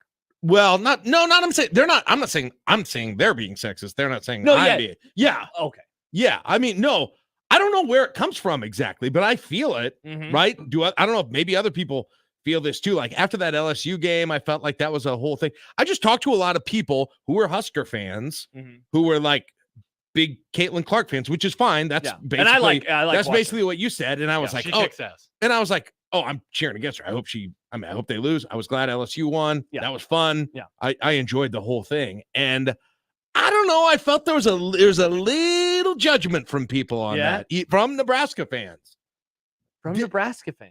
You don't feel, See, now, you don't feel that way at all? For the record, I don't really ever dabble in the Caitlyn Clark discourse, so I cannot confirm or I don't deny. that much either. No, I know, but so I can't say like for sure because I have not ever tweeted like Caitlyn Clark, you suck. Like I haven't done that. No, and Should I do it as a thought experiment just to see what happens to my mentions? It sounds kind of terrible. Well, I mean, again, I am anti Caitlyn Clark. Like if I tweeted that out, like what it would turn into. It is interesting to imagine if you would say, right, like the same things that you would say about a male player of some sort, how different the reaction would be. I don't know who's right or wrong about any of this, but like I do think there's like I think I feel more hesitant about it, right? To say, for right to say or for how wrong, you really feel about her? To openly cheer against her. Because you feel like you're going to get shamed? A little bit, yeah. You should let your anti... And it's got nothing to do... I mean, I'm equal opportunity. I know you so well. It's the colors you wear. I was just going to say, I mean, the reason that I know that you are anti-Caitlyn Clark is because of the team that she plays for. I'll be honest. Do I think that there are some people out there who are rooting against her in bad faith? Like 100% I do. What's that even look like? What's that even mean? Rooting What do you against her mean? because Rooting she's a woman who, does things that people haven't seen a woman do on the basketball court before. And we talked about this with John during the national championship. That was an actual thing people were saying about her, she too. talks trash. She reacts in a certain way. But she was acting no different than how we've seen any other college athlete act if they were a man. Oh, just that she was too taunty? Yeah. Yeah. People, I think but that's one of the, that's probably part of the package why I'm more intense. No.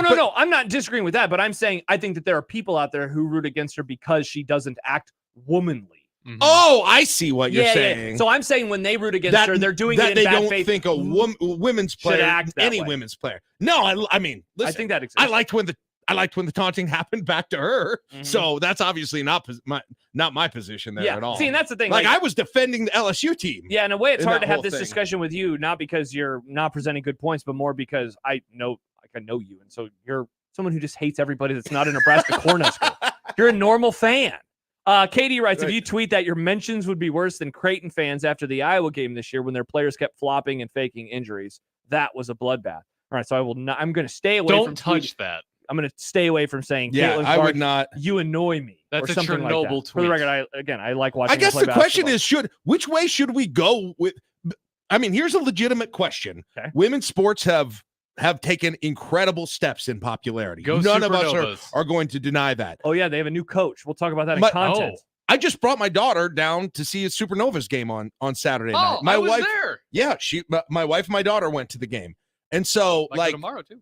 yeah, there and so I am very like Josh. You know, I watch a ton of volleyball. I watch a lot of women's basketball too. Yeah, so I'm actually invested in these things. Like I don't know if I should, and I don't need to do what other people want me to do, but I don't know how the world reacts. Like, do you want to act like it's the same way that you would to a men's sport, right? Do I should you fan the same way? Yeah, I say yes. As a men's sport. Yeah, why wouldn't you? Or I guess so, but I'm telling you, man, the reaction's going to be a little different. Yeah. Well, see, and speaking of the reaction being different, I'm not going to read the text that we just received from somebody, but there's always this how women look. Like I'm never like I don't understand why that is often talked about in these discussions. Someone just literally texted us, Caitlyn Clark looks like this. And it's like, see, now that's where I'm like, you are engaging in this discussion in bad faith. Now, That's again, misogynistic. I know that you are not doing that, Jack. Right.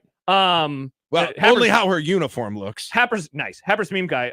Anyone who is rooting for Kim Mulkey to win anything must not know about the women's game. Nobody should ever root for Kim Mulkey. Great take. Do not root for her. She sucks. I mean, I know who she is. So Travis writes, I'm Caitlyn not- Clark is a generational talent who has done a great job for women's sports, and I hope she loses every game That's the rest exactly of the how season I because feel. she plays And- for Iowa. And I'd like to add, I'm so glad that she's in the game right now. That's how you I fan. am so glad. Leagues do better with heroes and villains. Leagues are way more interested with heroes and villains. And people think different people are heroes and different people are villains. But she is great. Listen, I was here, like I said, I was in Omaha, and I was picking up some food for my family afterwards. Yeah. And or after the volleyball game, and I went to one of the restaurants here in town. And I was like, oh, the Maryland-Iowa women's game was on. I was like, sweet. I didn't know this was on. Yeah. Pull up a chair, get a drink. And I'm like, I'm going to watch this till my food gets ready. I was really excited about it. Nice. Like, that's good, right? That's great. It's good entertainment for it. It is an interesting question. Like, as you guys talked about when I finally figured out what you're talking about, the demand for the tickets in Lincoln. Like, what is it exactly? Well, I mean, I think Posty it's hits, her. It's yes. 100% her. I'm not denying that. I but think like, Posty hits on something. Posty Posterson writes, I think what Jack is feeling is that media has sort of made Caitlyn Clark the standard bearer of women's sports right now. Thus, cheering against her is sort of cheering. That's sort of cheering against women's sports. I think that's she well said. I think she definitely is the standard bearer. I mean, you just asked what is it about her that tickets are going for what, $400 or whatever John said it was. I mean, she is very unique. Yeah. What do you think it is? I mean, again, her game does not look like the women's game that I grew up watching. You know, that I think that's the biggest thing is now I would say this. I think basketball has changed a lot in the Steph Curry era in like people pulling up from super deep and shooting from the logo. Like this is such a me thing, but I randomly stumbled upon this Kentucky, North Carolina basketball game from like 2001 on Saturday night. And Tayshaun Prince begins the game. Do you remember Tayshaun Prince for Kentucky? He begins the game with 5 straight 3-pointers. And the last one, he shoots it from the logo. And it's interesting watching how difficult it looked for him strength-wise to get the ball from the logo. Whereas now, shooting form, and I think that is what also makes her unique or different from, again, the game that I grew up watching is it just looks normal to watch her shoot the ball from 5 feet beyond the 3-point line. It's just like, you know, people, why was Steph so popular when he came on the scene? Because he was doing something that we had really never seen before. Yeah. I think that's what Caitlyn Clark is doing for women's basketball right now. Let me state it another way because I think that Bigelow did a really good said job. essentially the same thing, that this is like Steph on a heater. But my any whatever disdain for her in an athletic event does not come from. It's not a function of the attention that she's receiving, right? You're not annoyed by her It's- like no. people were by like Tim Tebow, for example. Right. Or Taylor Swift, for instance. Yeah. I mean, For kind of a you, it's different thing, purely Iowa.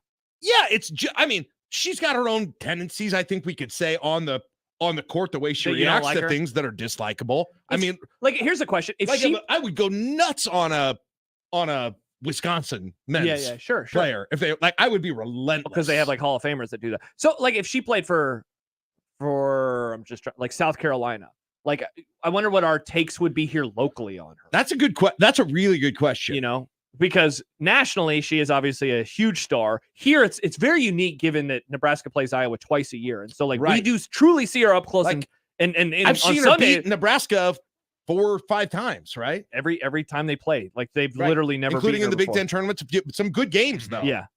So I don't know if that's a really interesting question. If she played for South Carolina or Baylor or something.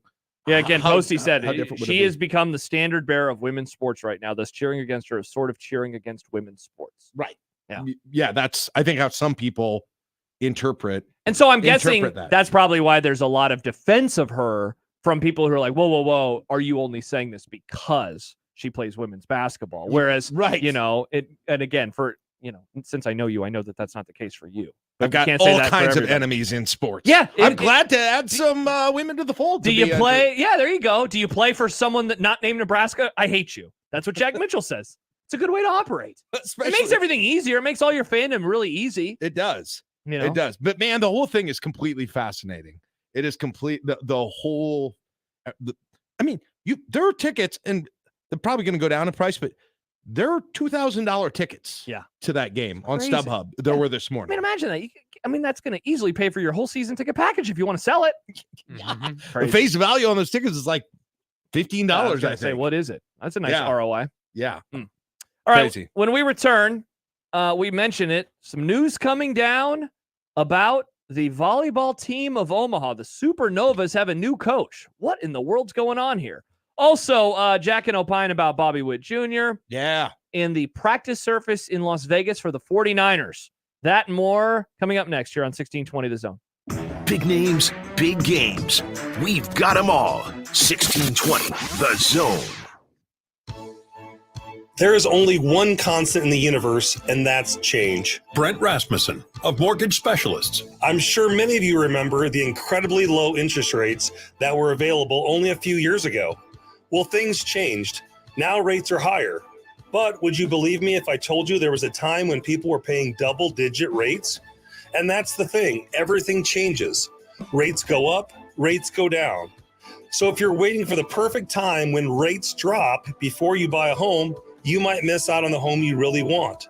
So when you think about it, what's a thing today might not be a thing tomorrow. See? Change is good. I'm Brent Rasmussen. Call me at Mortgage Specialists, and we can show you all the details. Mortgage Specialists. Driven, trusted, reliable. Click mtg-specialists.com. NMLS number 5918, Equal Housing Lender. How powerful is Cox Fiber? Powerful enough to keep fans across the country in the action on the biggest game days of the year. Whether you're one of 65,000 fans at Allegiant Stadium or you're streaming the game at home with Cox Fiber from the company with America's fastest download speeds, whenever it matters most, Cox keeps you connected. Limited availability in select areas. Speeds vary and are not guaranteed. Cox terms and other restrictions may apply. Analysis by Ookla of Speed Test Intelligence data. Fixed median download speeds. US Q3 2023. Maverick baseball and softball are right around the corner. Get your season tickets today by calling 402-554-MAVS. This week, Omaha Maverick women's basketball takes on North Dakota and North Dakota State at Baxter Arena, while Omaha Maverick men's basketball is a game out of first place and making a run for the conference title. They take on South Dakota February 15th and South Dakota State February 17th. Let's pack the Baxter. Get your tickets now by calling 402-554-MAVS or by going to omavs.com/tickets. This year, Dell Technologies wants to help you do amazing things with their best tech. For a limited time only, save on select next-gen PCs like the XPS 13 Plus, powered by Intel Core processors, and more. Plus, curate your dream setup with great deals on select monitors, mice, and more must-have electronics and accessories. When you shop online at Dell.com/deals, you'll have access to leading-edge technology to match your forward-thinking spirit and free shipping on everything. Again, that's Dell.com/deals. Hey, it's Tapper for the FanDuel Sportsbook and football fans. FanDuel has the perfect way for everyone to get in on the Super Bowl 58 action, and that is with a no-sweat same-game parlay. So when you bet on Super Bowl 58 on FanDuel, one game means a whole lot of wins. FanDuel, America's #1 sportsbook, has all your favorite bets like the money line and the point spread, plus all sorts of prop bets and extras, especially for the Super Bowl. I love anytime touchdown scorer wagers. One of my favorite things, pick a couple from the game, parlay them with the winner of the game, and you got yourself a nice same-game parlay for the Super Bowl. And when you do that with FanDuel, you'll get bonus bets back, even if your SGP doesn't win. Start building your own or use mine right there on America's #1 sportsbook. Go to FanDuel.com/Happer if you don't already have an account. Make every moment more with FanDuel, an official sportsbook partner of the NFL. 21 and over, present in Iowa. Minimum 3-leg parlay required. Refund issued is now withdrawable bonus bets that expire 7 days after receipt. Max refund $5 unless otherwise specified. Restrictions apply. See terms at sportsbook.fanduel.com. Gambling problem? Call 1-800-BETS-OFF. If you're looking for the perfect plan for Valentine's Day, Agave Azteca has the Valentine's special just for you. Enjoy an unforgettable moment with your love in a charming atmosphere with live music, 2 dishes of your choice, 2 drinks, and a dessert, all for only $49.95. But that's not all. They have a daily lunch menu from 11 a.m. to 2 p.m. for just $7 Monday through Friday, and the dinner menu from 6 to 9 p.m. for just $10 Monday through Thursday. 5170 South 72nd Street in Ralston. Agave Azteca, the shortcut to Mexico. 1620 The Zone's Unsportsmanlike Conduct is brought to you by Union Bank and Trust. Now back to the program. Look, I made you some Unsportsmanlike content. Unsportsmanlike content. Unsportsmanlike content. Content that's unsportsmanlike. Chad writes, her antics, showboating, whining at the refs, flopping, or what completely irritate me. Let me be clear, Keisei's showboating bugs me at times too. I love that showboating. Oh, do you? Mm-hmm. So Keisei only bugs you at times, but hers bugs you all the time. Yet a lot of players do this constantly. I think, Nick, what he was getting at is, I don't care if she's on my team or not. He just doesn't like that style of basketball. Gotcha. Yeah. All right, let's get to content. Yeah. Josh. Nick. The Cowboys interviewed Mike Zimmer for the DC job today. Oh, yeah. Reunion! Do you like it? I do. I think he'd be a good hire. I think he's a good defensive coach. I think he's involved with the game. Do it. People forget he could have been the Nebraska head coach. People do forget he could have been the Nebraska head coach. I forgot. Hey. I always handshake remember meme. that. First thing I think of. Jack. Bobby Witt Jr. signed a massive deal with the Royals yesterday. People forget. They don't if they listen to the Happer Show. Do you like? Yeah, I didn't think they were going to do it. So they did it, and they didn't act like a small market team. Now, make no mistake now, they have got to get to the playoffs here during the course of this year? No, not in the next decade. No, well, in the first 7 years? Behind, yeah. They Okay. have got to be making the playoffs during that time, or this was... Or trade him before and get a bunch back for You already it want to trade him? Well, no, I don't. I want them to get into the playoffs. But man, like this is all in, right? Oh, like, yeah. This is as all in as a franchise like that. Like I didn't realize until Happer said yesterday they'd never signed a contract for $100 million. Right. Like the Rays aren't doing this. Yeah. I mean, small market teams generally aren't doing this. Yeah. This kind of a deal. So And they're about to have a new stadium too. Yeah, and maybe that plays into it as well. So I'm kind of disappointed about that, though. Yeah, I like you like the K. It's cool, but I mean, downtown stadiums are fun because everything's walking distance. Yeah, that's true. But parking is going to be more of a pain in the keister, so that won't. I'll be probably fun. change my mind when I actually go there and like it. But Yeah, I do like the K. The K for a stadium as old as it is, I think has a lot of charm. Once you get in it, yes. On the outside, yes, yeah. Once it's you get just a giant parking lot over there. Mm-hmm. Josh, Nick, and Jack. Yes. According to the 49ers, their practice surface at UNLV was a little bit soft. But that won't stop them from practicing there as the week goes on.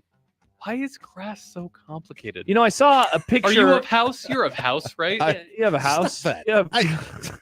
I have a house. He has Stop You're talking. of house. Quit talking like that. So I saw a picture, Jack, the other day of the turf or the grass rather outside of the Yeah, stadium. what exactly is the problem here? I don't know. It's too soft. What are we talking about? Soft? Yeah. That sounds nice. Yeah, right, man. How excited are you for green grass? It's all So brown nice. right now.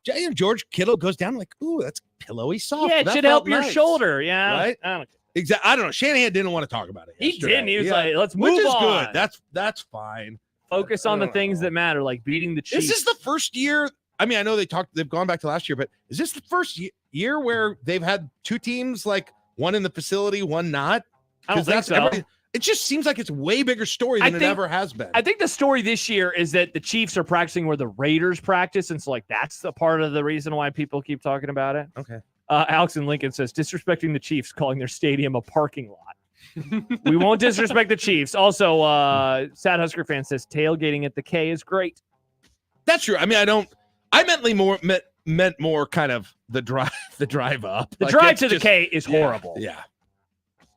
Reports are out there that Bill O'Brien might be leaving Ohio State to become the head coach at Boston College. Josh, your thoughts on the move? What about Jack? Why can't Jack have thoughts on the move? Boston College. It was Boston College. I don't believe it. It wasn't Josh. Your Phelan's thoughts. at the bottom of that pile. Josh, I associate Boston College with you probably forever now. You weren't even alive for that. Yeah, I know. I love that. I watched it. I remember that. Yeah, 1984, baby. that. Thoughts on the move?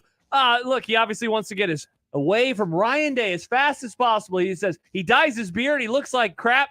And he likes problematic music, as Nick often points out. He does. No, I mean, like, he loves Morgan Wallen, Jack. I don't know. He's coached up there before, obviously, with the Patriots. That's a good get for Boston College. Remember when we were like, can Nebraska get Bill O'Brien? He could go to BC. I feel like that's a good get, especially for a team that I don't know if this is actually true, but I think of Boston College and be like, man, that offense is always going to suck no matter what. Yeah. I don't even know if that's true, but Yeah. like that's What what a I think, hire. So Yeah, surprised.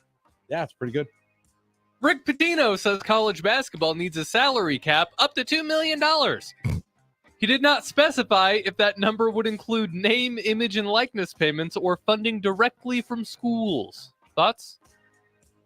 Did he say this in response to He the tweeted employment it. stuff? He just tweeted it yesterday.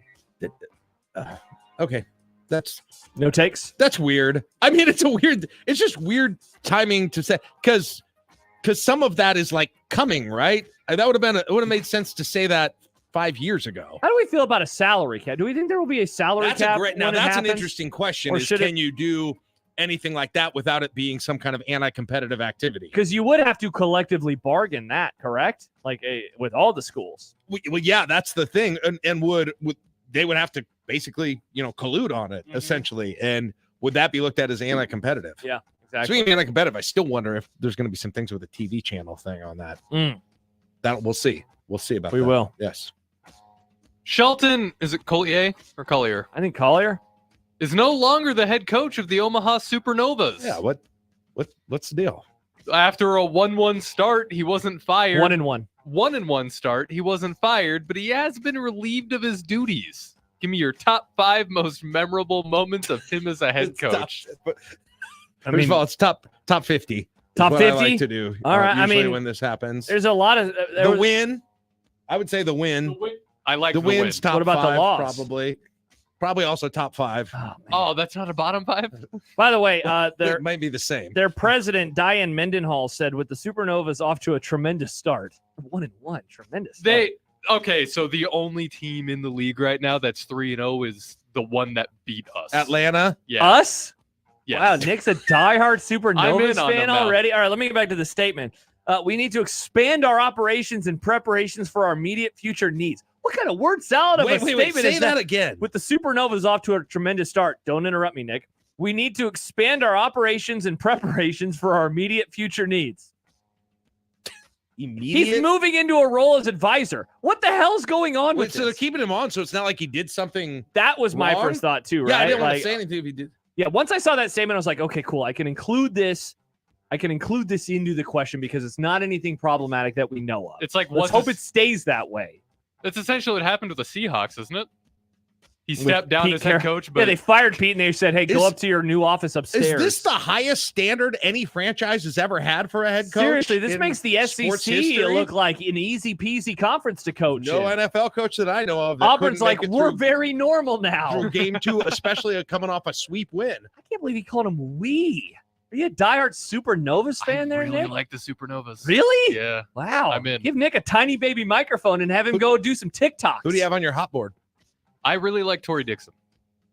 Wow, look at these takes. I didn't know Nick even liked volleyball. I I discovered this. He This is now very recent. a volleyball, Jack. Right. I meant volleyball. like replacing the coach. Yeah, I knew what you meant. Oh, He replacing the coach. Yeah, I he didn't know didn't. what you I meant. thought you meant what players I thought were John Cook. good. Ooh. What about John Cook? You gotta make that call. Yeah, Terry. You gotta make that What call. about Terry Pettit? Gotta make that call too. Yeah, and then somebody else. I don't know. That's my top 2. Nice. Yeah. As we discussed, not with Jack, on yesterday's Grum, the Eagles will open up the 2024 season on a Friday night in Brazil. Jack, have you added this game to your color-coded chart? No, I yet? don't make that. If you knew anything about it, you You've would know I canceled don't that, make haven't that. you? No, I make it in July. I make it late summer. But real quick, you don't even care about channels anymore because you open up YouTube TV. Do you even need the That's color-coded true. chart I just anymore? honestly, I like the journey of it more than the destination. You like the edging. That's not what I would Oh, describe it as. my I bad. like the journey of looking them all up, and you know this too. And it sounds weird with me saying it to anybody else. I like imagining those days. You do. You and I again. Handshake meme. So it's the imagining boys. It seemed like you are anti this game. It seems like you're not a fan. I don't know. Too busy with your high school football that you will definitely not be attending that night. I guess it's fine. I mean, Nebraska plays Colorado the next day. How do I say this without sounding sexist? Problematic? No, yeah, not sexist. It's just like I Cancel? feel like the more international games that you get, I don't know, the more it has a. You wish America was considered first. Oh, America first, says Jack Mitchell. I just think like when I was president, the travel, we didn't play in Brazil on the Fridays. impact South America on the, is still on America, the season. Jack. Yeah, I don't know. To be fair, I man. mean, this travel will be on a Friday, and then they won't play again until the following Sunday, so they'll be mostly fine. And I guess Brazil, that's probably closer than the It's a Europe far- games. I mean, it's like there's a good thing. It's Central Time Zone, so No, we looked it up. They're 2 hours ahead of us. It's Atlantic. Yeah. Really? Yeah. Yes. Okay. Well, I think there are parts of it that are in the Central. But yeah, it'll be a Friday night game. Friday nights are a great night for football. Dude, I can't wait. I'm going to go home and have NFL to watch on a Friday? No, I'm fine. Hell yeah. Now I'm a little bummed. Probably take The off a good, Eagles. That'd probably take off a good college football game that week. Yeah, well, it's okay. We can watch Nebraska Put it on Colorado the Saturday. next day. As long as there's something. I'm Friday night's a great fine. night I'm for fine. football. Who do you want them to play? Who do we got? Who do they have? I got the divisions? Jags. What divisions do your division play this year? We guessed yesterday it'll be the Steelers or the Jags. All right, Jack's out on the game. The Jags. Are the Jags playing in every overseas game? That's Well, why I picked the Jags. Yeah, I mean it's not a bad pick. They're the NFL's ambassadors. Okay. Yeah, indeed. According to TMZ, Lil Jon is coming out with a meditation album. Yeah. Are you interested? What? Yeah. No, I don't listen to music. Why would I be interested? Okay. It's meditation. That just made me think of something. When's it coming out? Does it say? Is it happen to be like on this next week? On a Tuesday, February 16th. Yep, next week. Okay. Next Friday when maybe you're filling in. Oh, New Music Friday. New Music Friday. Oh, good Lord. He's definitely going to be part of the Super Bowl halftime performance, right? Is he? Well, with Usher? What's Usher's top? Yeah. What's Usher's top? yeah. I actually need to Holy talk to crap. Nick. He's definitely Yeah. going to be there Yes. for that. In the club with my They're not going to homies. do that song without him going, "What?" They can't. Yeah. not. Man. Especially I mean, it's the chorus of the song. something like this. Yes. So he is using No, it's yeah. Yeah. he is using No, Super it's Bowl not that. halftime to promote his meditation album Holy without crap, a doubt. Jack. By the way, how old were you when that song was popping? It was like 04, 05? That was that's when my son was born, 04, so like 26. Damn, you were young. You were Nick's age. You were literally my age. I was Man. 7. I was in It's high exciting. school. I was going out to the clubs. Wow. That On a kind of Tuesday? thing. On a Tuesday. On a if I Tuesday? wanted to. I was a sophomore, I believe. And Ludacris is going to be there too, I assume. Luda? I assume he's going to be there too. They're going to Club get with the birthday suit. They're not going to do that song without those guys. They can't. I think I'm going for a that'd walk be a during the huge- halftime show. I think I'm going to take Banks for a walk. That's terrible. My daughter was complaining about Usher being she was mad that it's not someone more current. And Hey. I was very Congrats. daughter, How old me. is your daughter? 13. Congrats, Nice. Nick. Nick has takes What, of a Gen Z? 13-year-old You know? girl. You're a Z. Wait, your I'm daughter barely is a Gen Z. Z still? Yeah. She might be the next I one. don't know. I don't know. I'm 2010 she was Alpha? born. Gen Alpha? Probably on the Alpha Z line. I'm an elder Z. What are we doing with the Gens? My son's definitely a Z. Yeah. You're on. So you almost a millennial? Yeah, I'm an elder Z. We don't want. I'm right at the cutoff. You can hang out. Zillennial is what they call And it. I'm a young X. You're a young X. Yeah. Tiny well, baby John's X. an old X. Yeah. Oh, John is very. We old are X. the definite polar different sides of the Yeah, X spectrum. yeah. John is basically a boomer. Is what John basically is.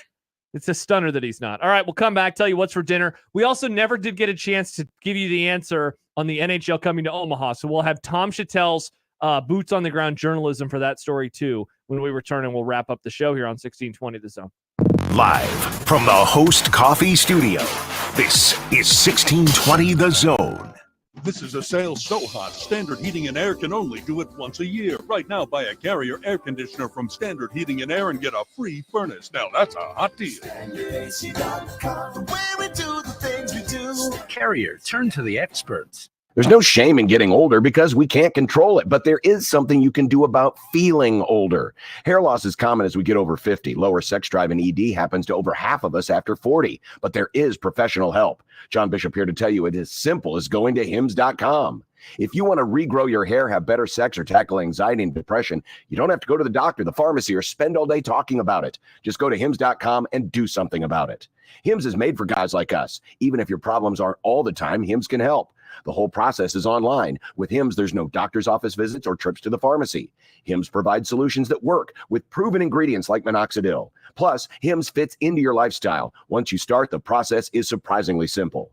To start your free online visit, you need to go to this exclusive address, hims.com/start. That's hims.com/start for your free online visit, hims.com/START. Prescriptions require an online consultation with a healthcare provider who will determine if appropriate. Restrictions apply. See website for details and important safety information.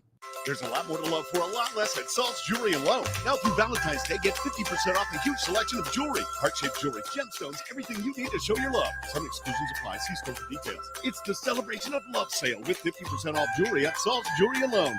This year, Dell Technologies wants to help you do amazing things with their best tech. For a limited time only, save on select next-gen PCs like the XPS 13 Plus, powered by Intel Core processors, and more. Plus, curate your dream setup with great deals on select monitors, mice, and more must-have electronics and accessories. When you shop online at Dell.com/deals, you'll have access to leading-edge technology to match your forward-thinking spirit and free shipping on everything. Again, that's Dell.com/deals.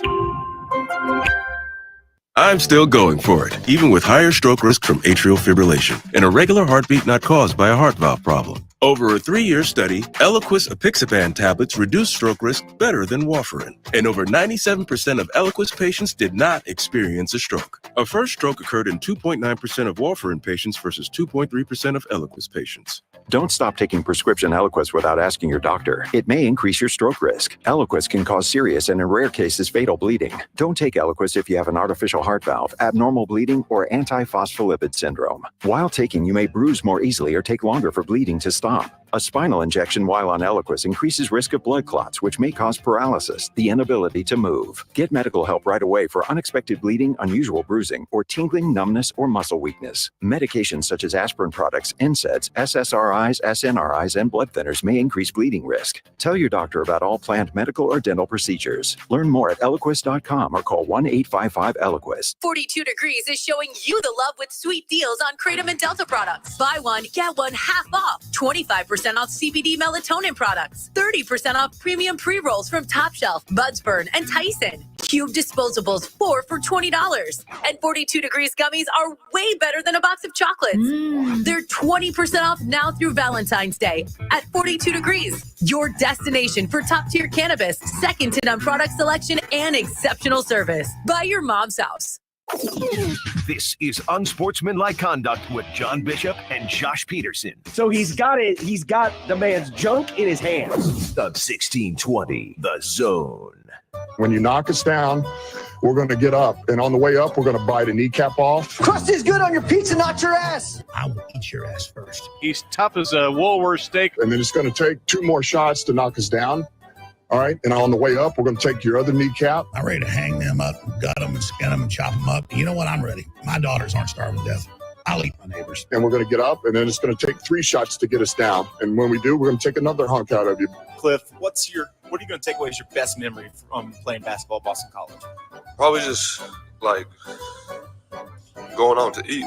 You know, Jack, you've complimented me before, and I appreciate it about like my random sports things that I can be like, yeah, this happened on this date, but then I just watched you do the same thing with Super Bowl halftime shows. Oh yeah, that was the one the Patriots played the Seahawks. I surprised myself there. Yeah, that was pretty incredible. I didn't know I've tried. I probably 2013. I honestly couldn't. Well, that's the thing. I probably couldn't go through year by year, but I could match artist, up to artists. If you figure out who the artist was, right? Then see, I think Nick, I think the Bruno Mars, I think he did the 2013 season, so the 2014 Super Bowl. I know if my head. Bruno Mars, I think he did Seahawks and Broncos. Seahawks Broncos. He did. I in said New York that City. earlier. Yeah. There you go. Prince, I know he did the Bears Colts Super Bowl. I remember that too because it rained. I don't Black know 07. Did they do the Atlanta Super Bowl? Steelers, Packers? No, I'm gonna guess that they did Or was it later than that? I think they did, Nick, real quick. I think that they did the Saints Colts? No, I think they did Rams Patriots in 2019, February of 2019. No, it was earlier than that. It was? Earlier than that. It was way earlier. All right. It was 2011. Which was who? Was Steelers Packers? It was. Good call. Wow. Amazing. Let's go. Can we just do this next time Jack's here? This is a fun segment. Yeah, why not? What are you having for dinner? I don't know. Yep. All right. I think we're having so last week we were going to do spaghetti or pizza. We never got around to it. Tonight we're doing pizza, and then we're actually going to have spaghetti for lunch tomorrow. So I will get a homemade lunch tomorrow, which is tight. I get this question from my daughter every day. Why do I get it? I don't want to do it It's here. a fun new I don't way have to end the figure it out show. tonight. What's for I don't dinner? know. Nick, what's for dinner? Is it rice night? It's a rice night. Good Lord. Or just rice? Pay me more. Yeah. It's not me, Nick. I know. You put anything in it? Joel tweets in Sometimes. a picture of the Rat Pack and Steve Sipple's hanging out there. That's very nice. Amazing. Hoping someone Very would good do that. stuff. That's good. That's good. That's a level of Photoshop quality work I expected too. All right, so that's what's for dinner. Let us know what you're having tonight at the hashtag what's for dinner. We don't ever use the hashtag, but we could. So hockey. You were on last week, Jack, when never mind. You were not on. You and I just talked about it later. NHL in Omaha. So this randomly came up with Gary Bettman last week. And of course, you give me this topic. I mean, it's manna from heaven. I love talking about what would this look like? Right. Would people like it? Well, anyway, Tom Chattel, who is an actual journalist, he's like, you know what? Who did this? Who emailed the NHL about Omaha? Tom Chattel wrote in his Tuesday column today for the World Herald, I called around town on Monday to see where the email came from. Nobody knew. Mark Rath, the director of sports for Visit Omaha, said, we're all trying to figure that out. Oh, so it wasn't like the CVB guy. It was not them. It was not Mecca. So Happer has the theory that Gary Bettman did this just as you know how many are saying, if you don't know, peek behind the curtain, Trump would always do that. Many are saying, you're starting to hear this more and more. People come up to me on the street with tears in their eyes. And so Happer essentially thinks that Gary Bettman, many are saying it. Where it's like, yeah, Omaha's interested too. It's like, are they? Or maybe it was just a random hockey fan who got his email. That'd be great. In Gary, Omaha. Gary I love the Bettman at Mavs. NHL.com. I love the Mavs. I'd like to get them, and then Bettman's mentioned in a press conference. So sadly, I don't think we're gonna get hockey. Sad. What are we gonna do with this bucket full? Here's our testicles. Hey, look, if Bettman was doing it, he obviously wants it here. Oh, if man. Happer's theory is true, it's coming. Oh, I didn't realize you unplugged. We had the wrong graphic Wow. up. Sorry about that. No, you're good. Shafe on tomorrow for the final time for months. Mitch Holtis, Dumb Debates, and more. John will be live from the East Coast. Have a great night, everybody. Thanks, Jack. Bye.